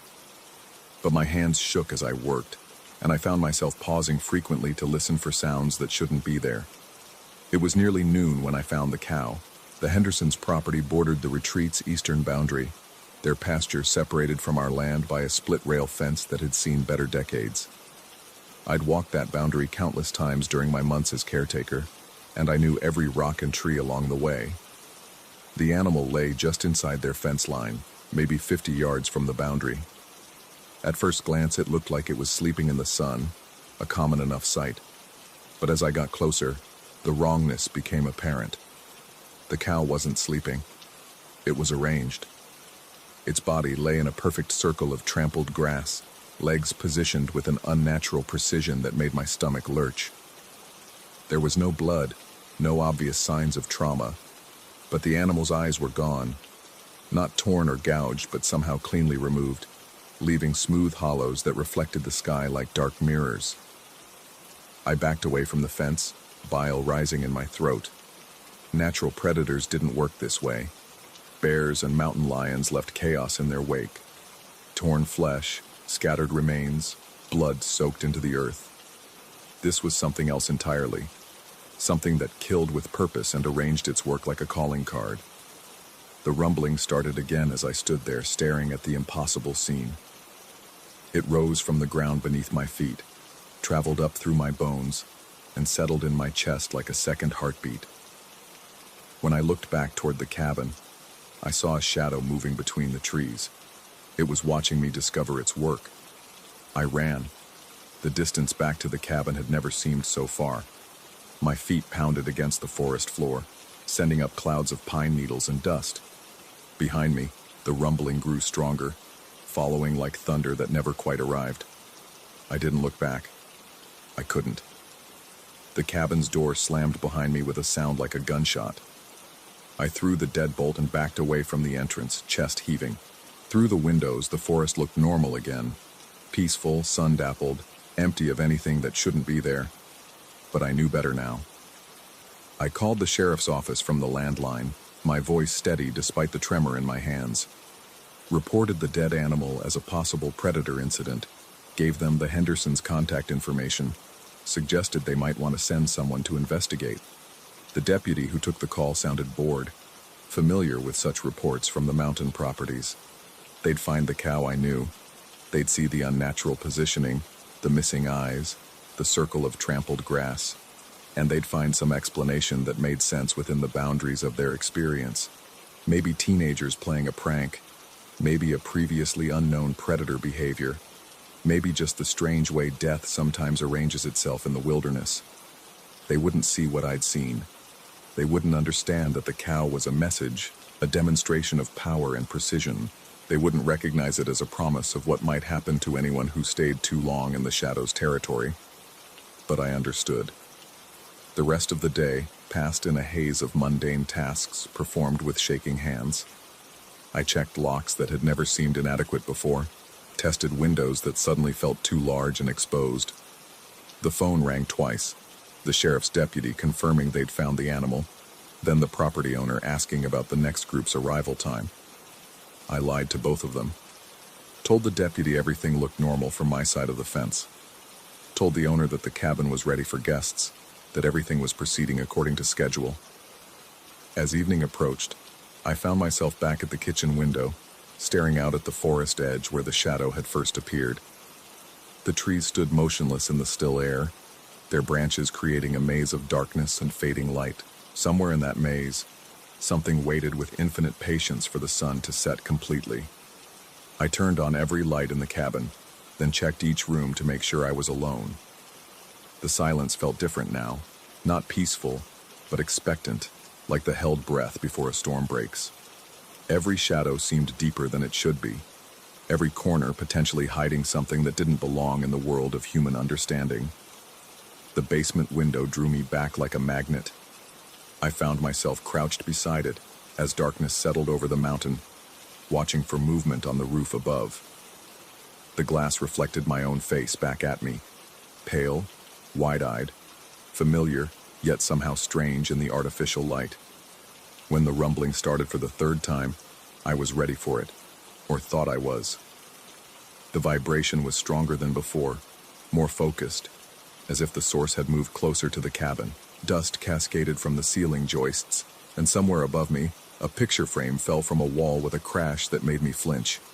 The very air seemed to thicken, pressing against my lungs and making each breath a conscious effort. Through the dirty glass, I watched the shadow flow across the roofline again. But this time it didn't circle.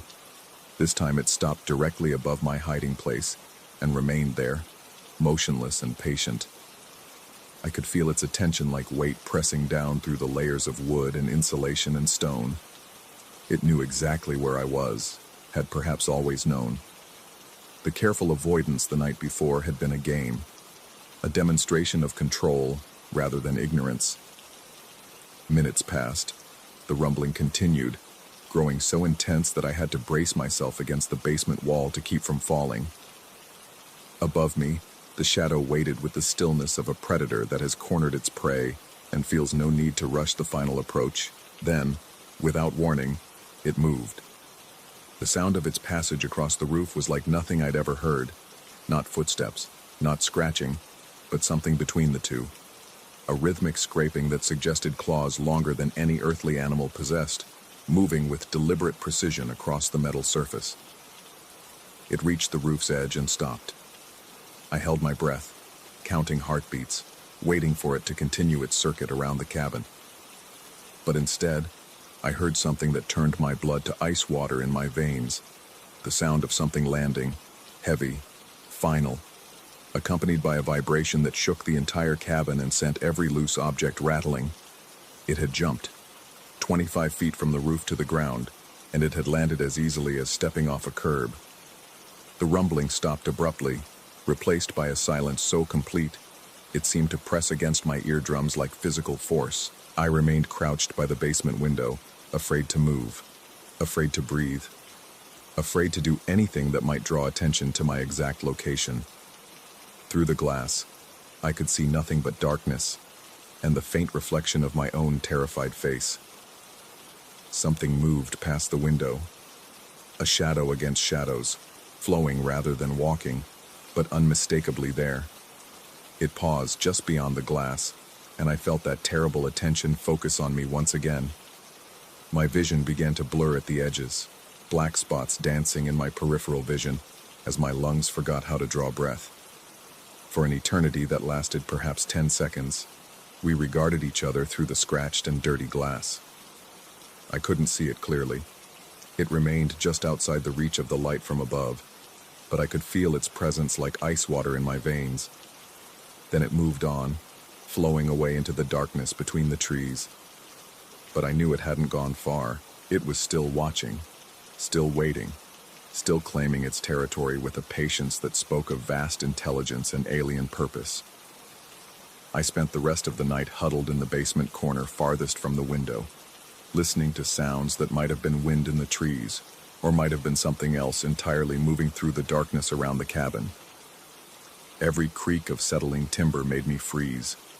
Every whisper of air through the vent sent electricity down my spine. Dawn came like a reprieve from torture, pale light filtering through the dirty glass to reveal an empty forest that looked almost normal in the growing brightness. Almost.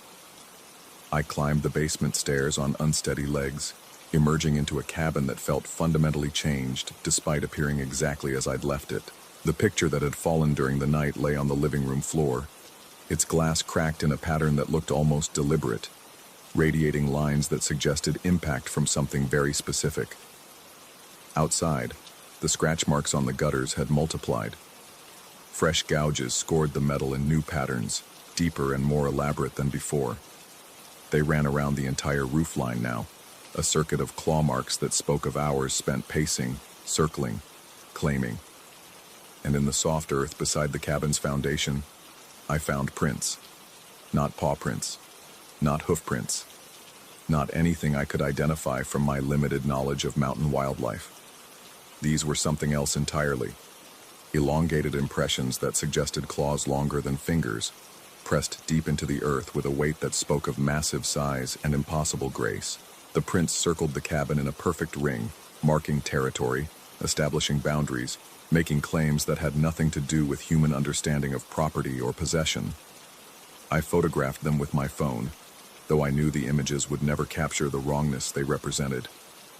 In the bright morning light, they looked almost normal, just odd markings in the dirt that could be explained away by anyone determined to maintain their grip on rationality. But I had felt the weight that made them. I had heard the sounds of their creation. I had watched the shadow that moved with intelligence and purpose through the darkness around my supposed sanctuary. The phone rang as I stood there studying the prints, and I nearly jumped out of my skin. The property owner's voice seemed to come from another world entirely, cheerful, oblivious, concerned only with schedules and bookings and the mundane details of running a business. He wanted to confirm the arrival time for the next group, a family reunion, he said. 3 generations planning to spend a long weekend reconnecting with nature and each other. They'd be arriving that afternoon. I heard myself confirming the booking, providing the expected reassurances about the cabin's readiness and the peaceful mountain environment. But even as I spoke, my eyes were fixed on the impossible prints that circled the building like a warning written in an alphabet I was only beginning to understand. After hanging up, I walked the perimeter again, studying each mark, each gouge, each sign of the previous night's visitation.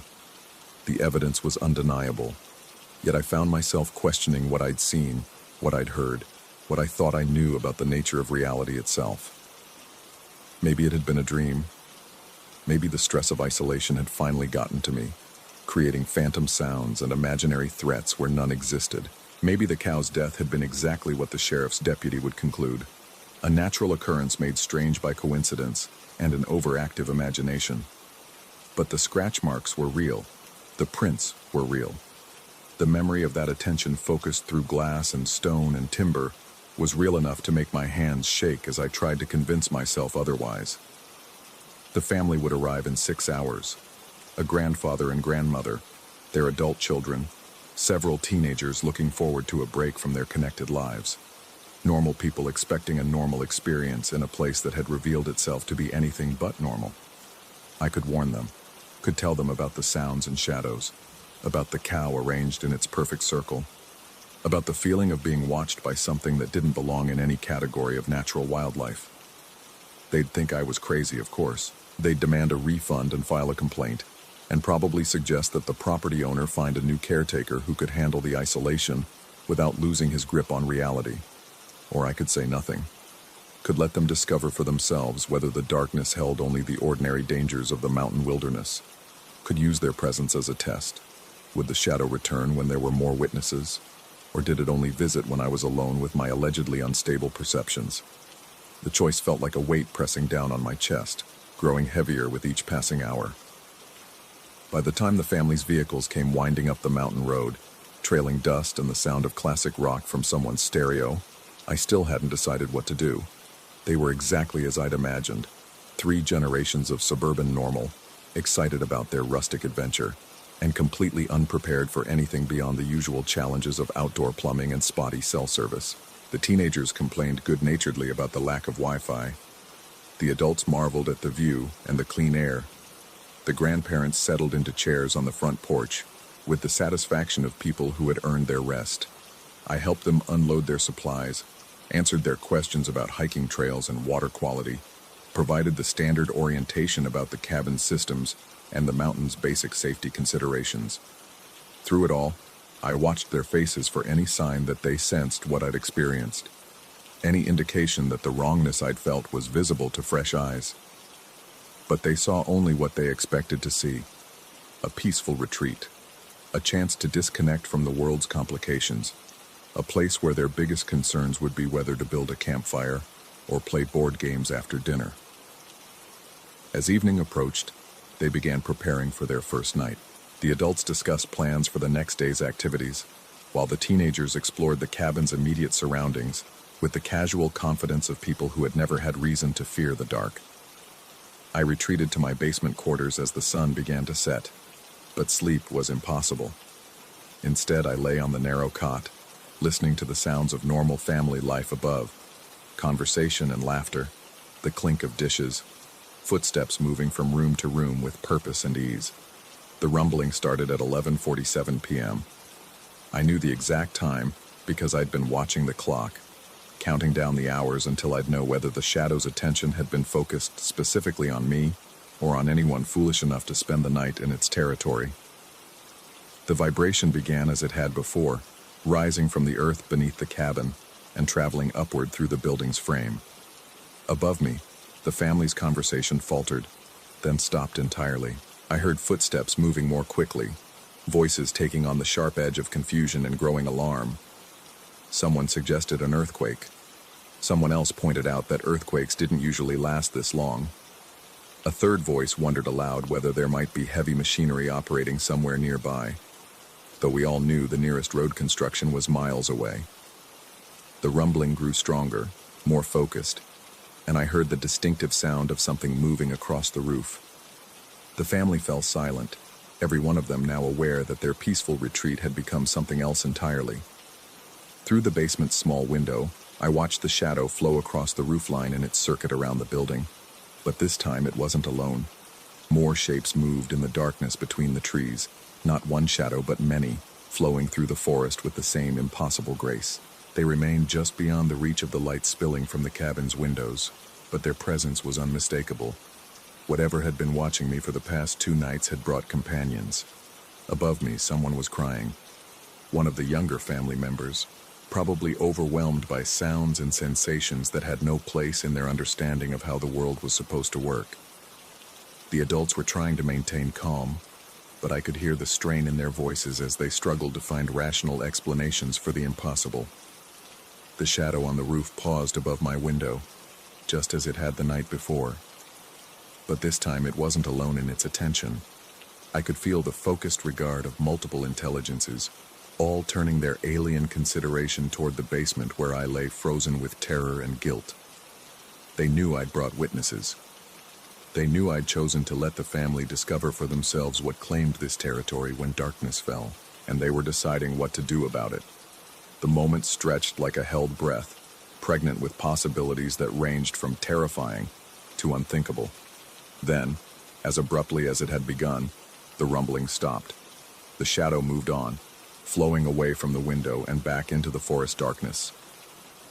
The other shapes withdrew as well, melting back into the spaces between the trees like smoke dispersing in still air. But the silence that followed wasn't peaceful. It was expectant, loaded with promise and threat in equal measure. Whatever had just happened, it wasn't an ending. It was a beginning. Above me, the family huddled together in the living room, their voices barely audible through the floor. They were making the only rational decision, packing up, loading their vehicles, getting as far from this place as possible before whatever they'd experienced could return with worse intentions. I didn't try to stop them, didn't offer explanations or reassurances that I couldn't provide. Instead, I lay in the basement darkness and listened to the sounds of hasty departure. Car doors slamming, engines starting, tires spinning on gravel as 3 generations of suburban normal fled back to a world that made sense. When the last taillight disappeared down the mountain road, I was alone again with whatever lived in the shadows between the trees. But the quality of that aloneness had changed. Before, I'd been an intruder in territory that wasn't mine, subject to observation and evaluation by intelligences I couldn't understand. Now I was something else, a collaborator, perhaps, or a tool to be used for purposes I was only beginning to glimpse. The scratch marks on the gutters told the story when morning came. Fresh gouges scored the metal in patterns that looked almost like writing, symbols or letters from an alphabet that predated human language. They ran around the entire roofline in an unbroken circuit, marking the cabin as thoroughly claimed territory, but it was the message left in the soft earth that made my blood turn to ice water. The prints no longer circled the building. Instead, they led from the forest to the front door in a straight line, a path that ended at the threshold and continued in reverse, from door to forest, as if something had approached the cabin and then retreated to watch from the trees. Something that had wanted me to know it could have entered if it chose to. Something that had demonstrated its restraint, rather than its limitations. I packed my things that morning with hands that shook, despite my efforts to remain calm.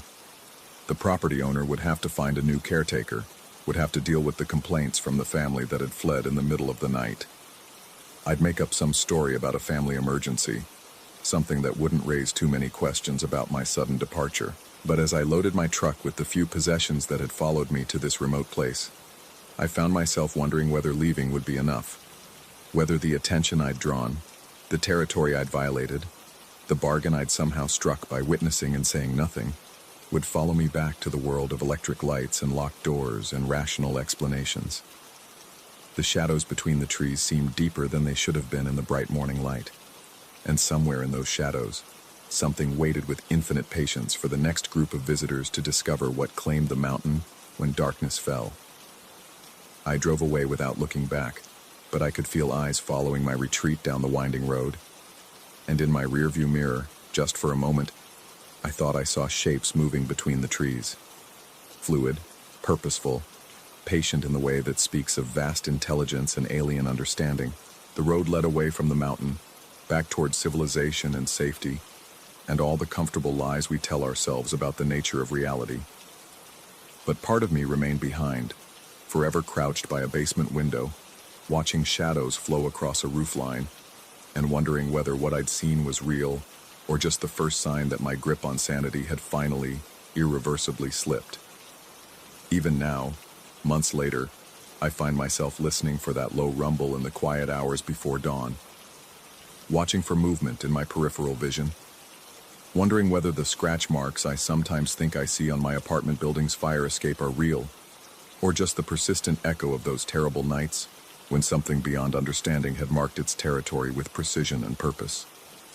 The mountain keeps its secrets well, but some of those secrets have followed me home, and in the darkness between sleeping and waking, I sometimes wonder whether I ever really left that basement window at all, or whether I'm still there, still watching, still waiting for the shadow to return and claim what it has always considered its own. The claw marks on my windowsill could be anything, after all. Wind damage, perhaps. Storm scarring. The sort of perfectly rational explanation that maintains the barrier between what we know to be true and what we fear might be possible. But they weren't there yesterday, and the rumbling has started again.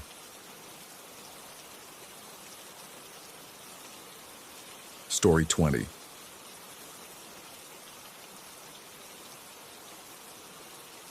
The scars on my shoulder blades still ache when it rains.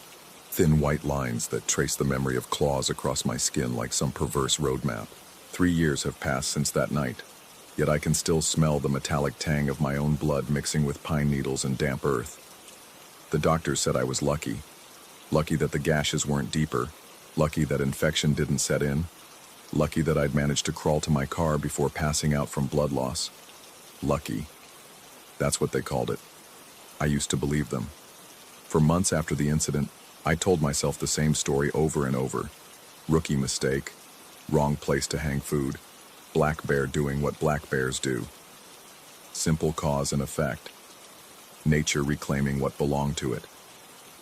But now, sitting in my apartment 3 floors above the city street, watching the sunset paint the windows of distant buildings gold, I'm not so sure about luck, or cause and effect, or anything really. The woods won't let me forget. It started small. A whiff of pine sap in my morning coffee, the sound of wind through branches when my windows were closed. Little things that made me pause, make me second-guess my senses. I told myself it was trauma, the mind's way of processing what it couldn't fully understand. The human brain, after all, isn't designed to compartmentalize the feeling of becoming prey. But then came the dreams. Every night, the same sequence. I'm back in that tent, 26 years old and stupidly confident, hanging my food bag from what I thought was a safe height. The rope seemed so much thinner in the dreams than it was in reality, almost gossamer-like, as if it was never meant to hold anything at all. In the dream, I always know what's coming. I can hear it approaching through the underbrush. Not the shuffling, snuffling sounds a bear should make, but something else. Something that moves with too much purpose, too much intelligence.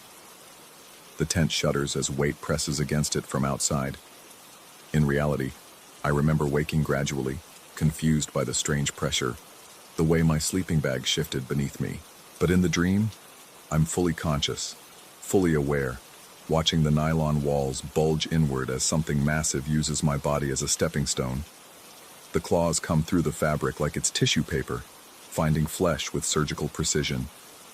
What haunts me most isn't the pain, though that was considerable, but the sound it made afterward.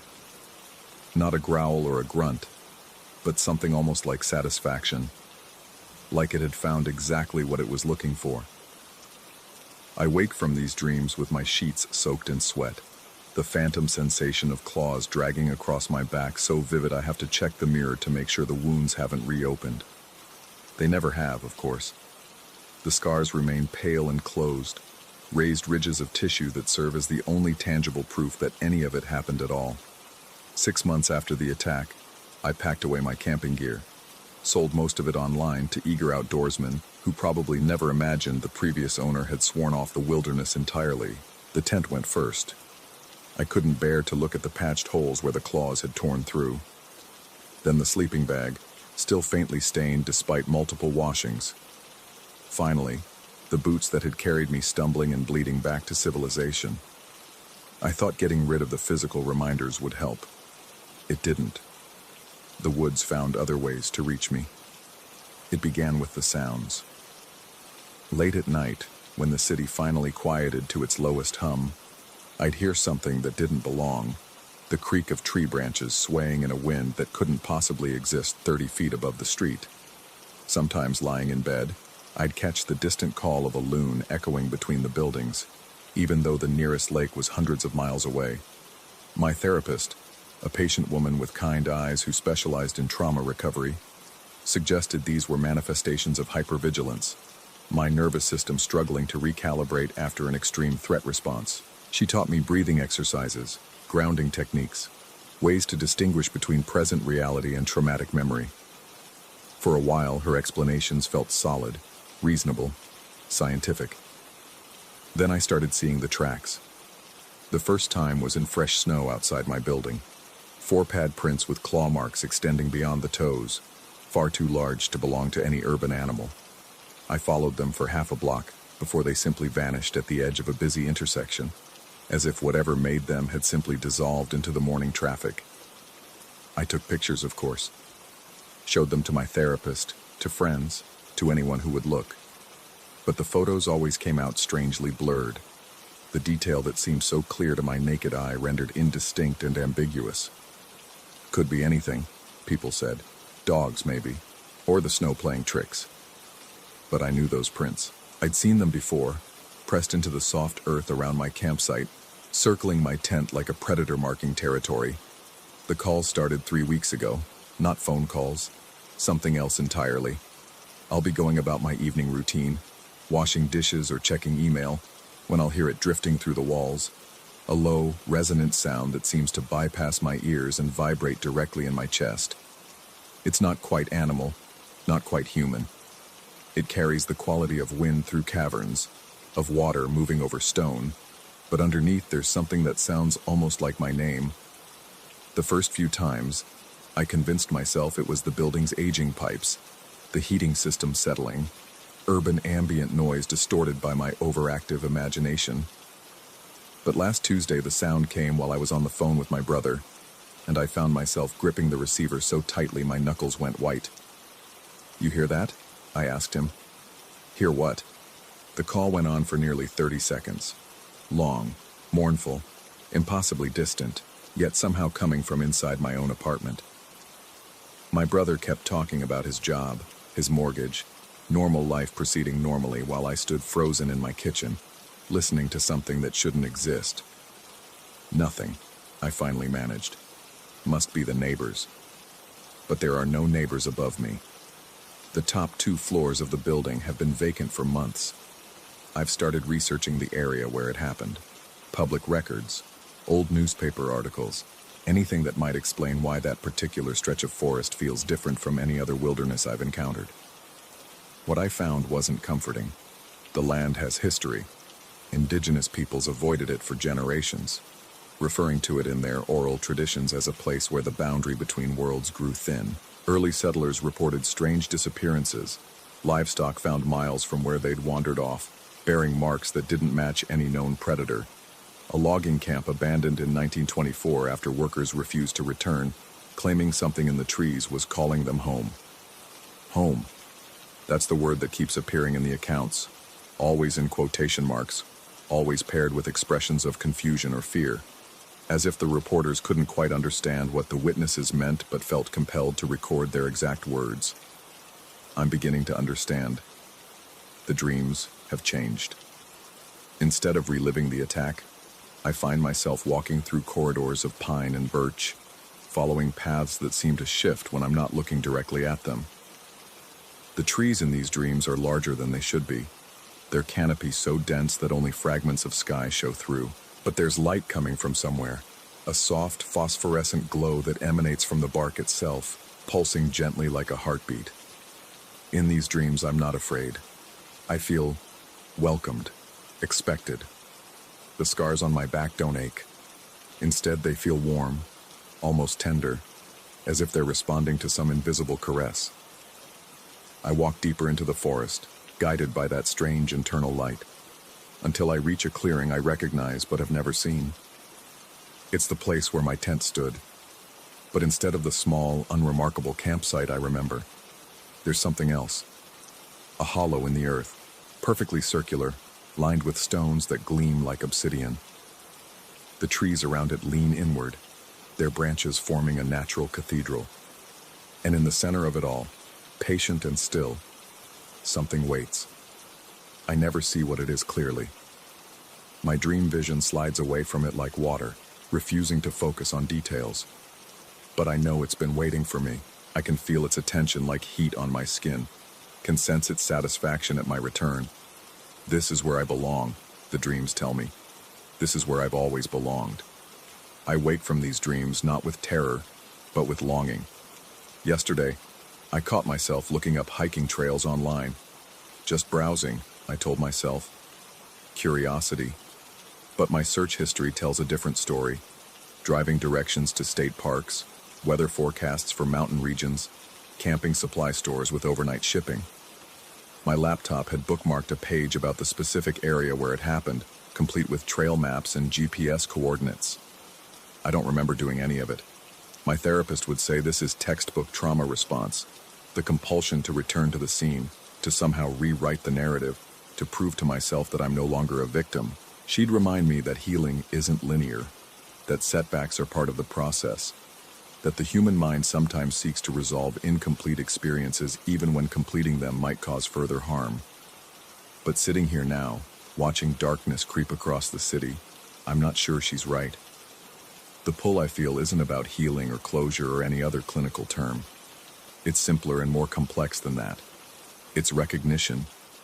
The scars on my back are warm again, warmer than they've been since the night they were made. Outside my window, between the buildings, I can see something that looks like movement. Not the sharp, angular motion of urban life, but something organic, flowing, like branches swaying in a breeze that touches nothing else.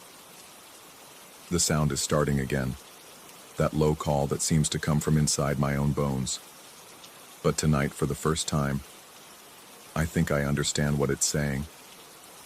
It's not calling my name. It's calling me home. I close my laptop, but I don't delete the bookmarked pages. Tomorrow, I tell myself, I'll make an appointment with my therapist. I'll talk about these new symptoms, these escalating episodes. I'll be a good patient, a rational person seeking help for a treatable condition.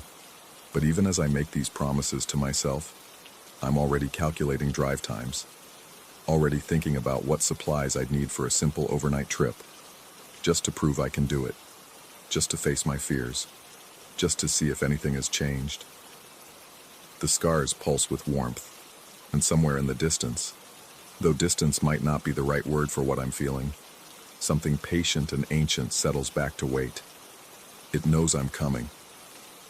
And the terrifying thing, the thing that makes my hands shake as I write these words, is that part of me knows it too. Part of me has always known. The attack wasn't random bad luck or poor camping practices. It was an invitation, and I'm finally ready to RSVP. Story 21. The snow had been falling for 3 hours when we decided to turn back. What started as a light dusting had transformed into something heavier, more insistent. The kind of snowfall that erases footprints and turns familiar trails into alien landscapes. My wife walked ahead of me, her bright red jacket a beacon against the white-gray world that seemed to close in around us with each step. The trail we'd chosen that morning, Elkhorn Ridge, was supposed to be an easy day hike.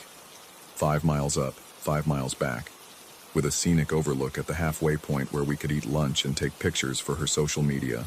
Instead, we found ourselves 3 miles deep into wilderness that felt increasingly hostile, watching the sky darken with clouds that promised much worse weather to come. The silence up here was different from the silence of other places. It wasn't peaceful or meditative. It was expectant, like the whole mountain was holding its breath. Our footsteps crunched rhythmically in the snow, but underneath that familiar sound, I kept catching something else. A faint rustling that didn't quite match the wind through the pine branches overhead. When I first saw him, he was just a dark shape maybe 200 yards ahead, emerging from a cluster of snow-laden firs like something materialized from the storm itself. Distance and snowfall made details impossible to discern, but there was something about the way he moved that immediately set me on edge. His gait was uneven, slightly lurching, as if he favored one leg or carried something heavy. My wife stopped walking and grabbed my arm. She'd seen him too. The stranger continued toward us, and with each step, the wrongness of his presence became more apparent. Out here, 3 miles from the nearest parking area, in weather that was rapidly deteriorating into something dangerous, encountering another hiker should have been reassuring. Instead, every instinct I possessed screamed warnings. He was closer now, maybe 100 yards, and I could make out more details. Tall, gaunt, wearing what looked like an old military surplus jacket that hung loose on his frame. No hat despite the falling snow, his dark hair already accumulating white. But it was his movements that held my attention. He kept reaching into his right pocket with his left hand, a jerky, repetitive motion that suggested he was trying to retrieve something that wouldn't come free. The rational part of my mind offered explanations. Maybe he was struggling with a water bottle that had frozen to his pocket lining, or fumbling for his phone to check GPS coordinates. But rationality felt thin up here, overwhelmed by primitive awareness that recognized predator behavior even when conscious thought couldn't name it. 50 yards now. I could see his face, angular, weathered, with dark eyes that seemed too focused for someone who should be struggling with trail conditions. The pocket fumbling continued, more urgent now, and I caught a glimpse of something metallic. The sight sent ice through my veins that had nothing to do with the mountain air. My wife whispered that we should go back, her voice tight with fear she was trying to control. I nodded, but turning around and retreating would leave our backs exposed to whatever the stranger intended. Instead, I steered us slightly off the main trail, toward a cluster of large rocks that would provide some cover while still allowing us to monitor his approach. 20 yards. The fumbling in his pocket became more frantic, accompanied by what sounded like frustrated muttering. The metallic object was definitely there. I could see the outline of it through the fabric, angular and substantial. He hadn't acknowledged our presence yet, but his path would bring him directly past our position unless he changed direction. Then he looked up and saw us. The smile that spread across his face was the most terrifying thing I'd ever witnessed. Not because it was menacing or cruel, but because it was completely, utterly normal. A friendly greeting between fellow hikers, the kind of casual human interaction that happens thousands of times every day on trails across the country. But underneath that smile, his eyes held something else entirely, a calculating intensity that suggested he'd been very much aware of our presence long before he appeared to notice us. He called out a greeting, his voice carrying easily through the snow-muffled air. Something about the weather, how we'd picked a hell of a day for hiking. Wasn't this storm something else? Standard trail small talk, delivered with the practiced ease of someone who'd used these exact words before. The pocket fumbling stopped. I managed some kind of response, agreeing about the weather, mentioning we were heading back to avoid getting caught in worse conditions. My voice sounded foreign to my own ears, too loud and artificially casual.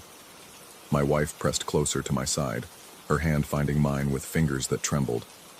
The stranger nodded enthusiastically, as if my words were the most fascinating thing he'd heard all day. He was close enough now that I could see the snowflakes catching in his eyelashes, could smell something sharp and chemical that might have been gun oil. The object in his pocket had settled into a position that left no doubt about its shape. Rectangular barrel, trigger guard clearly outlined against the fabric. But he just kept talking. About the weather, about how unpredictable mountain conditions could be, about how important it was to be prepared for anything when venturing into wilderness areas. His left hand remained in his pocket, wrapped around what I now knew with absolute certainty was a weapon, while his right gestured animatedly as he spoke.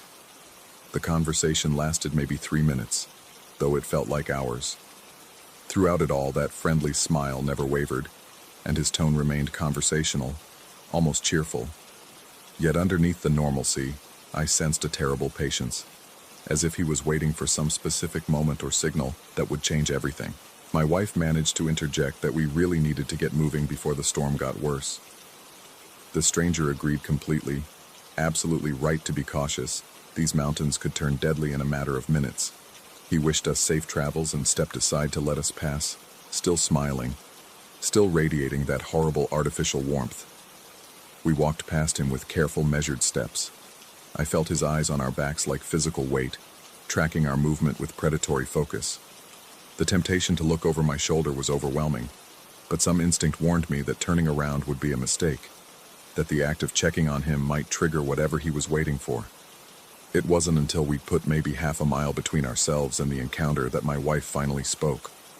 Her voice was shaky but controlled as she asked if I'd seen what was in his pocket.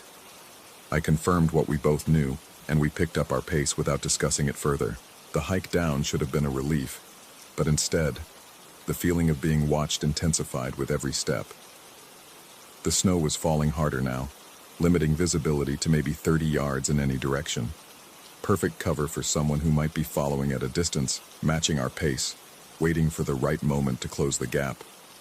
Every sound behind us became potential footsteps. Every shadow glimpsed in peripheral vision might be a figure moving between trees. The trail that had seemed straightforward on the way up now felt like a maze, with too many places for someone to hide, too many opportunities for ambush. We made it back to the parking area without incident, though by then the snow was coming down so heavily that our car was barely visible under its white blanket. The lot was empty except for our vehicle and one other, a battered pickup truck with out-of-state plates that hadn't been there when we arrived. The drive home was tense and quiet. My wife dozed fitfully in the passenger seat while I navigated increasingly treacherous roads, but I couldn't shake the feeling that we were still being followed. Every set of headlights in the rearview mirror became the pickup truck from the trailhead. Every vehicle that maintained our speed for more than a few miles sparked fresh paranoia. That was 6 weeks ago. Since then, the encounters have continued. Not on mountain trails. I haven't been hiking since that day, despite my wife's encouragement to get back out there. Instead, he appears in parking lots, grocery stores, coffee shops, always at a distance, always with that same friendly demeanor if our eyes happen to meet. But now I notice details I missed on the mountain. The way he favors his left side when he walks, the scar running from his left ear to his jawline, the fact that he seems to know exactly where I'll be before I arrive. The rational explanations have grown thin. Coincidence can only account for so much, and the frequency of these sightings has increased rather than decreased. Last week I saw him 3 times in 2 days, once outside my office building, once at the gas station near my house, and once parked across the street when I took out the trash. My wife thinks I'm losing my mind. She suggested therapy, medication, anything that might help me process what she insists was just a random encounter with an eccentric hiker who happened to be carrying protection in dangerous wilderness. She points out that nothing actually happened on the trail. No threats were made, no violence occurred, no laws were broken.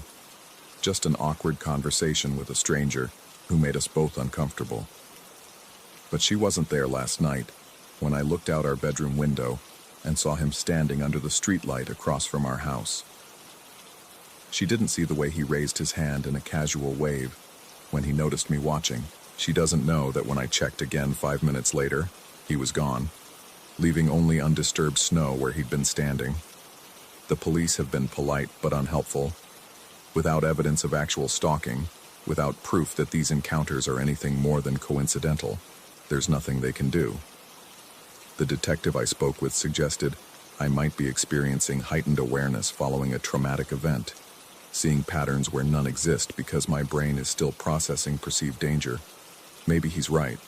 Maybe the man on the trail was exactly what my wife believes. Just another hiker who made poor choices about gear and gave off creepy vibes because of social awkwardness. Maybe the subsequent sightings are coincidence, confirmation bias, or stress-induced hallucinations. But I don't think so. Last night, I found something that changed everything. Tucked under my car's windshield wiper was a small piece of paper, folded once and slightly damp from the evening's light snow. Written on it in careful block letters was a single line. "Nice weather we're having." The same words he'd used to start our conversation on the mountain. I haven't told my wife about the note. I haven't told anyone, because I'm beginning to understand that this isn't about what happened on Elkhorn Ridge. It's about what's going to happen next. The man with the gun isn't hunting me. He's courting me, drawing out some elaborate game whose rules I don't understand and whose endpoint I can't predict. Tonight, there's another note under my wiper. This one says, "These mountains can turn deadly in a matter of minutes." I'm starting to think he's right about that. I'm also starting to think the deadly thing he's referring to isn't the weather. The snow is falling again outside my window. Soft, persistent flakes that will cover everything by morning, erasing footprints and turning the familiar world into something alien and hostile. Somewhere out there, a man is walking through that snow with patient, uneven steps and something heavy in his pocket. And I think very soon we're going to finish our conversation.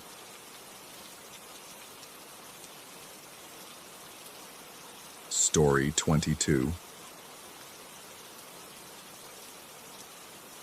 The bourbon burns less now than it did when I first started drinking it, back when the memories felt too sharp to touch without something to dull their edges. I sit in my apartment 3 states away from Ohio, staring at the letter that arrived this morning, the deed to my father's property, now mine by default since his passing last month. The lawyer's note mentions the house needs clearing out, that there are personal effects requiring attention.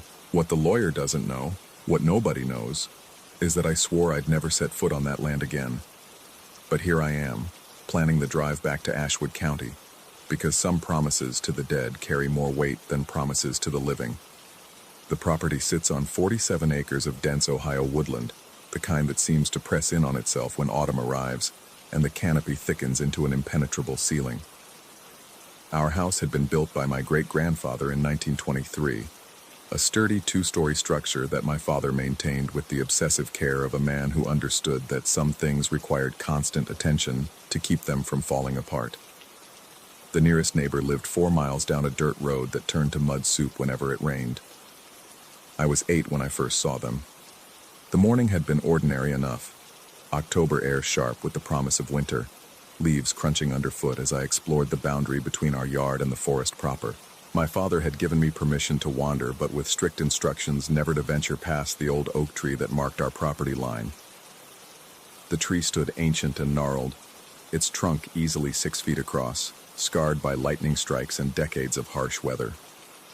I was collecting interesting rocks near the oak when the sensation first crept up my spine, that peculiar feeling of being observed that makes the fine hairs on your neck stand at attention. The forest had grown unnaturally quiet. No bird song, no rustle of small animals moving through the underbrush, not even the whisper of wind through the branches above. Just silence so complete it seemed to have weight. When I turned toward the deeper woods, I caught movement in my peripheral vision.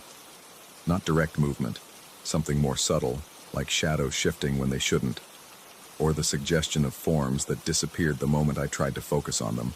My child's mind supplied the word watchers immediately, though I couldn't have explained why. They felt patient, these glimpsed shapes, as if they had been there long before I arrived and would remain long after I left. I ran back to the house, my collected rocks scattered behind me like breadcrumbs. My father found me in the kitchen an hour later, still breathing hard and unable to articulate what had spooked me so thoroughly. When I finally managed to stammer out something about shapes in the forest, about feeling watched, I expected the usual adult response, reassurance that my imagination had gotten the better of me, perhaps a gentle lecture about the difference between real and pretend. Instead, my father's expression grew serious in a way I had never seen before. He guided me to the living room and sat across from me in his leather chair, the one that creaked whenever he shifted his weight. The late afternoon light streaming through the windows caught the dust motes dancing in the air between us. His voice carried a gravity that made me understand this was not a conversation to interrupt. He told me that our family had lived on this land for 3 generations, and that in all that time, we had maintained a careful understanding with the forest's older residents. These were not spirits in the way most people understood them, he explained, but something far more ancient. Entities that had claimed this particular stretch of woodland long before European settlers arrived, long before anyone had thought to divide the land into properties and deeds.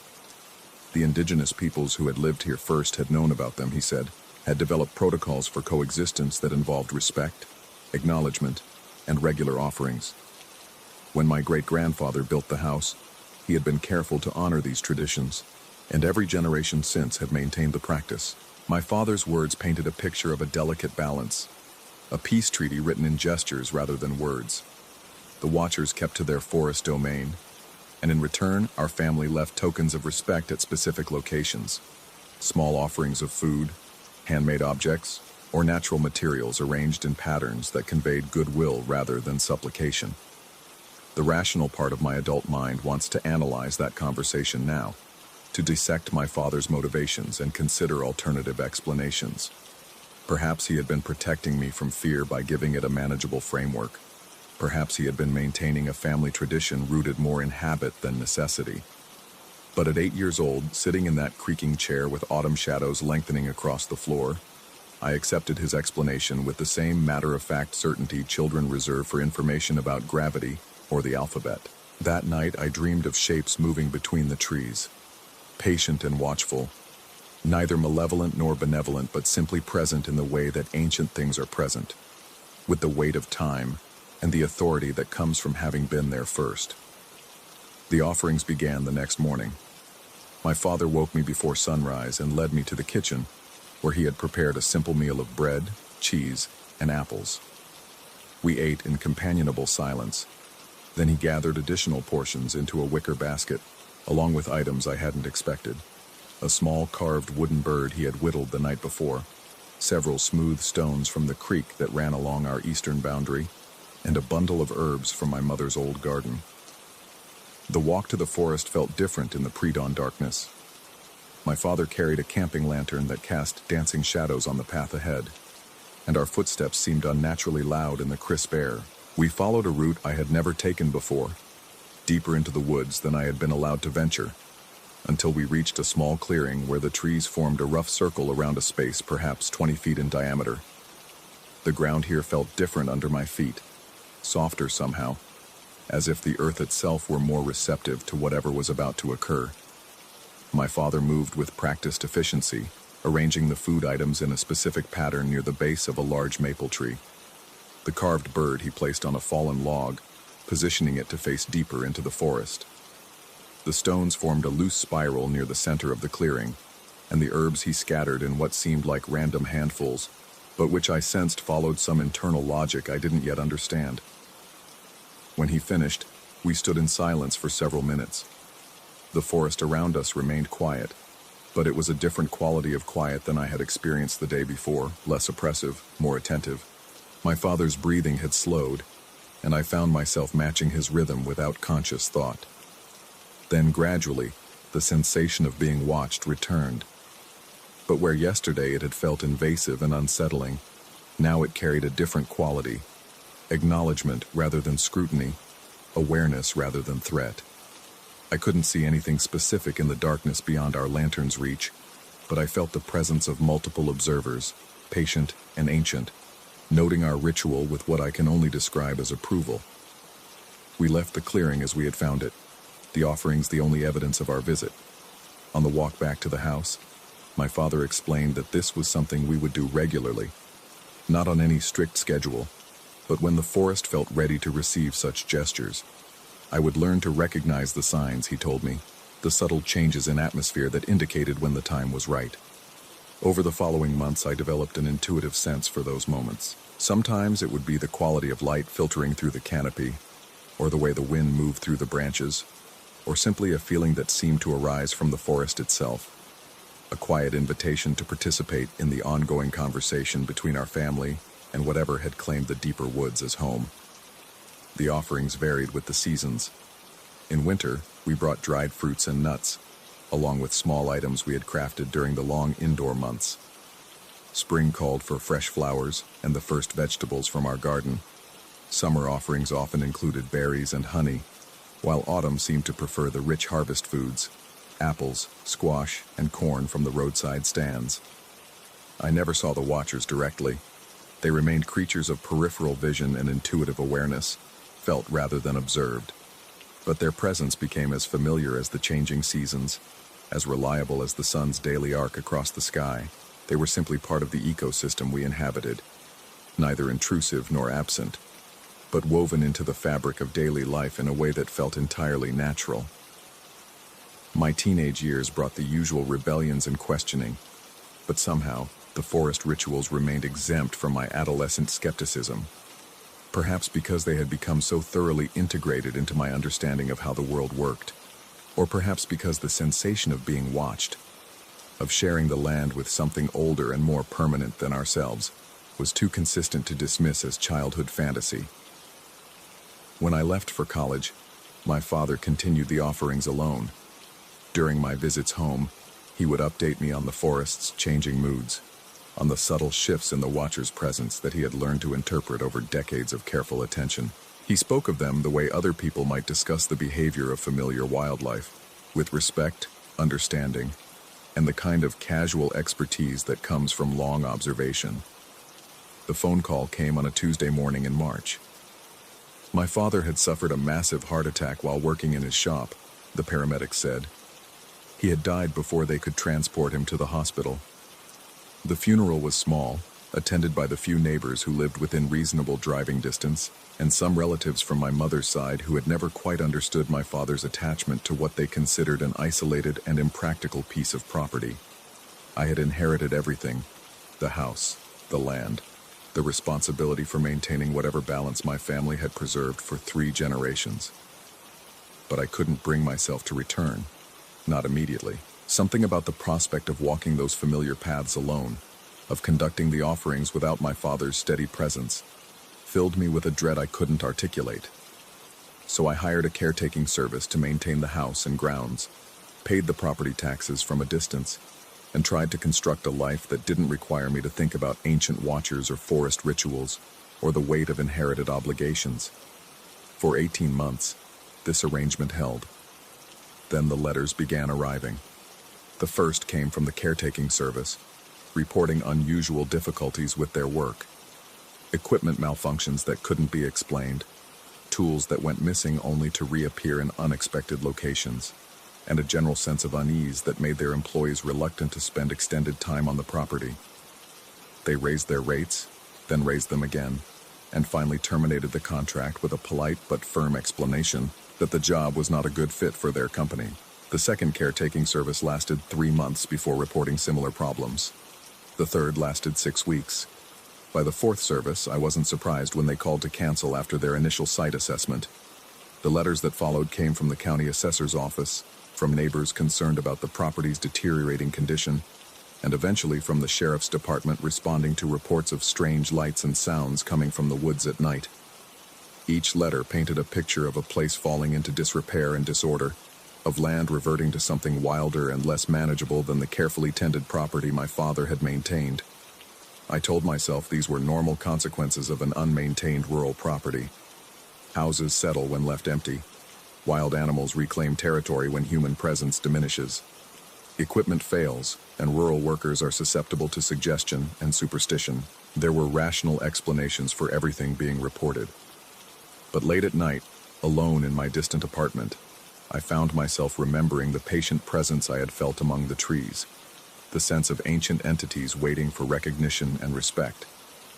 I wondered what happened when offerings stopped, when the careful balance maintained for generations was suddenly abandoned.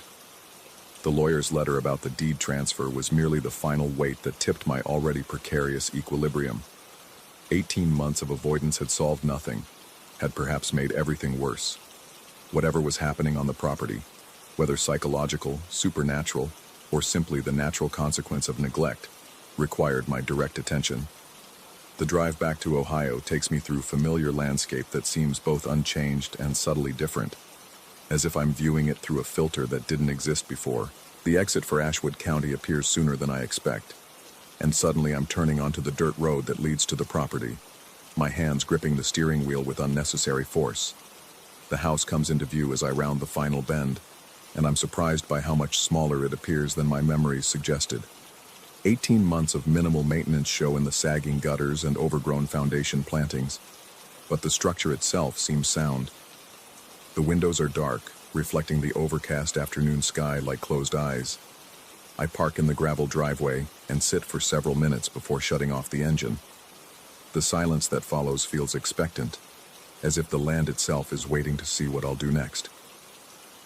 When I finally step out of the car, the first thing I notice is how quiet everything has become. No bird song, no insect noise, not even the rustle of wind through the trees. Just silence so complete it seems to press against my eardrums. The sensation of being watched hits me before I've taken 3 steps toward the house. It's exactly as I remember from childhood. That peculiar awareness of observation that raises goosebumps along my arms and sets my teeth on edge. But where the feeling had once carried a quality of patient acknowledgement, now it feels different. Hungrier, perhaps. Less patient. As if something that had been waiting politely for 18 months was finally losing its composure. I force myself to walk to the front door, fishing the key from my pocket with hands that want to shake. The lock turns easily, and the door swings open to reveal the front hallway exactly as my father had left it. His coat still hangs on the peg by the door. His reading glasses rest on the side table where he had set them down for the last time. But the house feels wrong in ways I can't immediately identify, not damaged or disturbed, but somehow hollow, as if the essential thing that had made it home had been gradually leaching away during my absence. The air tastes stale and flat, lacking the complex mixture of wood smoke, old books, and coffee that had defined the house's character for as long as I could remember. I spend the afternoon going through my father's papers, trying to focus on practical matters, utility bills, insurance policies, the mundane paperwork that accumulates around a life. But my attention keeps drifting to the windows, to the forest visible beyond the glass, to the growing certainty that I'm being observed by something that has grown tired of waiting. As the sun sets, the sensation intensifies. Not fear, exactly, but a mounting pressure that makes concentration impossible. Every shadow seems to move with purpose. Every sound, the house settling, the refrigerator cycling on, the whisper of wind through the eaves, carries an undertone of expectation. By 10 o'clock, I can no longer pretend to ignore what's happening. The feeling of being watched has become so intense it's almost physical, like a weight pressing down on my shoulders. When I walk past windows, I catch movement in my peripheral vision that disappears when I try to focus on it directly. The house itself seems to be holding its breath. I know what I need to do. The knowledge sits in my chest like a stone, heavy and unavoidable. 18 months of neglect cannot be corrected with apologies or good intentions. The balance my family maintained for 3 generations has been disturbed, and restoration requires more than simply resuming the old patterns. The kitchen feels different as I prepare the offering, as if the familiar space is being observed and judged by unseen eyes. I move carefully, deliberately, gathering items that feel appropriate for this moment of reconciliation. Bread and cheese, as my father had taught me. Apples from the refrigerator, their skin wrinkled but still sweet. A bottle of wine from his modest collection, something he had been saving for a special occasion that never came. The carved wooden bird still sits on the windowsill where he had left it, one of dozens he had whittled over the years. I add it to my collection, along with smooth stones from a jar he kept by the back door, and a bundle of dried herbs from the garden. Lavender and sage that still carries a faint scent despite its age. The camping lantern hangs in the same closet where my father had always kept it. The batteries are dead, but I find replacements in the kitchen drawer, and soon the familiar yellow glow pushes back the darkness enough to make the walk to the forest seem possible. The path through the woods feels different under my feet, softer and more yielding than I remember. The lantern's light doesn't seem to penetrate very far into the surrounding darkness, creating the impression that I'm moving through a tunnel of illumination, bounded by impenetrable walls. But I know the way by heart, and my feet find the familiar route without conscious guidance. The clearing, when I reach it, looks exactly as it had 20 years ago. The same circle of trees, the same maple with its broad trunk, the same fallen log where my father had always placed the carved offerings. But the silence here feels different, not empty, but full of potential, like the moment before a storm breaks. I arrange the food near the base of the maple, trying to remember the pattern my father had used. The carved bird goes on the log, facing into the deeper forest. The stones form a rough spiral in the center of the clearing. The herbs I scatter with what I hope is appropriate randomness. When I finish, I stand back and wait, the lantern at my feet casting a circle of yellow light that seems suddenly very small and fragile. The forest around me remains perfectly still, but the sensation of being watched has intensified to the point where I can almost feel the weight of multiple gazes on my skin. Then, gradually, something begins to change. Not movement exactly, but a shift in the quality of the darkness beyond my lantern's reach. The silence deepens, becomes more profound, as if the forest itself is drawing breath. The air grows thick and heavy, charged with a potential I can feel but not name. The watchers are here. I can't see them, not directly, but their presence fills the clearing like water filling a bowl. Ancient, patient, neither hostile nor welcoming, but simply present in the way that fundamental forces are present. Gravity, time, the slow rotation of the earth. They observe my offering with what feels like careful consideration, weighing not just the food and objects I've brought, but the intention behind them, the 18 months of absence that preceded this moment of return. Standing there in the yellow circle of lantern light surrounded by darkness and the weight of observation, I feel something I hadn't expected, relief. Not because the ritual has been completed, but because I finally understand what my father had been trying to teach me all those years ago. This isn't about appeasing something threatening or maintaining a bargain struck in fear. It's about acknowledgement, about recognizing that we share this space with entities that predate our understanding, about finding a way to coexist that honors both our needs and theirs. The sensation of judgment passes, replaced by something that might be approval, or might simply be acceptance. The watchers withdraw gradually, not departing but settling back into the patient observation that had characterized their presence throughout my childhood. The clearing feels lighter, as if a pressure I hadn't fully recognized has been lifted. I gather my lantern and begin the walk back to the house. But something makes me pause at the edge of the clearing and look back. For just a moment I think I see them. Not clearly, not definitively, but as suggestions of form and movement in the darkness between the trees. Tall, patient figures that might be shadow or might be something more substantial. They watch me leave with what feels like benevolent attention, ancient guardians satisfied that the old agreements have been renewed. The house welcomes me back with warmth and familiar sense, as if my return to the clearing has restored whatever essential quality had been draining away during my absence. I sleep that night without dreams, or at least without dreams I remember, and wake to sunlight streaming through windows that seem cleaner and brighter than they had the day before. The next few days pass in productive routine as I sort through my father's belongings and begin the process of deciding what to keep, what to donate, and what to discard. But every evening, as the sun sets and the forest begins to stir with the approach of night, I feel their presence, patient, watchful, no longer pressing but simply there, like a familiar rhythm underlying the more obvious sounds of wind and settling wood. I find myself settling into the patterns my father had maintained, not out of obligation but out of something that feels more like recognition. The forest and its ancient residents have become part of my awareness again, as natural and necessary as breathing. When the time feels right, I prepare offerings and make the walk to the clearing, continuing a conversation that stretches back generations and forward into whatever future my children or their children might inherit.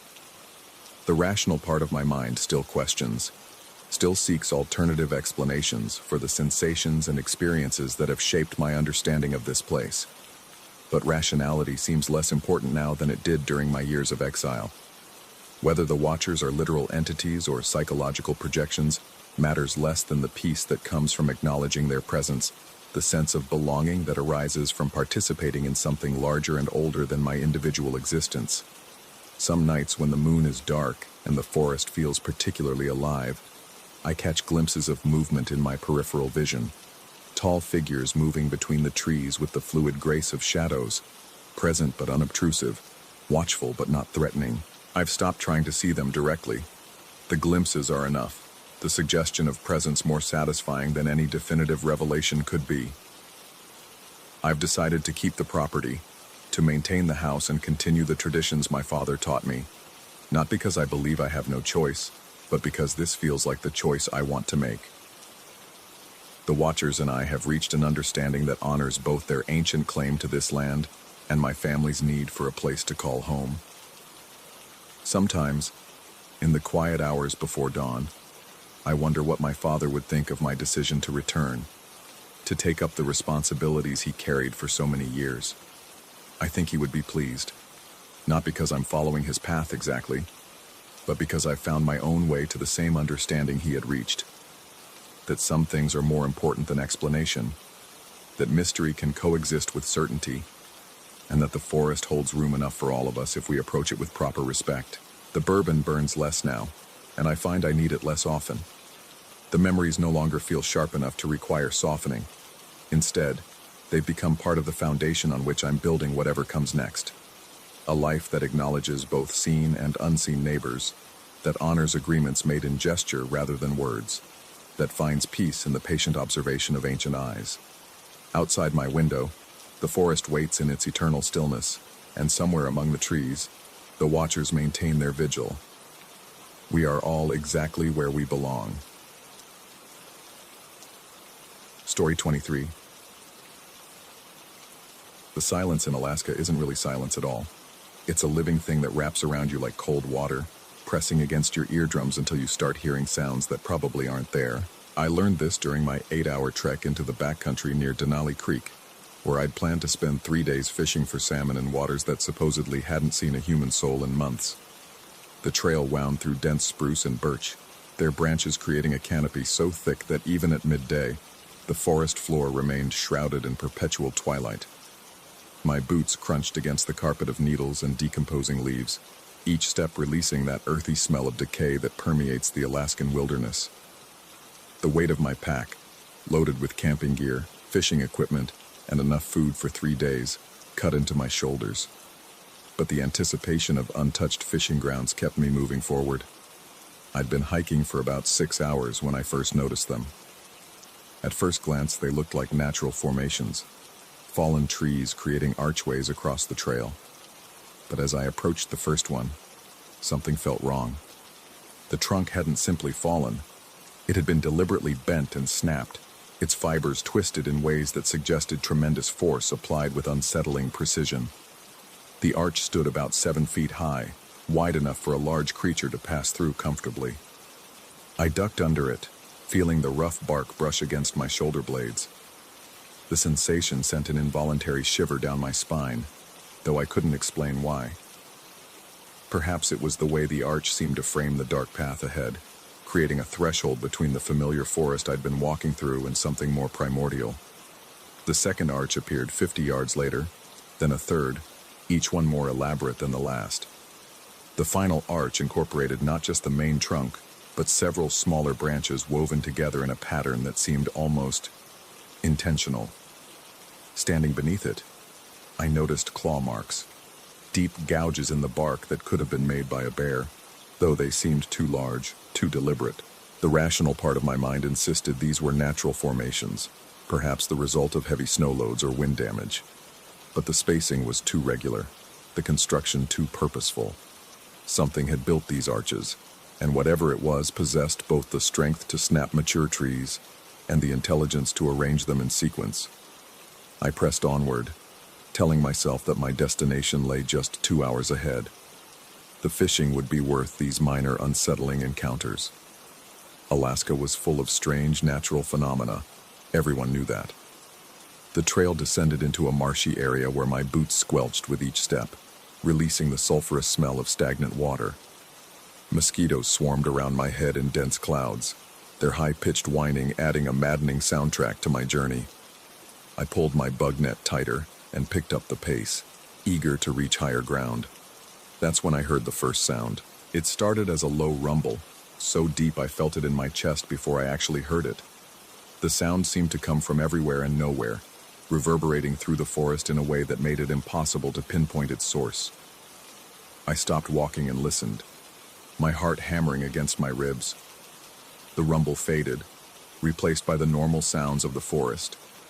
Wind through branches, the distant trickle of water, the rustle of small animals in the underbrush. I convinced myself it had been thunder from a distant storm, though the sky above the canopy showed no signs of approaching weather. I resumed walking, but my senses remained hyper-alert. Every shadow seemed deeper, every rustling branch more significant. The feeling of being watched crept over me like a physical presence, settling between my shoulder blades where it grew heavier with each step. An hour later, I heard the whooping. The sound cut through the forest like a blade, a series of ascending calls that started low and climbed in pitch before breaking off abruptly. They came in patterns of 3 or 4, separated by long pauses that left me straining to hear more. The calls possessed an intelligence that ruled out any animal I knew, yet they contained something wild and primal that ruled out human origin. I found myself walking faster, then jogging, my pack bouncing uncomfortably as I sought to put distance between myself and whatever was making those sounds. The whooping followed me, always seeming to come from just beyond the next bend in the trail, just outside the range of my vision. By the time I reached my planned campsite, a small clearing beside a crystalline stream, the sun was setting behind the mountains, painting the sky in shades of orange and purple that would have been beautiful under different circumstances. Instead, the approaching darkness filled me with dread. I set up my tent with mechanical efficiency, my hands working automatically while my mind remained focused on the sounds of the forest. The whooping had stopped, but the silence that replaced it felt even more ominous. It was the silence of a predator waiting. My camp stove hissed to life, the blue flame providing a small circle of light and warmth that felt pathetically inadequate against the vast darkness gathering around me. I prepared a simple meal of freeze-dried beef stew, though my appetite had vanished entirely. The food tasted like cardboard, and I forced myself to eat only because I knew I needed the energy. As full darkness settled over the forest, I retreated to my tent and sealed myself inside the thin nylon walls that offered no real protection, but provided a psychological barrier against whatever might be lurking beyond. I'd brought a book, but the words swam meaninglessly across the page as my ears strained for any sound from outside. The attack on my camp came in the early hours of the morning. I woke to the sound of my cooking gear clattering across the rocky clearing. Through the tent's thin walls, I could hear my camp stove being kicked or thrown, followed by the metallic crash of my pot and pan bouncing off trees. Something was systematically destroying my carefully organized campsite. I lay frozen in my sleeping bag, afraid to move, afraid to breathe too loudly. Whatever was out there possessed enough strength to hurl my gear with tremendous force. I could tell by the distances the sounds traveled before impact. The destruction continued for what felt like hours but was probably only minutes, punctuated by occasional grunts and snorts that sounded almost conversational, as if multiple creatures were coordinating their activities. Then came the boulder. The impact shook the ground beneath my tent, followed by a rumbling crash as something massive rolled past my campsite. In the morning light, I would discover a boulder the size of a small car that hadn't been there the night before, now resting against a tree just 20 feet from where I lay trembling in my sleeping bag. But I didn't know about the boulder yet. In the darkness, all I knew was that something with incredible strength was making its presence known, and that presence felt malevolent in a way that bypassed rational thought and spoke directly to the deepest, most primitive parts of my brain. The sounds gradually faded, replaced once again by that terrible silence. I remained motionless until dawn, afraid that any movement might bring whatever was out there crashing through my tent walls. When I finally emerged into the gray morning light, the devastation was comprehensive. My cooking gear lay scattered across an area the size of a basketball court, some pieces embedded in tree trunks 20 feet above the ground. My food had been methodically shredded and scattered, though nothing had been eaten. The destruction seemed purposeful rather than motivated by hunger, a demonstration of power rather than an attempt at scavenging. And there was the boulder, impossible to ignore. It sat wedged against a massive spruce tree, its surface scarred with fresh gouges that suggested it had been thrown or rolled with tremendous force. The nearest source for such a boulder lay hundreds of yards away, across terrain too steep and dense for any normal creature to navigate while carrying such a load. Standing in the ruins of my campsite, I felt my grip on rational explanation beginning to slip. Bears didn't behave this way. Bears didn't coordinate attacks or demonstrate such focused destructive intent, and no bear possessed the strength to move that boulder. I should have packed up immediately and hiked back to the trailhead. Every instinct I possessed screamed at me to flee this place and never return, but something kept me rooted to the spot. A combination of morbid curiosity and stubborn disbelief that made me question my own perceptions. Perhaps I'd experienced some kind of episode during the night. Sleep deprivation and altitude could cause hallucinations, and I'd been under considerable stress at work before planning this trip. The sounds might have been manufactured by my own anxious mind, and the destruction of my campsite could have occurred during a bout of sleepwalking I couldn't remember. But the boulder was real. I could touch its cold granite surface, could see the fresh gouges and the disturbed earth where it had come to rest. Whatever had moved it possessed physical strength beyond anything in the normal world. I spent the day in a state of surreal disconnection, going through the motions of fishing, while my mind struggled to process what had happened. The stream was indeed full of salmon, just as I'd hoped, but I found myself unable to focus on the task. Every sound from the forest, every snapping twig, every bird call, sent adrenaline coursing through my system. The fish seemed agitated too, swimming in tight, nervous schools and refusing to take my lures. It was as if the entire ecosystem sensed the presence of something that didn't belong, some intrusion into the natural order that set every living thing on edge. As afternoon faded toward evening, I made the decision to stay another night. Part of this decision came from practical considerations. I'd planned a 3-day trip and had invested significant time and money in reaching this remote location. But a larger part came from a growing need to understand what was happening to me. If the events were real, I needed evidence. If they were psychological, I needed to face that possibility as well. Running away would solve nothing, and would leave me forever wondering about my own mental stability. I set up a new campsite 50 yards from the first one, this time choosing a spot with better visibility in all directions. I arranged my remaining gear in precise patterns that would reveal any disturbance, and I positioned my camera to capture the campsite should anything occur during the night. The second night was worse than the first. The sounds began before full darkness. Soft footsteps circling my campsite just beyond the reach of my flashlight beam. Whatever was making those footsteps possessed an uncanny ability to stay hidden, always moving when my light pointed elsewhere, always stopping when I aimed the beam in its direction. I called out several times, my voice sounding thin and desperate in the vast darkness. Each time, the footsteps stopped completely, as if whatever was out there was listening, evaluating, deciding how to respond to my presence. Around midnight, the whooping resumed, but now it came from multiple directions. The calls seemed to bounce back and forth across the forest in a complex pattern that suggested communication between several entities. The sounds were closer than before, some seeming to originate from just beyond the tree line surrounding my clearing. I sat in my tent with my camera ready, though the darkness made photography impossible. The thin nylon walls might as well have been tissue paper for all the protection they offered, yet I clung to their psychological comfort as the sounds grew louder and more aggressive. Then I heard something that made my blood freeze. Laughter. It wasn't human laughter. The pitch was wrong, the rhythm alien.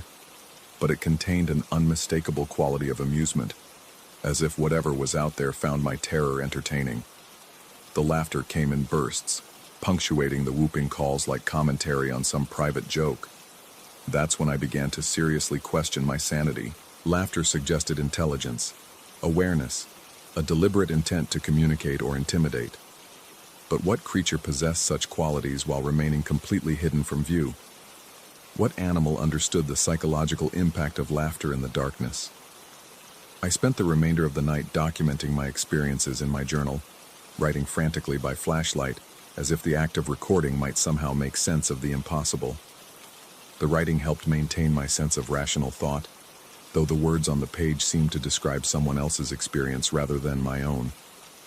Dawn brought no destruction this time, no scattered gear or impossible boulders. Instead, I found something worse. Footprints.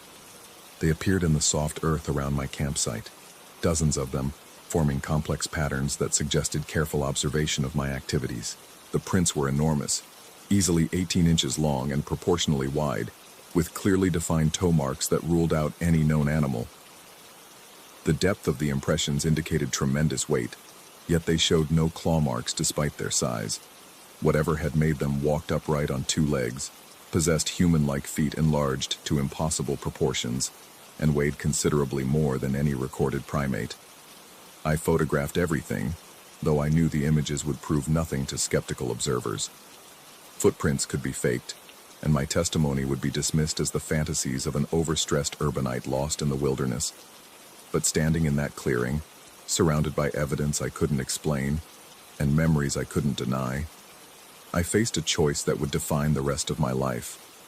Accept that I had encountered something beyond current scientific understanding, or accept that my mind had fundamentally betrayed my perception of reality. Neither option offered comfort. I packed my remaining gear with mechanical precision, my hands moving automatically while my mind remained locked in recursive loops of doubt and analysis. The 2-hour hike back to the trailhead stretched into 4 hours, as I found myself stopping repeatedly to listen, to watch, to scan the forest for signs of the entities that had tormented my nights. They followed me. I never saw them directly, but their presence pressed against my consciousness like a physical weight. Branches moved without wind, shadows shifted when no clouds passed overhead, and the feeling of being observed never left me. The whooping calls echoed through the forest at irregular intervals, always distant enough to maintain plausible deniability, always close enough to remind me that I remained under surveillance. The arches were gone. Where I had found those elaborate constructions of bent and broken trees, I now discovered only normal forest. The trunks stood straight and unmarked, showing no signs of the incredible force that had shaped them into doorways just days before. I stood at each location, comparing my memories against the evidence of my eyes, feeling the foundation of my reality shift beneath my feet. Had I imagined the arches entirely? Had stress and isolation created false memories so vivid I could still recall the texture of bark against my shoulders as I passed beneath them? Or had something with impossible capabilities constructed and then removed them, leaving no trace of their existence? I reached my truck as the sun set behind the mountains, painting the sky in those same beautiful colors that had filled me with dread just 3 days earlier. The vehicle started immediately, its engine purring with reliable mechanical certainty that felt like a miracle after my experiences in the wilderness. As I drove back toward civilization, I tried to construct a rational explanation for everything I had witnessed. Stress-induced hallucinations could account for the sounds and the feeling of being watched. Sleep deprivation might explain the destruction of my campsite and my memories of the attacks. Even the footprints could have been created during episodes of dissociation that I couldn't remember.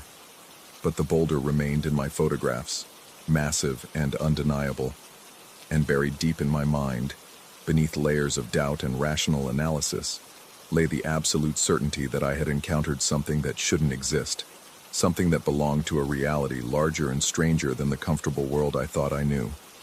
Weeks later, safe in my apartment, and surrounded by the familiar comforts of civilization, I still hear the whooping calls in my dreams.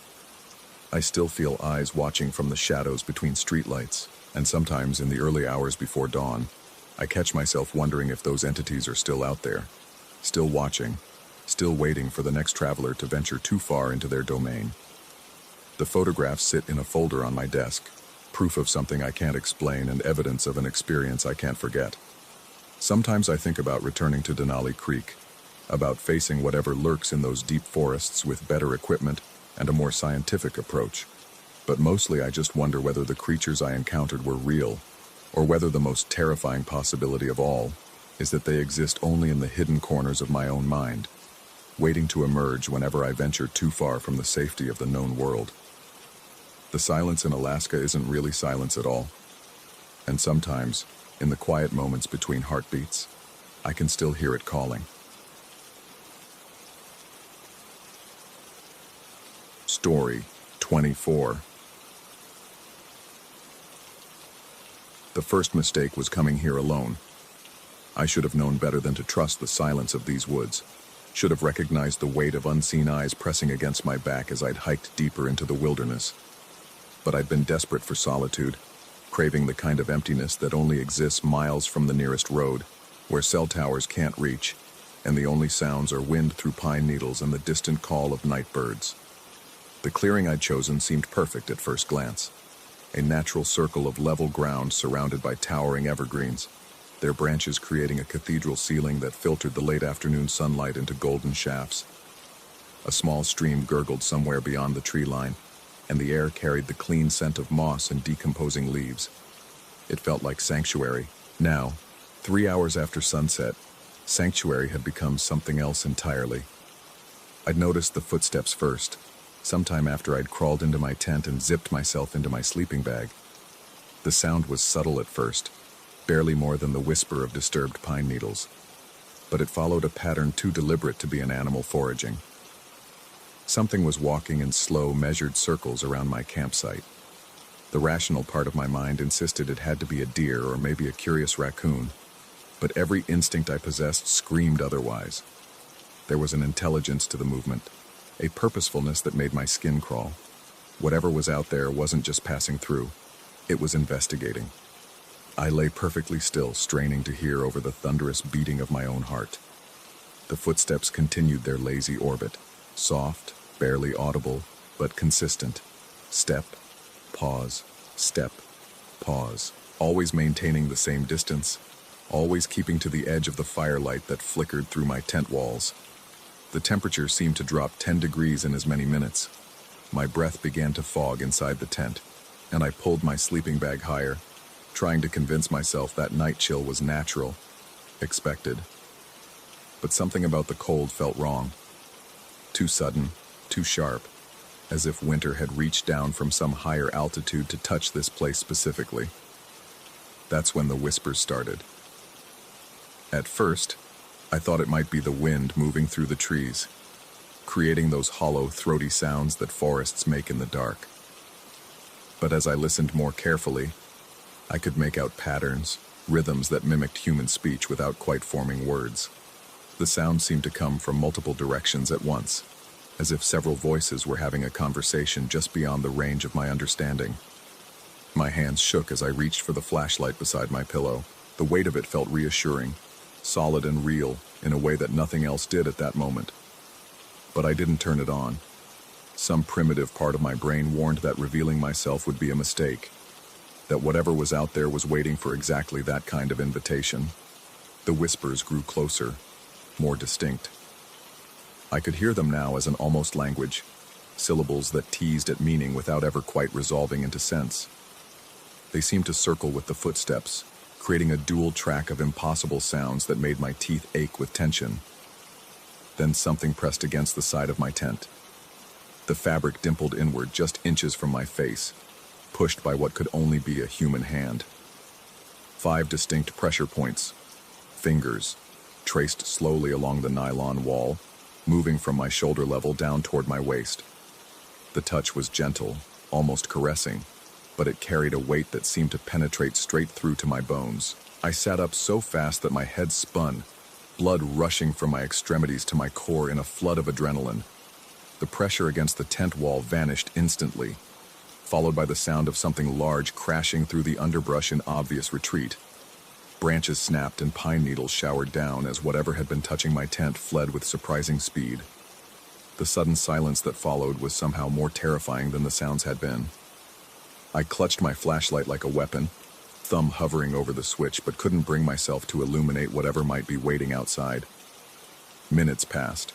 5, 10, 15, and still I sat frozen, listening to my own ragged breathing and the wild rhythm of my pulse. Eventually, the night sounds returned. Crickets resumed their chorus, an owl called from somewhere deeper in the forest, and the stream continued its gentle babbling. The normalcy of it all made me question what I'd experienced. Had I been dreaming, hallucinating? The stress of my job, the recent divorce, the months of insomnia. Maybe my mind was finally cracking under the weight of it all. But the dimpled fabric of the tent wall still held the ghost impression of those 5 fingers. I didn't sleep. How could I? Instead, I sat with my back against the tent's center pole, flashlight ready, ears straining for any sound that didn't belong. The cold seemed to intensify as the hours crawled by, seeping through my sleeping bag and into my bones until I couldn't stop shivering. Somewhere around 3 in the morning, I heard my name. It came from the darkness beyond the dying embers of my campfire, a whisper so soft I almost convinced myself I'd imagined it. But there it was again, carried on a breeze that smelled of earth and decay. My name, spoken in a voice I didn't recognize but that somehow felt familiar. The sound pulled at something deep in my chest, creating an almost irresistible urge to unzip the tent and step outside.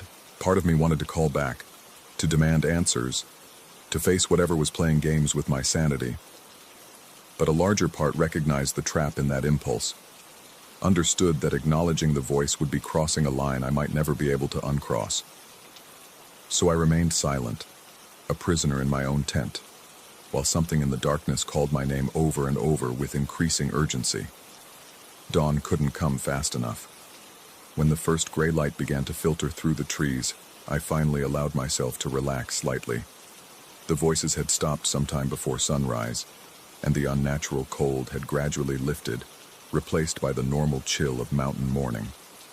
I emerged from my tent like a wary animal, scanning the perimeter of my campsite for any sign of what had tormented me through the night.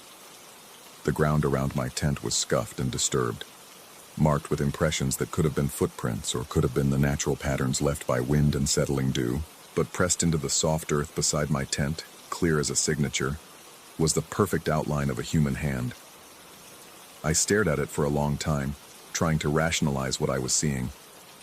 Maybe I'd stepped there myself when setting up camp. Maybe it was an old mark from previous campers. Maybe the shadows were playing tricks with my exhausted mind, making me see patterns that weren't really there. The handprint was too large to be mine, too long in the fingers, too wide in the palm, and pressed deep enough into the soil to suggest someone much heavier than my 170 pounds.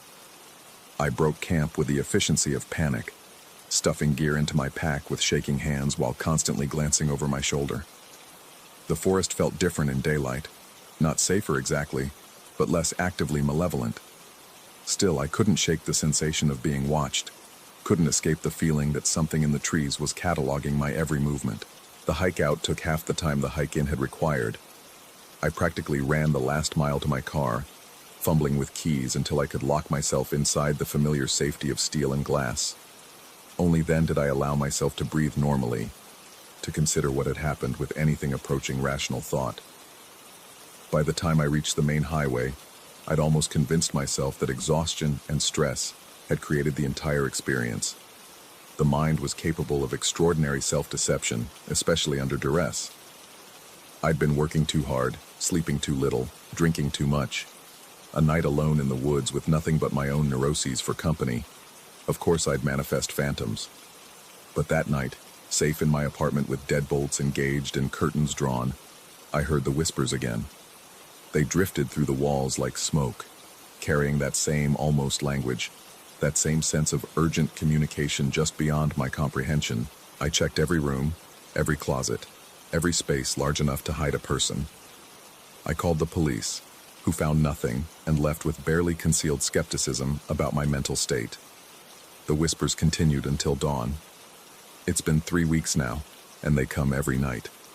Always starting just after midnight, always lasting until the first hint of sunrise. I've tried everything: sleeping pills, white noise machines, earplugs, even spending nights in hotels across the city. Nothing helps. The voices follow me everywhere, patient and persistent as shadows. During the day, I function normally. I go to work, have conversations, maintain the facade of sanity that keeps concerned friends and family at bay. But as evening approaches, the anxiety builds like a storm front, and I know that somewhere in the darkness, something is waiting to call my name. I've started to research the area where I camped, diving deep into local histories and newspaper archives. The stories I've found don't help my peace of mind. Disappearances dating back generations, always in the same general area. Hikers who were found days later, miles from where they'd intended to go, with no memory of how they'd gotten there. Reports of voices in the woods, of figures seen between the trees that vanished when approached directly. Most disturbing are the accounts of people who claim to have been chosen, campers and hunters who described experiences remarkably similar to mine, who spoke of whispers and touches and the growing certainty that something in the forest had marked them for reasons they couldn't understand.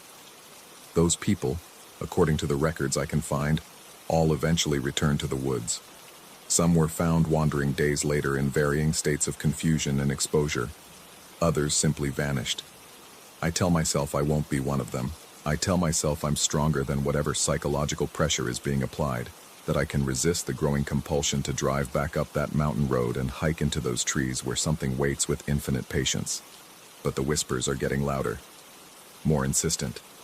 And sometimes, in the darkest hours before dawn, I find myself standing at my apartment window, looking north toward the mountains, wondering what it would be like to simply stop fighting and follow that voice home. The handprint in the forest floor matched my own exactly. I know because I went back, 3 days after my first trip, driven by a need to verify what I'd seen. I pressed my palm into the earth beside that original mark, and they aligned perfectly. Every line, every contour, every detail. The realization that I had somehow left that print myself, that my sleeping mind had guided my body from the tent to press my hand into the earth while something else controlled my movements, should have terrified me. Instead, it felt like coming home.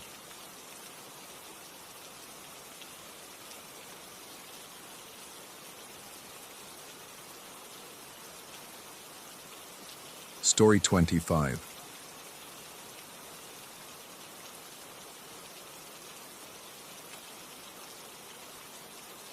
The first thing that struck me about the wreath wasn't its crude construction, or the way morning dew had turned the twisted vines black with moisture. It was how perfectly it hung there, suspended 3 feet above the forest floor between 2 birch trees. as if someone had measured the exact center point with geometric precision. I'd been hiking solo through western Maine for 4 days, documenting old-growth stands for the Forestry Service, when I stumbled into what locals probably called the Henderson Clearing. My GPS showed nothing but green space for miles, yet here spread an acre of stumps and debris that looked decades abandoned. The wreath dangled at the clearing's edge like a gatekeeper, its crown of deer antlers jutting outward at angles that hurt to look at directly. The logging operation had been extensive. Industrial-grade equipment had carved roads that time, and weather had since reduced to muddy channels choked with saplings. Rusted cable lay coiled like dead serpents among the stumps, and somewhere in the distance, metal groaned against metal with each gust of wind. The sound reminded me of ship rigging in a storm, though we were hundreds of miles from any ocean. I approached the wreath with the measured steps of someone who'd spent enough time alone in wilderness to develop healthy suspicions about human artifacts found in impossible places. The vines had been woven with deliberate care around a framework of antler points, 12 of them arranged in a perfect circle. Moss had claimed most of the bone, but the points remained sharp enough to draw blood. Dark stains covered several tines, though whether from sap, rust, or something else entirely I couldn't determine. The smell hit me as I leaned closer. Not decay exactly, but something organic and wrong, like fruit rotting from the inside out. I pulled out my camera and took several shots, though the viewfinder kept shifting focus no matter how I adjusted the settings.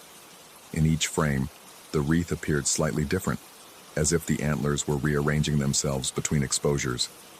Behind me, a branch snapped with the particular crack that means something heavy just shifted its weight. I spun around, scanning the tree line, but saw only the endless gray columns of birch and maple stretching into shadow.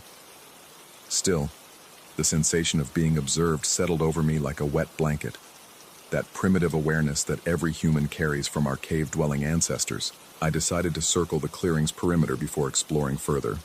The logging roads formed a rough spiral pattern, each ring slightly smaller than the last, converging on a central area where the heaviest machinery had operated. Hydraulic fluid had stained the earth black in perfect circles, and chunks of metal protruded from the ground like broken teeth. Whatever company had worked this site had left in a hurry, abandoning equipment that would have cost hundreds of thousands to replace. The deeper I moved into the clearing, the more the geometry bothered me. The stumps weren't randomly distributed as they should be after selective harvesting. They formed patterns, not quite geometric, but too regular for nature. Walking between them created an optical illusion that made the remaining trees seem to shift and breathe at the edges of my vision. I found the first piece of heavy equipment near the center, a massive log skidder lying on its side, rust having claimed everything but the basic frame. The driver's cage had been crushed inward, but not from a rolling accident. The metal showed stress patterns consistent with tremendous pressure applied from above, as if something had simply pressed down until the steel buckled. More machinery lay scattered in similar states of destruction. A delimber with its cutting head twisted into an impossible spiral. A forwarder whose loading crane had been bent backward until it touched the ground behind the cab. Each piece told the same story of overwhelming force applied with surgical precision to disable rather than destroy.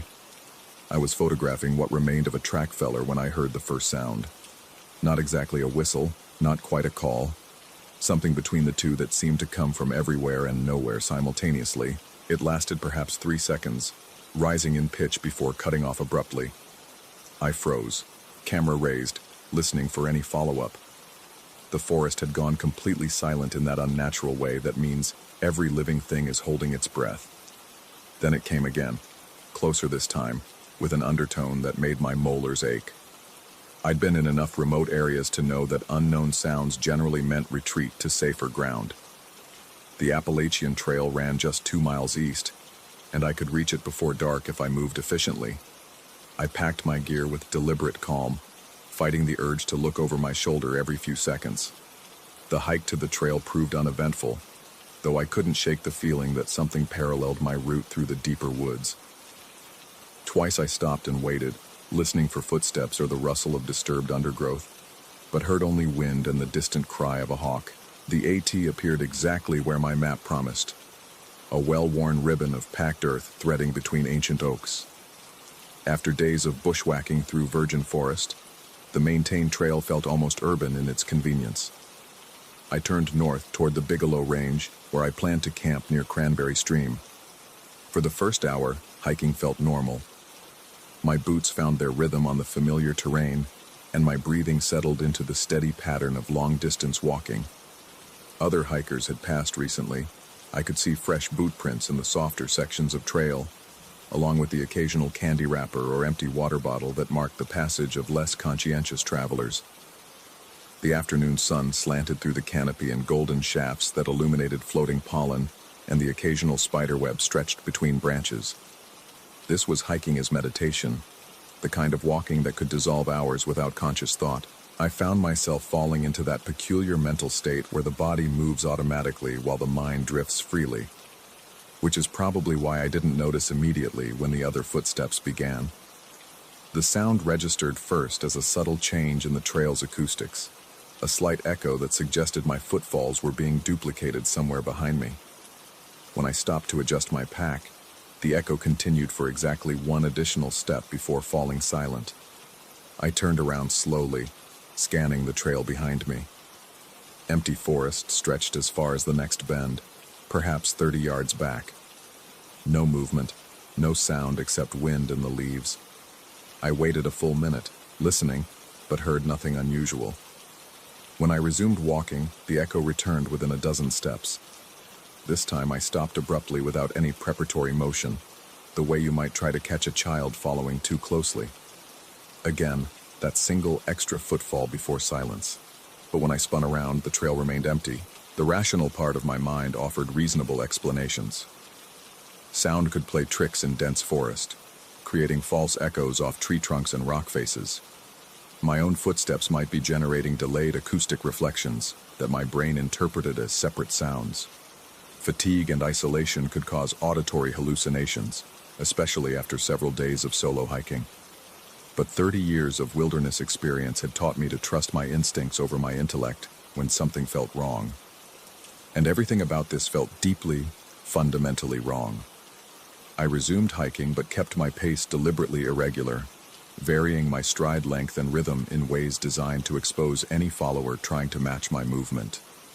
The echo adapted perfectly, maintaining its one-step delay regardless of how I moved. A mile further north, the trail descended into a small valley where Cranberry Stream crossed beneath a wooden footbridge. The water ran clear and cold over a bed of smooth stones, creating the kind of peaceful scene that normally would have invited a rest break. Instead, I barely paused to check my map before continuing uphill on the far side. Because as I'd approached the bridge, I'd heard something else in the water's sound, a rhythm that didn't match the natural flow, like the stream was trying to speak in a language just beyond comprehension. The following footsteps had stopped at the bridge. I could sense their owner standing motionless behind me, waiting for some signal I couldn't interpret. My scalp prickled with the physical sensation of being watched, studied, evaluated by intelligence that felt utterly alien. I climbed steadily for another 20 minutes before risking a backward glance. The bridge had disappeared behind a screen of evergreens, but I could still feel that presence down there, patient and immobile as stone. The sun was beginning its descent toward the western ridgeline when I heard the first screech. The sound cut through the forest like fingernails on slate, high-pitched and full of rage or pain or some emotion I lacked words to describe. It lasted perhaps 5 seconds, rising and falling in patterns that suggested language rather than mere animal vocalization, then silence that felt heavy as lead. I quickened my pace without quite admitting I was fleeing. The trail here followed an old logging road that had been converted to hiking use, wide enough for 2 people to walk abreast. Easier terrain meant faster progress, which suddenly seemed critically important. The screeches came again, closer now, with harmonics that seemed designed to trigger every evolutionary fear response humans had developed over millions of years. Whatever made that sound had vocal cords unlike anything in North American wildlife. Too complex for a bird, too structured for a mammal, too intelligent for either. I broke into a jog. Behind me, something crashed through the underbrush with deliberate disregard for stealth. Branches snapped and leaves rustled as my pursuer abandoned whatever caution had previously governed its approach. The sound suggested something small but powerful, moving with the kind of controlled violence that comes from muscles designed for specific purposes. Another screech, this one close enough that I could hear its echo off the trees around me. I risked a glance over my shoulder and caught a glimpse of movement in my peripheral vision. Something pale and quick that disappeared behind a boulder before I could focus on it. The logical part of my mind kept insisting this was impossible. Predators in Maine didn't behave this way. Bears avoided humans whenever possible. Coyotes were nocturnal and far too intelligent to pursue prey they couldn't identify. Mountain lions had been extinct in the region for over a century, but logic seemed increasingly irrelevant, as the thing behind me began to call in rhythmic patterns that sounded almost like mockery of human speech. I ran harder, my pack bouncing awkwardly with each stride. The trail ahead curved right around a massive granite outcropping, temporarily blocking my view of the route beyond. As I rounded the corner, my foot caught in a root, and I stumbled forward, barely managing to stay upright. When I regained my balance and looked back, nothing followed me around the bend. The forest had returned to normal afternoon sounds: birdsong, wind, the distant hum of insects. My breathing sounded unnaturally loud in the sudden quiet, and I realized I was trembling with adrenaline and something deeper than fear. I waited there for 10 minutes, listening for any indication that my pursuer remained in the area. Nothing. The trail behind me stretched empty and innocent in the afternoon light, showing no sign that anything unusual had ever occurred. But as I finally turned to continue north, I noticed something that made my blood go cold. The fresh boot prints I'd been following all day, the evidence of other hikers who'd passed this way recently, had vanished completely. The trail surface showed only my own tracks, as if I'd been the first person to walk this path in months or perhaps years. I stood there staring at the ground, trying to make sense of what I was seeing. Boot prints don't simply disappear from dirt trails. They fade gradually over time, obscured by wind and weather and the passage of other feet. They don't vanish all at once while you're not looking, unless they were never really there to begin with. The thought sent ice through my veins because it opened doors I desperately wanted to keep closed. If the footprints hadn't been real, what else might I have imagined? The sounds behind me? The screeching? The sense of being followed and watched? I'd been alone in the wilderness for 5 days. Isolation could play tricks on perception, especially when combined with fatigue and the subtle stress of solo hiking in unfamiliar territory. Auditory and visual hallucinations weren't uncommon among people pushed beyond their normal limits of endurance. But if that was true, then I'd been experiencing symptoms of serious psychological dysfunction for hours, without recognizing it. The thought terrified me more than any animal pursuit possibly could. I forced myself to examine my memories of the day with clinical detachment. The wreath in the clearing, had that been real? The abandoned logging equipment, the sounds from the forest? Each recollection felt vivid and immediate, accompanied by sensory details my conscious mind couldn't have fabricated. The smell of organic decay around the antler wreath, the specific sound metal made when bent beyond its tolerance point, the particular quality of silence that follows an unidentifiable cry, but memory was notoriously unreliable, especially under stress. The human brain constantly rewrote experience to fit expected patterns, filling gaps with plausible details that might have no basis in reality. I needed to reach the campsite I'd identified on my map, set up shelter, and get a proper night's rest. In the morning, with better light and a clearer head, I could evaluate what had really happened today. The remaining 2 miles to Cranberry Stream lean-to passed without incident, though I found myself checking over my shoulder every few minutes until I consciously forced myself to stop. The 3-sided shelter sat in a small clearing beside the stream, surrounded by towering hemlocks that blocked most of the evening sky. I went through the familiar routine of making camp with mechanical precision, setting up my sleeping system and hanging my food in a tree well away from the shelter. Physical activity helped calm my nerves, and by the time I'd prepared a simple dinner, the day's events had begun to feel distant and dreamlike. But as darkness settled over the forest, bringing with it the symphony of night sounds that marked the transition from day to evening, I found myself listening with hyper-alert attention to every crack and rustle in the surrounding woods. because somewhere in that acoustic landscape, just at the edge of hearing, I could swear I detected the sound of something small moving through the undergrowth with deliberate patience, circling my campsite in a pattern too regular to be natural. And once, just before I finally managed to fall asleep, I heard what might have been a screech in the distance, or might have been the wind through the hemlocks, or might have been the sound of my own mind finally beginning to fracture under the weight of isolation and fear. I never did figure out which possibility frightened me most. Story 26. The morning mist clung to the Douglas firs like spectral fingers, and I should have recognized it as an omen.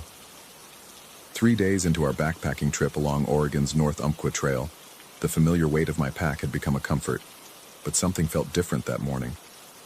The forest seemed to hold its breath, waiting. My hiking partner had mentioned hearing sounds during the night, a rhythmic clicking that he initially dismissed as branches knocking in the wind. I hadn't heard anything, lost as I was in the deep sleep that comes after miles of mountain terrain.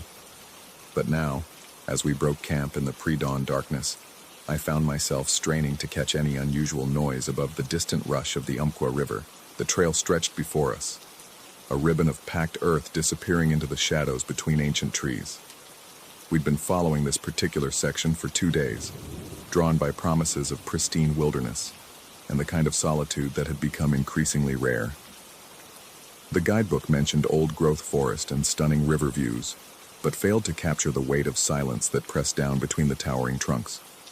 As the sun climbed higher, filtering through the canopy in shafts of golden light, I began to notice the absence of birdsong. The forest felt muted, as if wrapped in invisible cotton. Even our footsteps seemed dampened, creating an unsettling intimacy with every breath and heartbeat. The hair on my forearms prickled with a sensation I couldn't name. Not quite fear, but something approaching it. We stopped for lunch near a small clearing where the trail curved sharply to the east. While my companion studied the map, I wandered toward what appeared to be an old deer path winding deeper into the woods. Curiosity, that persistent human failing, drew me forward despite an growing sense that I was being watched. The sensation crawled along my spine like ice water, but when I turned to scan the tree line, nothing moved except the gentle sway of fern fronds in the breeze. 20 yards down the overgrown path, the canvas appeared. It hung between two massive cedars like a forgotten prayer flag, weathered to the color of old bone and torn in several places. But this wasn't the kind of canvas you'd find in any modern camping store. The fabric looked hand-woven, thick and rough, with an oily patina that suggested decades of exposure to the elements. As I approached, the smell hit me, not the clean scent of aged cotton, but something else entirely, something organic and wrong. The clicking sound started then, soft at first, like distant castanets. I looked up, following the sound to its source, and felt my breath catch in my throat. Bones hung from the branches above the canvas, suspended on what looked like fishing line or thin wire. They swayed gently in the breeze, creating that rhythmic percussion my companion had heard during the night. But these weren't animal bones, at least not entirely. Mixed among what might have been deer ribs and bird skulls were shapes that made my vision blur with their implications. Finger bones, human teeth strung like pearls, a small skull that could have belonged to a child. But I pushed that thought away before it could fully form. The clicking intensified as more bones joined the macabre symphony, and I realized the breeze had died completely. Something else was moving them. I backed away slowly, fighting the urge to run. Every instinct screamed that I was being observed, that eyes were tracking my movement from behind the canvas or high in the shadowed branches. The sensation was so intense I could almost feel the weight of that gaze pressing against my skin like a physical presence. My companion's voice calling my name seemed to come from miles away. I turned toward the sound, grateful for any connection to normalcy, but when I looked back, the canvas and bones had vanished. Not hidden, vanished. The space between the cedars showed only empty air and the green backdrop of deeper forest. I blinked hard, rubbing my eyes, but the scene remained unchanged. For moments before I had witnessed something that violated every natural law, Now there was nothing but trees and shadows. I stumbled back to the main trail, my legs unsteady, and my heart hammering against my ribs. My companion looked up from his map with concern, asking if I was feeling all right. I opened my mouth to describe what I'd seen, but the words died before they could form. How could I explain something that had apparently never existed? Instead, I mumbled something about feeling lightheaded and suggested we continue hiking. Movement seemed like the only escape from the oppressive weight of that place, and I couldn't shake the feeling that staying still would invite something terrible to find us. The afternoon passed in a haze of forced normalcy. I focused on putting one foot in front of the other, on the familiar rhythm of hiking poles against stone and earth. But the forest had changed around us. Where before the silence had felt peaceful, now it seemed pregnant with menace. Every shadow between the trees could hide watching eyes. Every rustle of leaves suggested movement that had nothing to do with wind. As evening approached, we began looking for a suitable campsite. The trail curved around a massive outcropping of basalt, and just beyond it, we found a small clearing beside a creek. It seemed perfect. Level ground, access to water, and a clear view in all directions. But as I helped set up our tent, that crawling sensation returned to my spine. The clicking started again just after sunset. This time my companion heard it too. We both froze, listening to the rhythmic percussion that seemed to echo from all directions at once. It was closer now, surrounding our small circle of light from the camp stove. In the darkness beyond our campfire, shapes seemed to shift and dance, never quite resolving into anything concrete, but never quite disappearing either. My companion suggested the sound might be a woodpecker, but we both knew no bird made noise like that after dark. The clicking had a deliberate quality, almost like a form of communication, as if something was trying to tell us we weren't welcome here. Sleep came fitfully, broken by dreams of canvas and bones and eyes that watched from impossible shadows. I woke repeatedly to check our surroundings, but saw nothing except the familiar bulk of trees silhouetted against stars, yet the sensation of being observed never left, and I found myself wondering if the watchers were patient enough to remain motionless until I looked away. Morning brought no relief. If anything, the forest felt more hostile in daylight, as if our presence had awakened something that preferred to remain undisturbed. We broke camp quickly and continued north, but I couldn't escape the feeling that we were being herded rather than hiking voluntarily. Every time the trail curved, I expected to see that weathered canvas stretched between trees, those impossible bones swaying in impossible breezes. By the third day after my initial sighting, my nerves were frayed to breaking. Every shadow seemed to hide movement. Every sound could be footsteps following just out of sight. My companion had begun giving me worried looks, asking repeatedly if I needed to turn back, but I couldn't explain that turning back felt just as dangerous as moving forward. The end came without warning. We had stopped for water at a small tributary, and I was kneeling beside the stream when I heard it, footsteps crashing through the underbrush behind us. Not the careful movement of another hiker, but something desperate and wild. I looked up to see a figure in dark clothing charging toward us through the trees, moving with an inhuman speed that seemed to bend the laws of physics. We ran. Terror gave wings to our feet as we crashed through the forest, abandoning the trail in our panic. Branches tore at our clothes and packs as we stumbled over deadfall and through thick undergrowth. Behind us, the pursuit continued, accompanied by sounds that no human throat should have been able to produce. Guttural breathing mixed with that terrible clicking, as if our pursuer carried the bone chimes with them. I don't know how long we ran or how far. Time became meaningless in that frantic flight through green shadows and grasping thorns. But eventually, miraculously, we burst from the tree line onto a paved road where a park ranger's truck was parked beside a trailhead. The ranger, a weathered woman with kind eyes and calloused hands, listened to our stammered account with surprising calm. She radioed for the sheriff while offering us water and first aid for our scratches. When pressed for details about what we'd seen, I found myself editing the story, leaving out the vanishing canvas and the impossible bones. Even in my panicked state, I recognized how insane those details would sound. Sheriff Thompson arrived within an hour, a tall man with silver hair and the kind of steady presence that suggested he'd seen more than his share of strange occurrences. He took our statements with professional thoroughness, asking detailed questions about timing and locations. But when my companion mentioned the bones hanging from trees, something shifted in the sheriff's expression. After finishing our statements, Sheriff Thompson spoke briefly with the ranger in low tones before returning to where we sat in the back of his patrol car. His words have haunted me ever since, delivered in a voice carefully stripped of emotion. He confirmed that we had indeed encountered something real in those woods, something that the authorities were aware of but couldn't, or wouldn't, explain. When pressed for details, he simply said that there were aspects of the case that were beyond civilian understanding, and that we should consider ourselves fortunate to have escaped unharmed.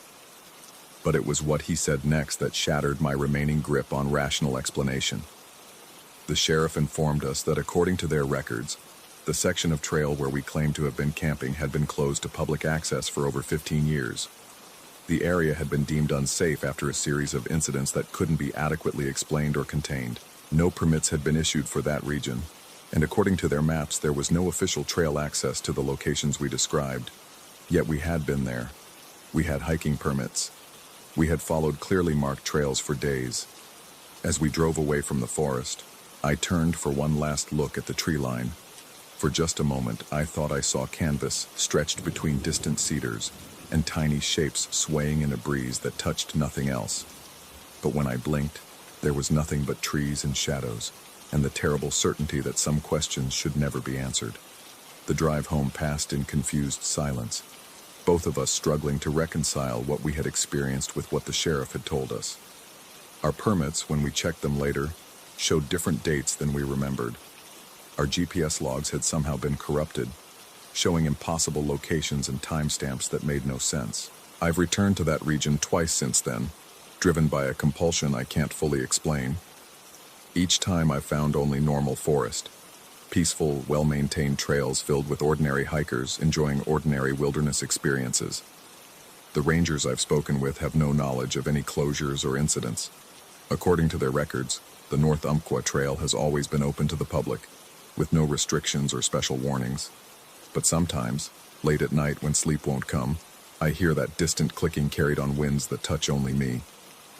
And I know with a certainty that transcends rational thought, that somewhere in those green shadows, canvas still hangs between ancient trees, and bones still dance their impossible dance for audiences that should not exist. The question that haunts me isn't whether what we experienced was real.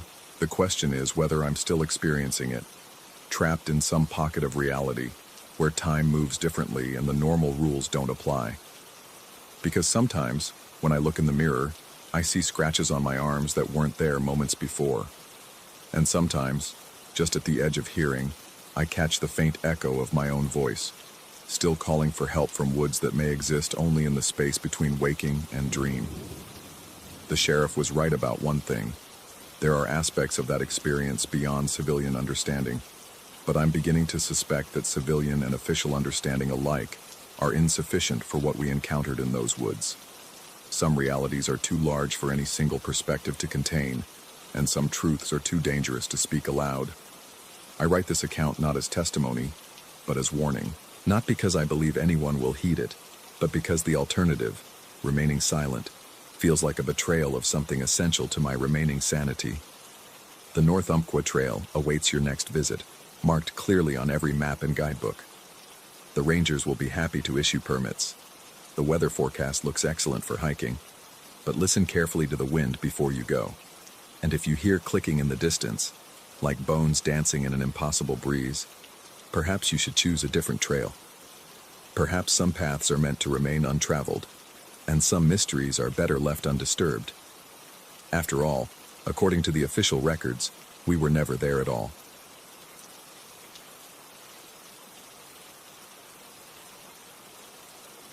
Story 27.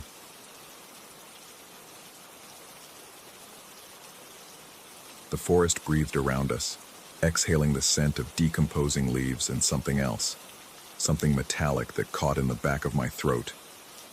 I checked my watch. 2:17 p.m. The scoutmaster had sent us out to gather kindling, a simple task that should take maybe an hour at most. The other two were already moving ahead, their footsteps crackling through the undergrowth with an enthusiasm I couldn't quite match. Something felt wrong from the moment we left the clearing. Not wrong in any way I could articulate.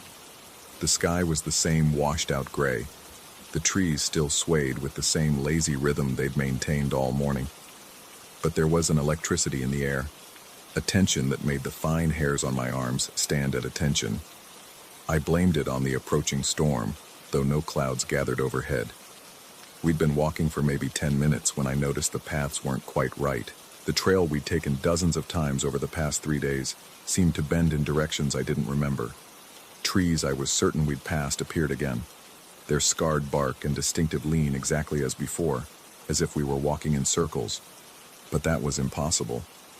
We'd been moving in a straight line, following the faint deer path that led deeper into the woods. I called out to the others, suggesting we might be lost, but my voice seemed muffled, absorbed by the forest in a way that felt unnatural. They turned back toward me, their faces strangely distant despite being only yards away. One of them, the tall one with the perpetually dirty glasses, opened his mouth to respond, but the words reached me seconds after his lips moved, like watching a badly dubbed movie. The wrongness intensified as we continued. My watch ticked forward, 2:31, 2:47, 3:15. Each time I checked, more time had passed than felt possible. The light filtering through the canopy shifted with an odd quality, becoming yellower, then orange, then settling into something that reminded me of old film stock. The shadows grew longer even though the sun seemed frozen in place. It was the shorter one, stocky, with hands always slightly trembling from too much caffeine, who first pointed out how quiet everything had become. No birds, no insects, no rustle of small animals in the underbrush. Even our own footsteps seemed to produce sound that arrived a beat too late, creating an unsettling echo effect that made me question whether I was actually hearing them at all. By 4:23, according to my watch, we'd been walking for over 2 hours, but it felt both like minutes and like days. The forest around us had taken on a dreamlike quality, where familiar sights appeared wrong, and wrong sights appeared familiar. A fallen log that should have been covered in moss was bone-dry and smooth as polished wood. A cluster of rocks formed patterns too geometric to be natural, yet when I looked directly at them, they seemed perfectly ordinary. That's when we stumbled onto the concrete. It appeared without warning, a strip of gray cutting through the forest floor like a scar. Maybe 8 feet wide, it stretched in both directions until it disappeared into the tree line. The surface was smooth, unmarked by weather or time, though moss and small plants had begun to reclaim its edges. It looked like a road, but not quite. Too narrow for vehicles, too uniform for anything built by the Forestry Service. The others stood at its edge, staring down at the concrete as if it might offer some explanation for its presence. I knelt and pressed my palm against the surface. It was warm, uncomfortably so, as if heated from below. The sensation traveled up my arm, not quite pain, but not quite pleasure. Something that made me pull my hand away and wipe it on my jeans. Following the strip led us to the shack. It squatted among the trees like something that had always been there, but was only now choosing to be seen. Single story, maybe 12 feet square, constructed from weathered wood that might have been brown or gray or some color in between. No windows, just a door hanging slightly ajar on rusted hinges. The roof sagged in the middle, covered with pine needles and what looked like decades of accumulated debris. But like everything else that afternoon, the shack felt wrong in ways I couldn't quite articulate. The proportions seemed off, as if someone had built it from memory rather than plans.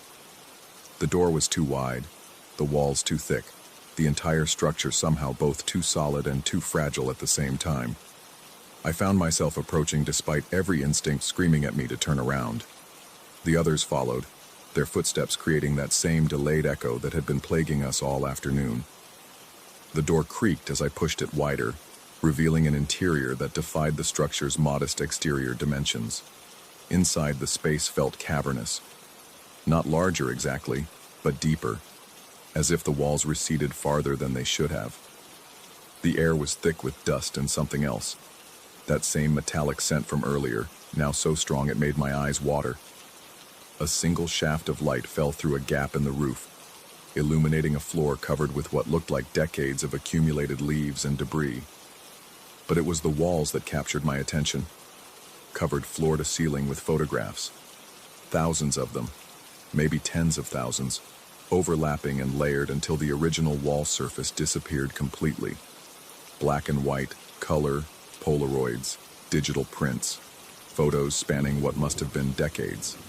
All of them showed people in forests, hiking, camping, exploring.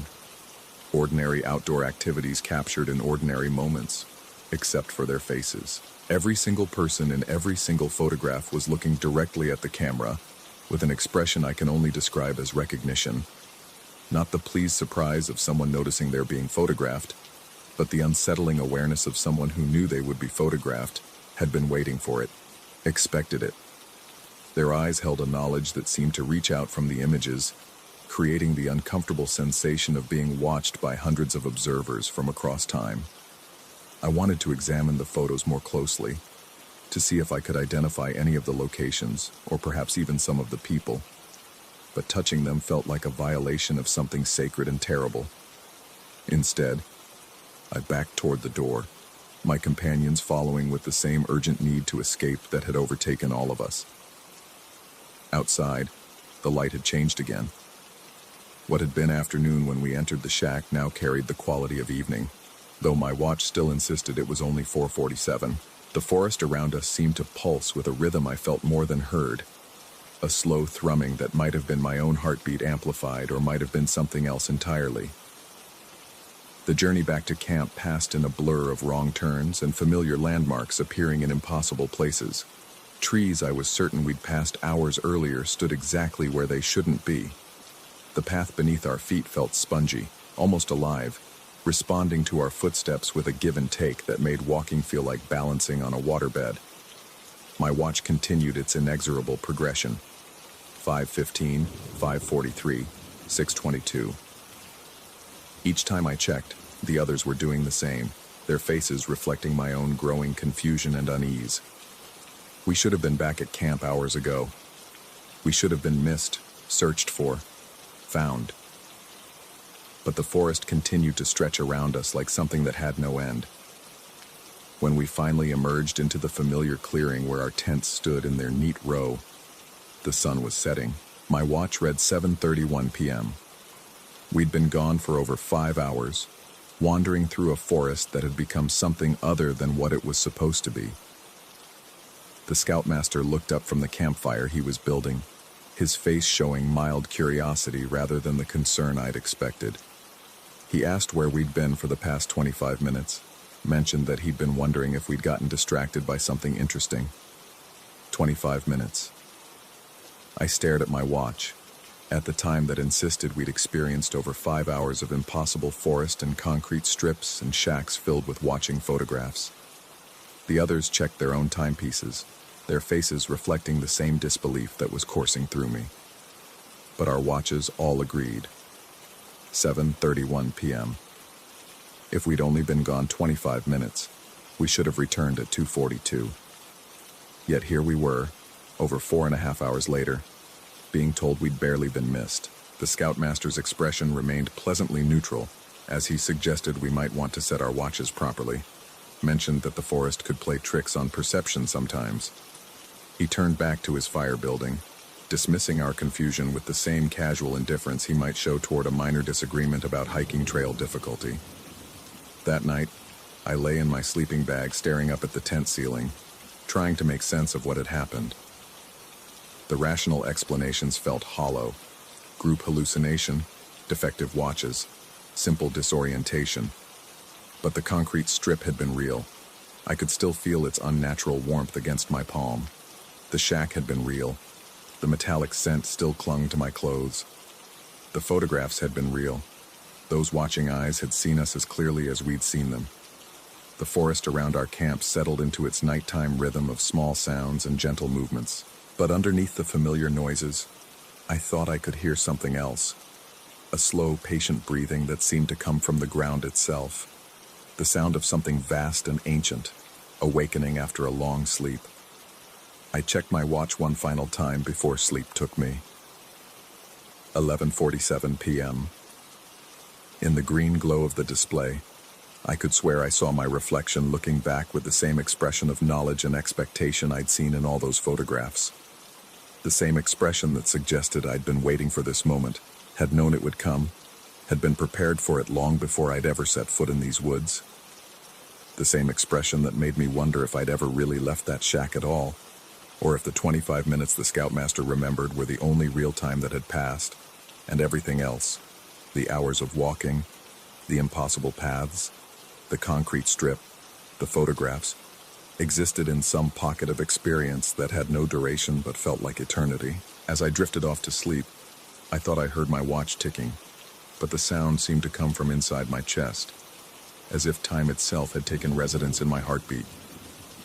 And in that space between waking and dreaming, I wondered if the forest had let us go at all, or if we were still walking those wrong paths, still approaching that door, still stepping into that impossible interior where thousands of eyes watched from walls that stretched farther than they should, still becoming part of something that took 25 minutes and lasted forever.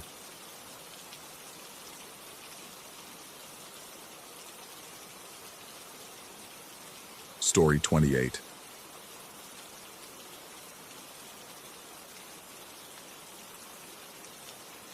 The first thing I noticed wasn't the sound of shovels breaking earth. It was the silence that came before it.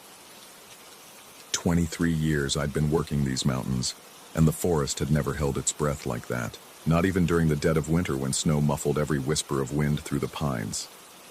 I'd been marking trees in the old growth section, the one the state had cordoned off 3 months back with yellow tape and stern warnings about ecological preservation. My supervisor had sent me to catalog what we'd be losing to the conservation order, a bureaucratic dance I'd performed countless times before. But something felt different that morning. The air hung thick and expectant, like the moment before lightning strikes. That's when I heard them. The rhythmic scrape of metal against stone carried through the trees, accompanied by the soft thud of displaced earth. I froze, my marking paint suspended halfway to the bark of an ancient Douglas fir. The sounds came from deeper in the restricted zone, perhaps 200 yards northeast of my position. My rational mind offered explanations. Park Service doing soil samples. Archaeological survey. Hell, maybe just some kids with metal detectors looking for lost jewelry. But my gut churned with an unease I couldn't name. The digging had a purposeful quality, too methodical to be casual, too urgent to be official.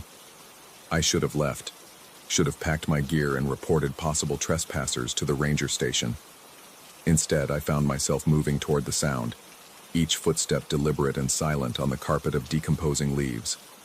The trees seemed to lean inward as I progressed, their branches creating a canopy so dense that afternoon felt like dusk. The digging grew louder, multiple shovels now, working in rhythm.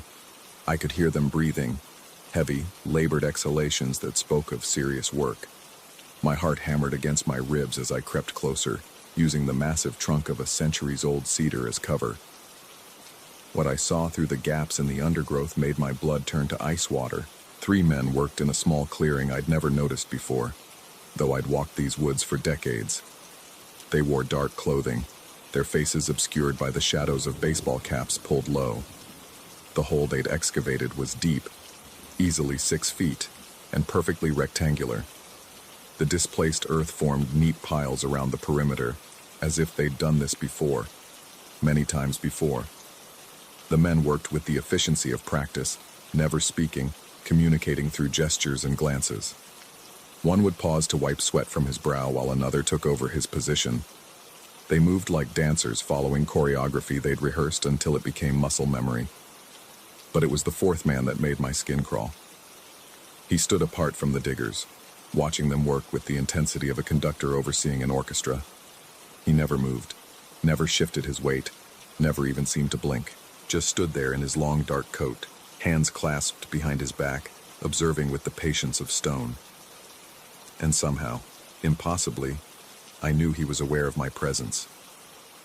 I'd been crouched behind that cedar for perhaps 10 minutes when the watcher turned his head in my direction. Not quickly, Not with alarm, but with the slow, deliberate movement of someone who had been expecting this moment. Though I couldn't make out his features through the shadows and distance, I felt his gaze settle on me like a physical weight. My muscles locked up. Every instinct screamed at me to run, but terror had transformed my legs into concrete pillars. The watcher continued to stare in my direction, while the diggers worked on, oblivious to the silent exchange taking place above their heads. Then he smiled. I couldn't see it, couldn't make out the details of his face, but I felt that smile like a cold blade sliding between my ribs. He knew I was there, had probably known since the moment I'd started moving toward them. And for reasons I couldn't fathom, my presence amused him. The paralysis broke all at once. I stumbled backward, crashed through a tangle of blackberry vines, and ran. Branches clawed at my jacket and face as I fled through the undergrowth, my breath coming in ragged gasps that seemed to echo through the entire forest. Behind me, the digging had stopped.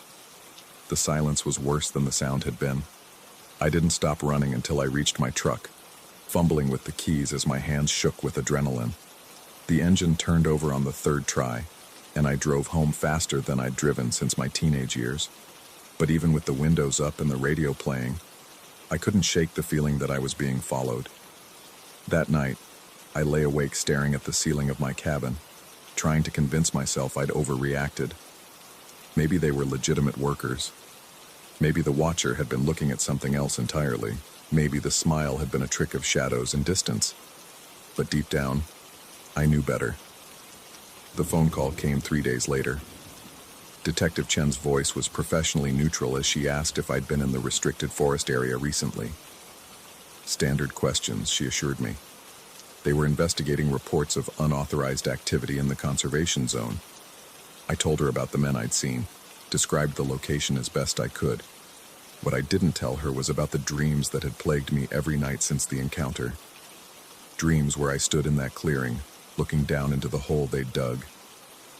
Dreams where the watcher stood beside me, his smile visible now in perfect, terrible detail. Dreams where the hole was never empty. The detective thanked me for the information and hung up. I went back to work, trying to focus on my regular routes, avoiding the restricted zone entirely. But the forest felt different now, wrong somehow, as if the trees themselves had been contaminated by what I'd witnessed. It was the sounds that started first. Footsteps in the woods when I was working alone, always just out of sight, always stopping when I stopped. I'd call out, thinking maybe another crew was working nearby, but silence was the only response. The footsteps would resume as soon as I started walking again. Then came the feeling of being watched. I'd be measuring a tree for harvest marking, completely absorbed in my work, when the prickly sensation would crawl up my spine. I'd turn around expecting to find someone behind me, but the forest would be empty. Yet the feeling persisted, growing stronger each day. The worst part was the changes in the landscape itself. Paths I'd walked for decades would seem different somehow. A boulder that had been on my left would appear on my right. A creek that flowed north would suddenly be flowing south. Nothing dramatic, nothing I could point to and say definitively had changed. But the accumulation of small wrongnesses made me question my own memory. Was that clearing there yesterday? Had this trail always curved so sharply to the left? When had someone installed that new trail marker? I started carrying a compass, then a GPS unit, then both. But the electronics often malfunctioned in the deep woods, their displays flickering or going dark entirely when I needed them most. The compass needle would spin lazily in circles, unable to find magnetic north, or perhaps unwilling to. A week after my conversation with Detective Chen, she called again. They'd found something in the restricted zone, she said. Could I come to the station to answer a few more questions? The police station smelled of burnt coffee and industrial disinfectant. Detective Chen was younger than I'd expected, with sharp eyes that seemed to catalog every micro-expression on my face. She led me to a small interview room and offered me water, which I declined. The questions started simple enough. Could I describe the men I'd seen again? What time had I observed them?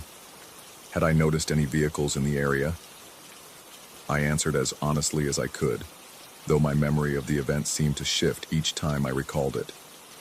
Sometimes there were 3 diggers, sometimes 4. The watcher's coat was black in some retellings, dark blue in others. The details felt slippery, like trying to hold water in cupped hands. "What exactly did you find?" I finally asked. Detective Chen's expression remained neutral, but something flickered behind her eyes. "We're still processing the scene. I'm not at liberty to discuss specifics yet." But her tone suggested she wasn't entirely sure what they'd found either. She showed me photographs then, aerial shots of the forest canopy, close-ups of disturbed earth, images of yellow crime scene tape strung between trees. The clearing looked smaller in the photos, less threatening somehow, but it was definitely the same location. "Do you recognize this area?" she asked. I nodded, though something about the images bothered me. The clearing looked wrong again, different from both my memory and my dreams. The trees were positioned differently, the shadows fell at impossible angles, and there was something in the background that shouldn't have been there. A 4th pile of earth.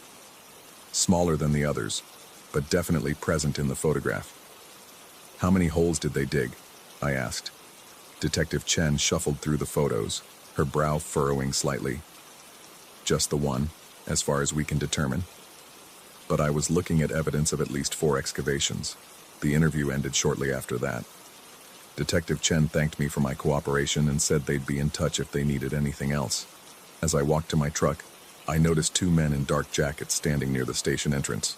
They watched me with the same patient intensity I remembered from the watcher in the woods. I drove home carefully, checking my mirrors constantly.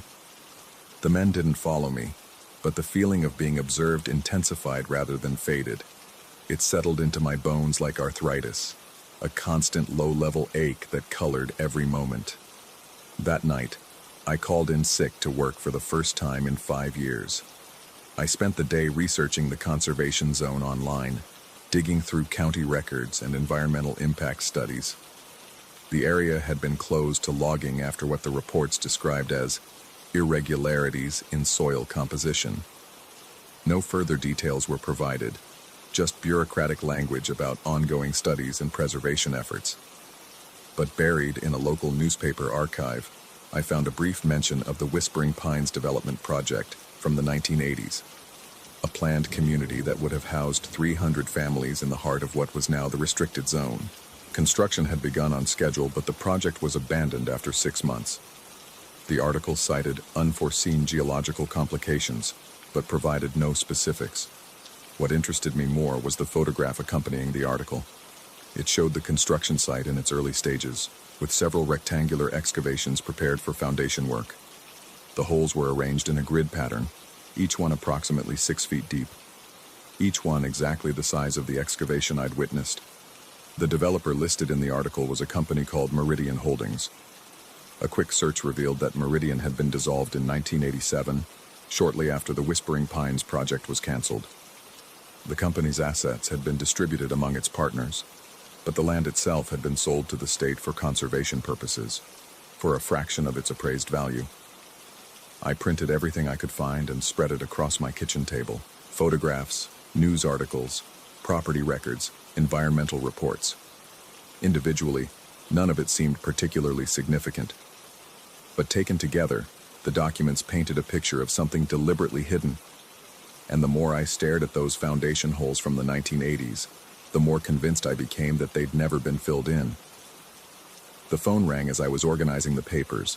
Detective Chen's number appeared on the caller ID. "I need to ask you something," she said without preamble.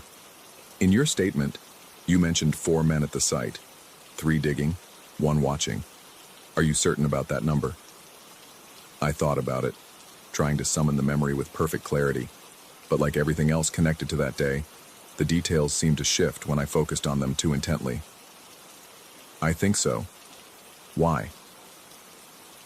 "We found evidence of 5 separate individuals at the scene. Different boot prints, different shovel marks. But you only saw 4. The implications hit me like a physical blow. Someone else had been there, someone I hadn't noticed, who had remained hidden even from my hidden vantage point. Someone who might still be hiding. "There's something else," Detective Chen continued. The excavation site shows signs of previous activity, much older disturbances. We're bringing in specialists to examine the area more thoroughly. She didn't say what they'd found in the hole. Didn't need to. The weight of unspoken knowledge hung between us like smoke. After she hung up, I sat in my kitchen as darkness crept through the windows. The papers on my table seemed to rustle in a breeze I couldn't feel, and shadows moved in my peripheral vision like living things. That's when I noticed the footprints in my backyard. They circled the cabin in a pattern I recognized from the crime scene photos. Methodical, patient. Recent enough that the morning dew hadn't settled into the impressions yet. Someone had been watching my house while I researched their secret. I called Detective Chen back, but the number went straight to voicemail. I tried the main police station and was told she was unavailable. When I asked when she'd be back, the desk sergeant's voice carried a strange note I couldn't identify. "She's taking some personal time," he said. "Family emergency." But something in his tone suggested he didn't believe it either. I spent that night sitting in my living room with all the lights on and a baseball bat across my knees. Every sound outside seemed amplified. The scrape of branches against the roof, the settling of the cabin's old wood frame, the distant call of an owl that might not have been an owl at all. Sometime around 3 in the morning, I heard the digging start again. It was faint at first, barely audible over the sound of my own breathing. But it grew steadily louder, that same rhythmic scrape of metal against earth I'd heard in the restricted zone. The sound seemed to come from directly beneath my cabin, as if someone was excavating the ground under my feet. I grabbed a flashlight and went outside, the beam of light cutting through darkness so complete it seemed solid. The sound stopped the moment I opened the door, but I could feel them out there, watching, waiting. The footprints around my cabin had multiplied, dozens of them now forming concentric circles that spiraled inward toward my front door. Some of the prints were fresh, still wet with dew. Others looked older, worn smooth by weather and time. How long had they been coming here? I followed the prints with my flashlight, noting how they avoided certain areas of my yard entirely. They skirted around the old oak tree where I'd buried my dog 10 years ago. They curved away from the spot where I'd scattered my father's ashes. They seemed to respect the places where life had ended, as if death created invisible barriers they couldn't cross, or wouldn't cross. The outermost ring of footprints led to the edge of my property, where the maintained yard gave way to wild forest. But they didn't continue into the trees. Instead, they stopped at the exact boundary between my land and the woods, as if the watchers were respecting some ancient property line that existed beyond legal documents. That's when I realized they weren't trespassing. They were invited. By whom, I couldn't say. But something had given them permission to observe, to circle, to dig their patient holes in places where the earth remembered older secrets. I went back inside and called in sick again. Then I started packing. Whatever they'd found in that clearing, whatever Detective Chen had discovered in her investigation, I didn't want to be here when they finished their work. The cabin that had been my sanctuary for 15 years now felt like a trap waiting to spring. But as I folded clothes into my suitcase, I found items that didn't belong to me. A dark baseball cap I'd never owned. Work gloves stained with soil from some other man's labor. A small notebook filled with measurements and sketches of holes, depths, optimal spacing for excavations. The handwriting looked like mine. I threw the notebook across the room, but it opened as it flew, pages fluttering like wings. The measurements scattered across my floor, and I saw my own plans for transforming the forest into something else. Something that required holes, deep ones, carefully positioned according to principles I couldn't remember learning. The phone rang. My own number appeared on the caller ID. I answered without thinking, lifting the receiver to my ear with hands that shook like leaves in a storm wind. The voice that spoke was mine, but older somehow, tired in a way that went deeper than simple exhaustion. "You can't leave," it said. "The work isn't finished yet." I hung up and ran for my truck, leaving everything behind except the clothes on my back and the keys in my pocket. But as I reached for the door handle, I saw them. 5 figures standing at the edge of my property line. 4 wore dark clothing and baseball caps pulled low over their faces. The 5th stood apart from the others, hands clasped behind his back, watching me with that patient smile I recognized from my dreams. But now I could see his face clearly. It was mine. Older, worn by years of patient labor in dark places, but unmistakably my own features staring back at me across the moonlit yard. He nodded once, as if acknowledging something we both understood but neither would speak aloud. Then he turned and walked into the forest, followed by the others in single file. The sound of digging resumed before they disappeared completely into the trees. I got in my truck and drove to town, but the motel clerk looked at me strangely when I asked for a room. "You checking out?" he asked. "Room 12, right? You've been staying with us for 3 weeks now." I had no memory of registering at the motel, no memory of 3 weeks passing since that day in the forest. But the key he handed me fit perfectly in the lock of room 12, and my clothes were hanging in the closet. The bathroom mirror showed a face I barely recognized, gaunt, hollow-eyed, aged in ways that couldn't be explained by simple time. My hands were stained with soil I couldn't remember digging, and my fingernails were packed with earth that smelled of deep places where light never reached. On the nightstand beside the bed, Detective Chen's business card lay next to a newspaper I didn't remember buying. The headline made my vision blur. "Missing detective's car found in forest preserve." But it was the photograph below the headline that made my knees buckle. Detective Chen stood in a clearing I recognized, surrounded by yellow crime scene tape and excavated earth. She was smiling, the same patient, knowing smile I'd seen on my older self. Behind her, barely visible in the shadows between the trees, 4 figures watched from the forest edge. One of them looked exactly like me. I'm writing this in room 12 of the Pine Lodge Motel, though I can't remember how I learned to write in this careful, measured script that looks nothing like my usual handwriting. Outside my window, I can see the forest where it all began.